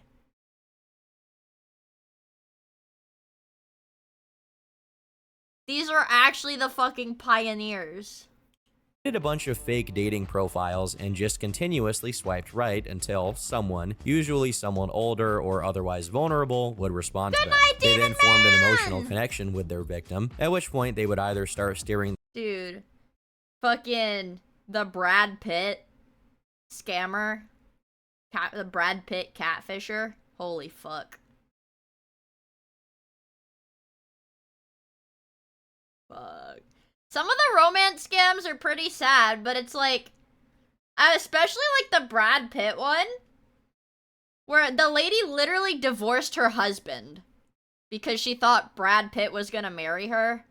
So like, at some point it falls on you, but like, damn. the conversation towards the victims sending them money or ask them to give the scammers their banking details. They were so persistent that when the victims seemed like they had doubts, the scammers created a fake financial advisor profile just to convince them that this was all perfectly safe and normal. As you can tell, this is high effort scamming. People pretty much operated as your average Nigerian scam email center. The only exception is that they were better at it than most. The group had a very efficient division of labor, with around half the group focusing on scamming businesses and the other half focusing on scamming lovesick old people. This was then further divided, with Alex— Dude, dude, they have this shit optimized. This is the most efficient Nigerian print scam center in the world. —and Felix providing fresh bank accounts through which all this money could be laundered. And there was— Pamela Anderson is not in love with you. I'm sorry. She's not. It is on TV. a lot of money to go around. Sorry. Between 2015 and 2017, which is when the group is estimated to have operated, their scamming of businesses yielded around $6.3 million, and their romance scamming yielded around $1 million. Later indictments don't mention the group being active after this point, meaning they most likely went into hiding, happy to make off with what's just shy of $1 million per person, well before anyone had a chance to notice them. But sadly for them, someone did notice, even though it took some time. As the numerous complaints from affected parties reached the ears of the federal government, he had been known to the authorities since at least 2016 when he decided to travel to the US. As soon as he landed in Atlanta, he was arrested. In February, he was sentenced to 96 months in prison, plus 3 years of supervised release, and he was forced to pay a restitution of $1.57 million. As the first domino fell, others soon followed. A second member of the conspiracy was planning to travel to the United States in 2017. As soon as he landed in New York, he was also arrested. He was sentenced only 1 month after his friend, receiving a 72-month prison sentence, a 3-year supervised release, and was forced to pay restitution of $1 million. Yeah, I'm surprised. They're only in prison for like... I mean... This guy was in there for like 6 years. It's a pretty long time. And what did they say? 96 months? 8 years? I know, why do they keep going to the US? Like, I don't know, at least give it, like, some more time, Identities of these scammers were slowly revealed. The state of Nebraska soon brought charges against Michael alongside one of his other accomplices. Nebraska. They were named as part of a much larger conspiracy to defraud people, although at the time, none of the remaining names were known. Michael remained safe in Nigeria, but his friend had been apprehended, and after a successful extradition to Poland, he was sentenced in 2020 with 60 months of jail and ordered to pay $508,000. Soon, all the other conspiracy members were revealed to the public by the Department of Treasury. 6 of them were still fugitives, and for the next several years, they actually managed to avoid capture. That is until 2023, when Nigeria found another member, Alex, extraditable, arresting him and deporting him to the US. He was charged with prison time and sentenced to restitution. Lastly, we have Abiola Kayode, who was arrested in Ghana in 2023 and extradited in 2024. He's also been shipping him out. As of today, only 4 of the members are still at large, most likely still residing in Nigeria: Richard and Michael, Namdi and Felix. As far as anyone is aware, they have stopped scamming people and are likely hiding from the authorities, trying to live off of their cash in the quietest way possible. Ruya Ignatova was born on May 30th, 1980, in Rusa, Bulgaria. She was born to a Romani family, emigrating from Bulgaria to Germany when she was 10 years old. She showed a lot of academic potential, first studying at Oxford University, and later transferring to study private international law at Constance University. In 2005, she published her school dissertation, translated as Opportunities and Perspectives for Reforming the Place of Jurisdiction at the Place of Performance, at least according to Google Translate. She eventually found a job at McKinsey & Co., a management consulting company. Early on, she showed herself to be extremely charismatic, which would help her a lot in the future. But given her presence on this list, I'm sure it's evident this charisma wasn't used for the greater good. In 2012, she was convicted for fraud due to her connection to her father's company. A year later, she allegedly tried another scam, starting— Dude, this is actual woman scamming. This is actual woman scamming. She was doing MLMs. Dude, come on. This is like as woman scam as it fucking gets. Hold on. Sorry, I'm like fucking with something on my desk. Alright. A multi-level marketing company called Big Coin. All of this scamming was just small fry compared to what she would do eventually. Ruya was nothing if not incredibly ambitious, and as Bitcoin started becoming more and more popular, she came up with her most brilliant idea. Bitcoin is for pussies. Bitcoin is where it's at now. Yet. OneCoin. In 20... One?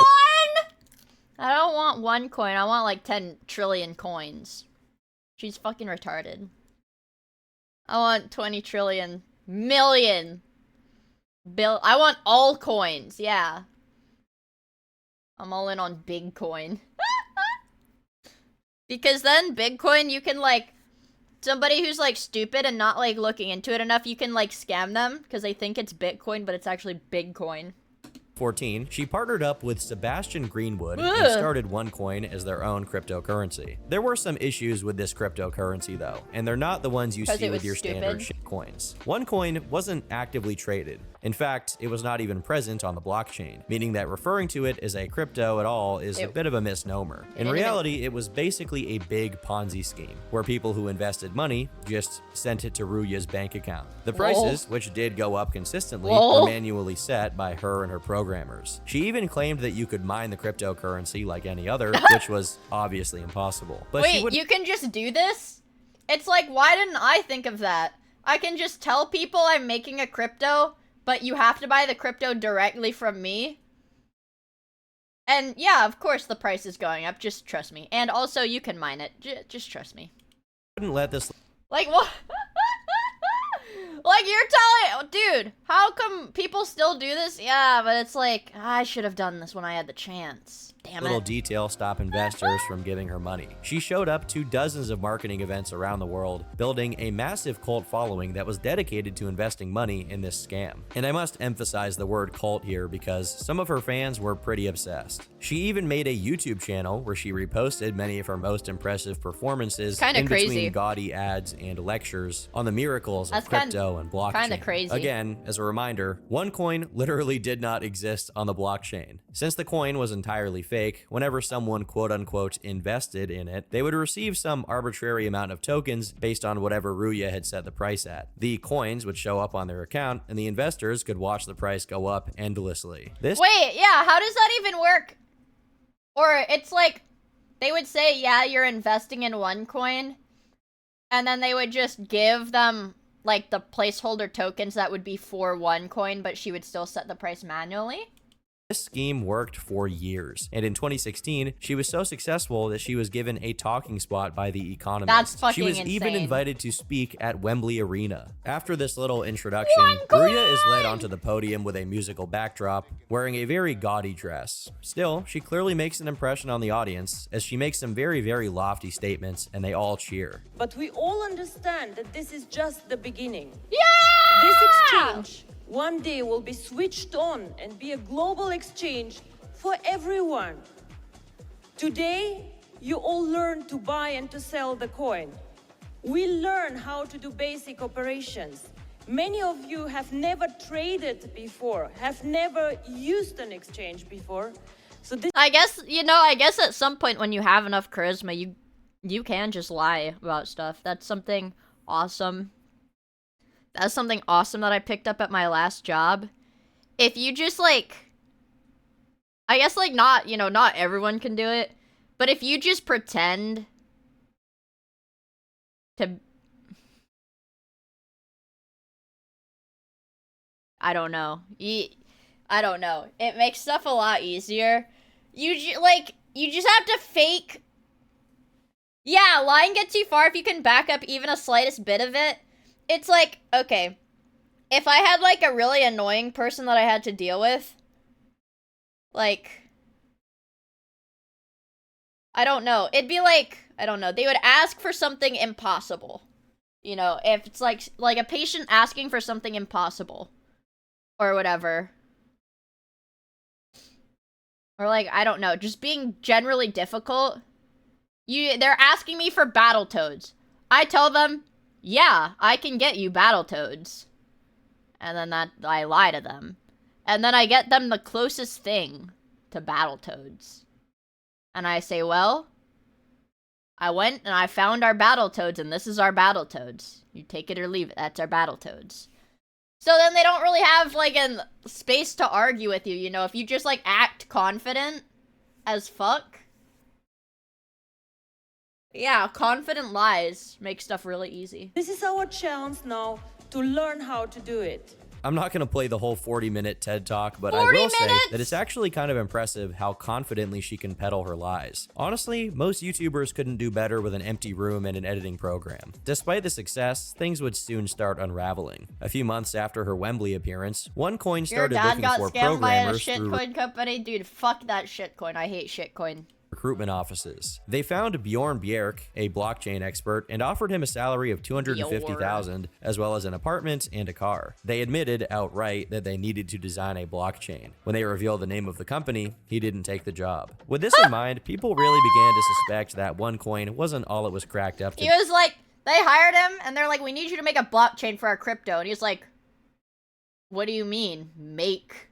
What do you mean make it? He was like, you already have a crypto. What do you mean make it? There should be one there.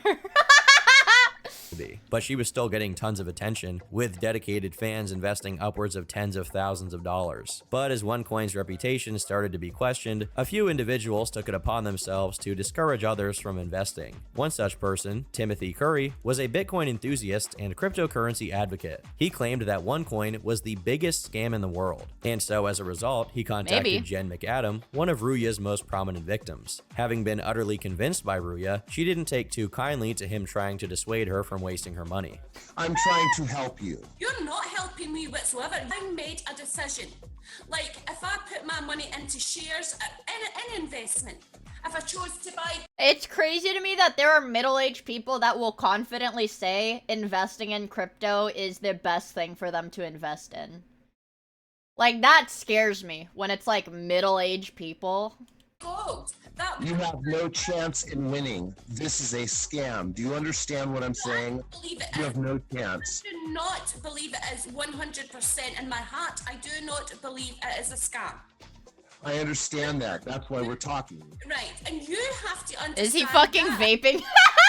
Is he like fucking vaping while he's on call? I understand that. That's why we're talking. Right, and you have to understand that this is my choice. It is. Becoming abusive or harassing or all this that you've wrote to me.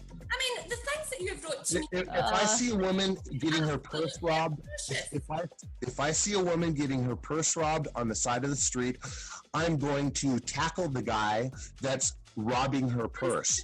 Okay? I've got a caring heart. I care for everybody. As I said, she had a lot of dedicated fans. It's hard to accurately estimate just how much money Ruya made in the end, but between the fourth quarter of 2014 and the third quarter of 2016, she may have brought in as much as $4 billion. And if that expensive dress she was wearing earlier didn't hint at it, she spent this money very lavishly. She bought yachts, mansions, and even an armored Lexus. I haven't been able to find any pictures of this supposedly armored Lexus. I don't know if this means it was like the Batmobile, but Japanese Batmobile. I haven't figured that out. In 2016, she also hired her brother to manage her flights and carry her luggage. She paid him a relatively low amount of money, but she would also buy him expensive clothes. She even bought him a house. But even with all of this spending, her and her top... Imagine your sister is a billionaire and she hires you for $3,000 for a $36,000 salary. For any non-America bros, that's like less than median income. For any non-American bros. It depends on where you live. It depends on where you live, yeah. Top guys didn't really know... Hey, quit. Stop it. Where to put the rest of the money. They had stacks of cash in apartments in Bulgaria, Hong Kong, Dubai, and South Korea just sitting there. They invested some of it. This is like mob shit. This is like some fucking mob tier shit, like mafia shit. They had just stacks and stacks of cash hidden in apartments. Into stables and thoroughbred horses, and they even put down $30 million on a lease for an oil field in Madagascar. Through this transaction, Ruya ended up meeting Neil Bush, the brother. And they had like the, they had like the race horses or whatever. of George W. Bush, the 43rd president of the United States. But apparently, even with all these investments, much of the money was just straight up stolen by the so-called top investors. Lol. Essentially, Ruya stole money, and then her boys stole her money again. Lol. In the end, the last nail in Ruya's coffin was falling in love with the wrong man. According to her brother, she tried to elope with a married man named Gilbert Armenta, but she started getting suspicious that he was just stringing her along. She was correct, as the man turned out to be an See, dude, this... You think that the fucking spy that pretends to be in love with you is like a fucking, like, movie trope or whatever? That shit happens! And this shit is effective.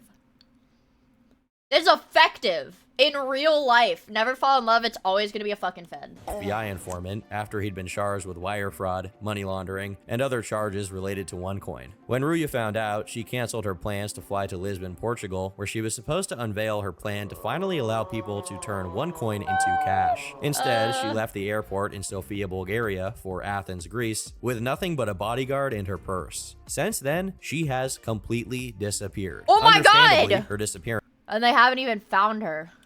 Caused panic among the investors who showed up at her brother's house. Her brother didn't really have much for them, although he tried to keep the scam going by telling them to just wait and see. As a result, he ended up getting kidnapped and had a gun pointed at him. He fled to the United States. Technically, your birthday's tomorrow?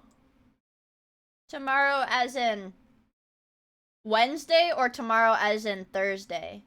Because I should have a collab on Wednesday. I almost just hit the stop streaming button. I don't fucking know why. States, where he was eventually arrested, along with Ruya's partner in crime, Sebastian. Ugh. As of today, Ruya is still missing. No one, including her family, at least according to them, dude. have any idea where she went. The FBI put up a $5 million bounty for any info leading to her arrest. She's expected to be traveling with... Her bounty was, well, I guess it wasn't like harming like facilities. It was just scamming rich people, I guess. So her bounty is only $5 million. Armed guards, and the feds think that she may have even undergone facial reconstruction surgery to hide her identity. She was officially indicted on charges related to OneCoin in October 2017, and then again in February 2018. As for Sebastian, he has already been sentenced. Isn't that like a thing? I swear to God, I read somewhere about that like happening. Where it was like a wanted person and like the FBI like fucking seized him or some shit. When they realized, when like the doctor or whatever realized that they matched like a fugitive or some shit. But I think I saw it on Twitter, so it's like 50% not true, 60% not true. Sent to jail for 20 years for the multi-billion-dollar fraud known as OneCoin. 20! War may never change, but crime apparently does. In-person robberies are now the least lucrative activity for criminals. The real money is in cybercrime. A world once populated by... Dude, you're telling me Payday fucking lied to me? You're telling me a casino heist or a bank heist isn't gonna make me nearly as much money as just farming idiots online to invest in my shitcoin? That's not fun. That's not fun. It's all digital, baby! With guns overtaking jewelry stars is now filled with computer nerds with a particular set of skills. Damn it. They're primarily taking money from the United States government or its citizens, and in many cases are actually protected by the countries from which... I need $1 million from everybody for the Miia coin. For big coin. All coin. It's called all coin. And it's called all coin because you, the investor, get all the coin. Sounds like a good deal, right? It's all the coin. You get all the coin. You're gonna be rich. Chat, you're gonna be rich.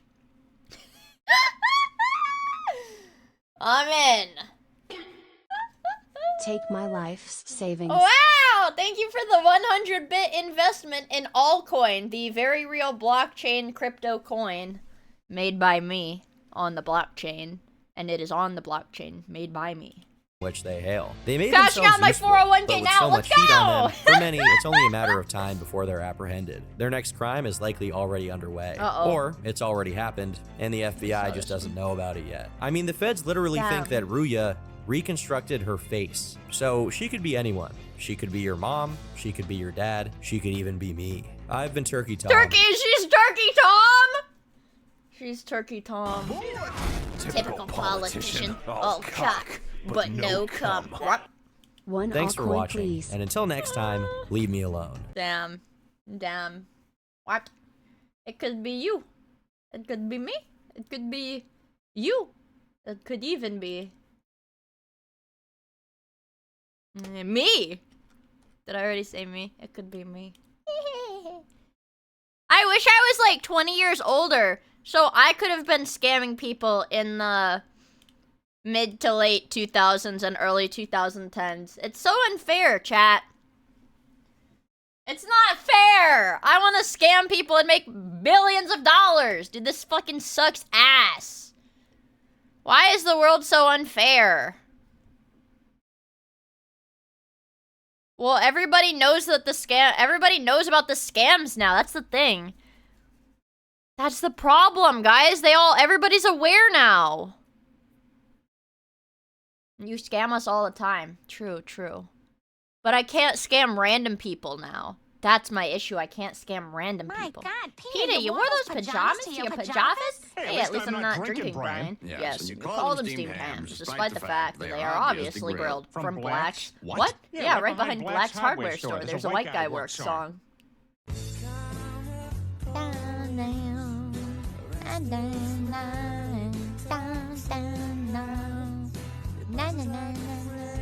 Oh boy, does it feel good to undo my butt fluff. Thanks. Shaddy, that's going straight into all coin. The coin where you get all the money. And I get all the money too. And we all have all the coin. Sounds like a good idea. Sounds like a good idea to me. That's what it sounds like to me. We all get all the coin. It's an infinite money generator. Exactly, guys. Wow! Ken, thank you for the gifts up to Allcoin. We're gonna have to steal that account from him, though. I'm gonna need that username. I'm gonna need that username. Where are we gonna need that username? I think I have an idea. Hold on, let me turn my music back on. I don't want gas maxing. Give me something else. Give me something else. I'm sleepy. Anonymous, thank you for the gifts of the my coin. Appreciate it. Appreciate it. How I Survived the Titanic by Dan Henschel.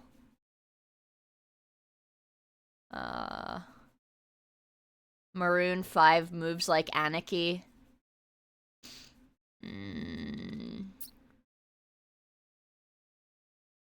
Nightcore Never Dies.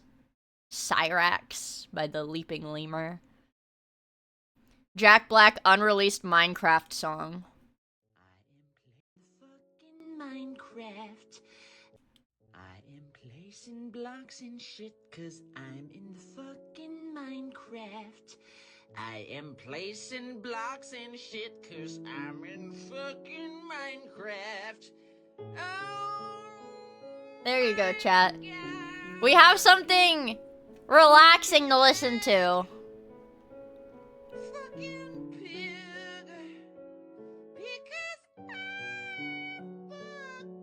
What is he saying?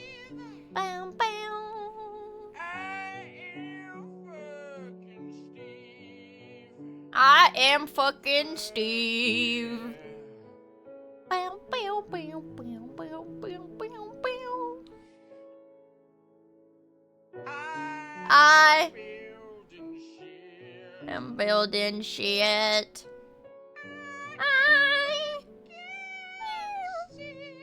Thank you. Dude, they already have, like, freaky Jack Black, like, Minecraft action figures. I hate it.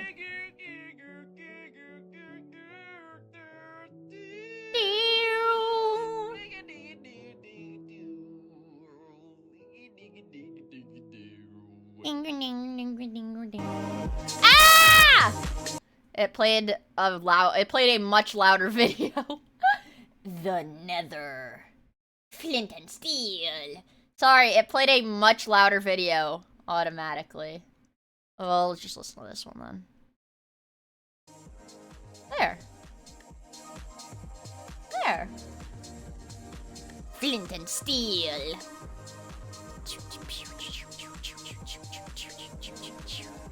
That's how I feel. Yup. I'm glad that I finally freaking got to stream today. I'm very happy that I got to do shit today. This CoffeeZilla video with the most regarded crypto scam promising almost 400,000% return on investment. You guys think Miyagaku will be on? I don't know. My tummy kind of hurts right now. Not gonna lie. Who suggested something on my throne? I'll go. Okay. I'll go look at my fucking throne.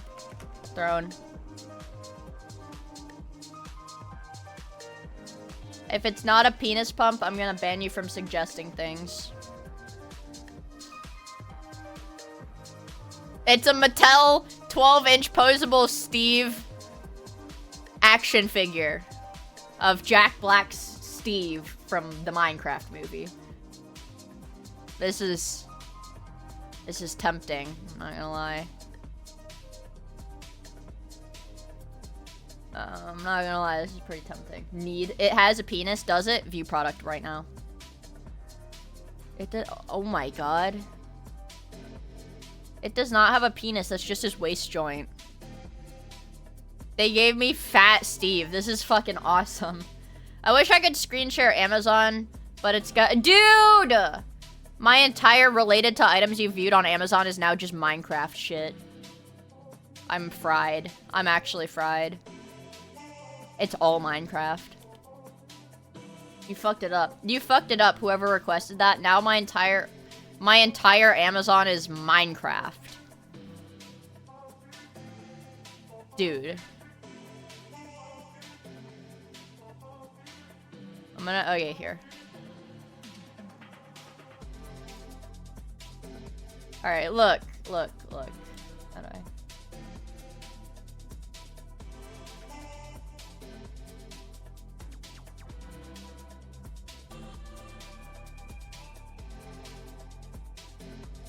There's more.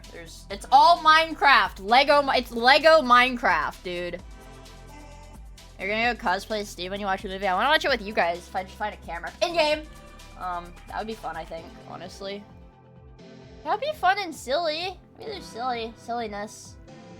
Will you be doing the Young Sheldon quiz to get free Minecraft tickets? What does that mean? The Young Sheldon quiz for free Minecraft? Free Minecraft? Look it up. I'm scared.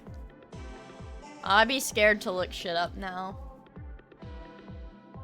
It's gonna be a phishing scam. We learned about this shit, you guys. We learned about this! It's called social engineering.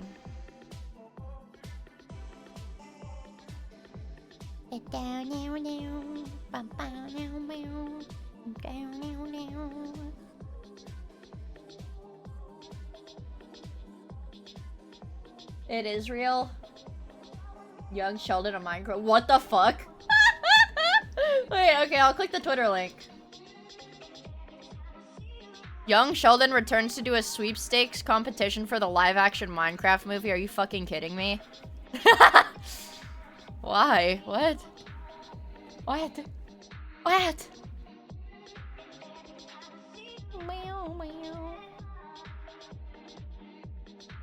That's awesome. I think that's fucking awesome, actually.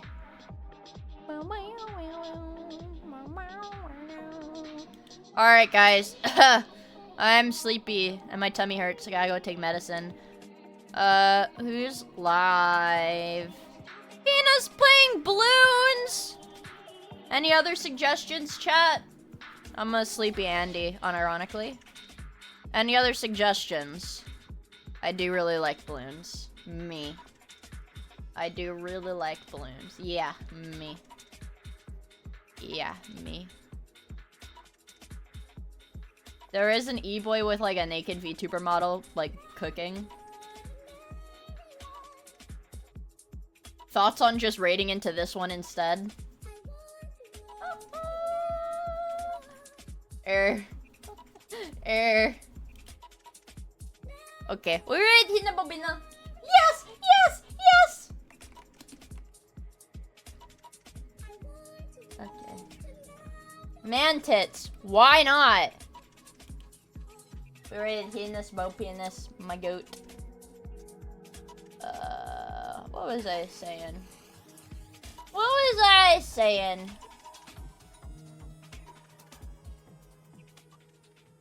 I just want wires. Say wires in her chat, because it's funny. Say wires in Hina's chat for raid message. It'll turn into that fucked up cat. Yeah, we get the wires in her chat, and we'll get funnies. Wires. I love doing wires. But yeah, I will do my best to stream tomorrow. If I don't get a solo stream, I should have a collab with Sayu if her subathon is still running. I don't keep you guys updated on that. But yeah, I will say, count on a stream on Thursday at the very least. But it should be fine. Should be fine. But yeah, I'm gonna send you guys over there. Give her wires, and I will hopefully see you guys tomorrow. Give her wires, give her wires, give her wires. Okay, I'll see you guys tomorrow. Okay, bye!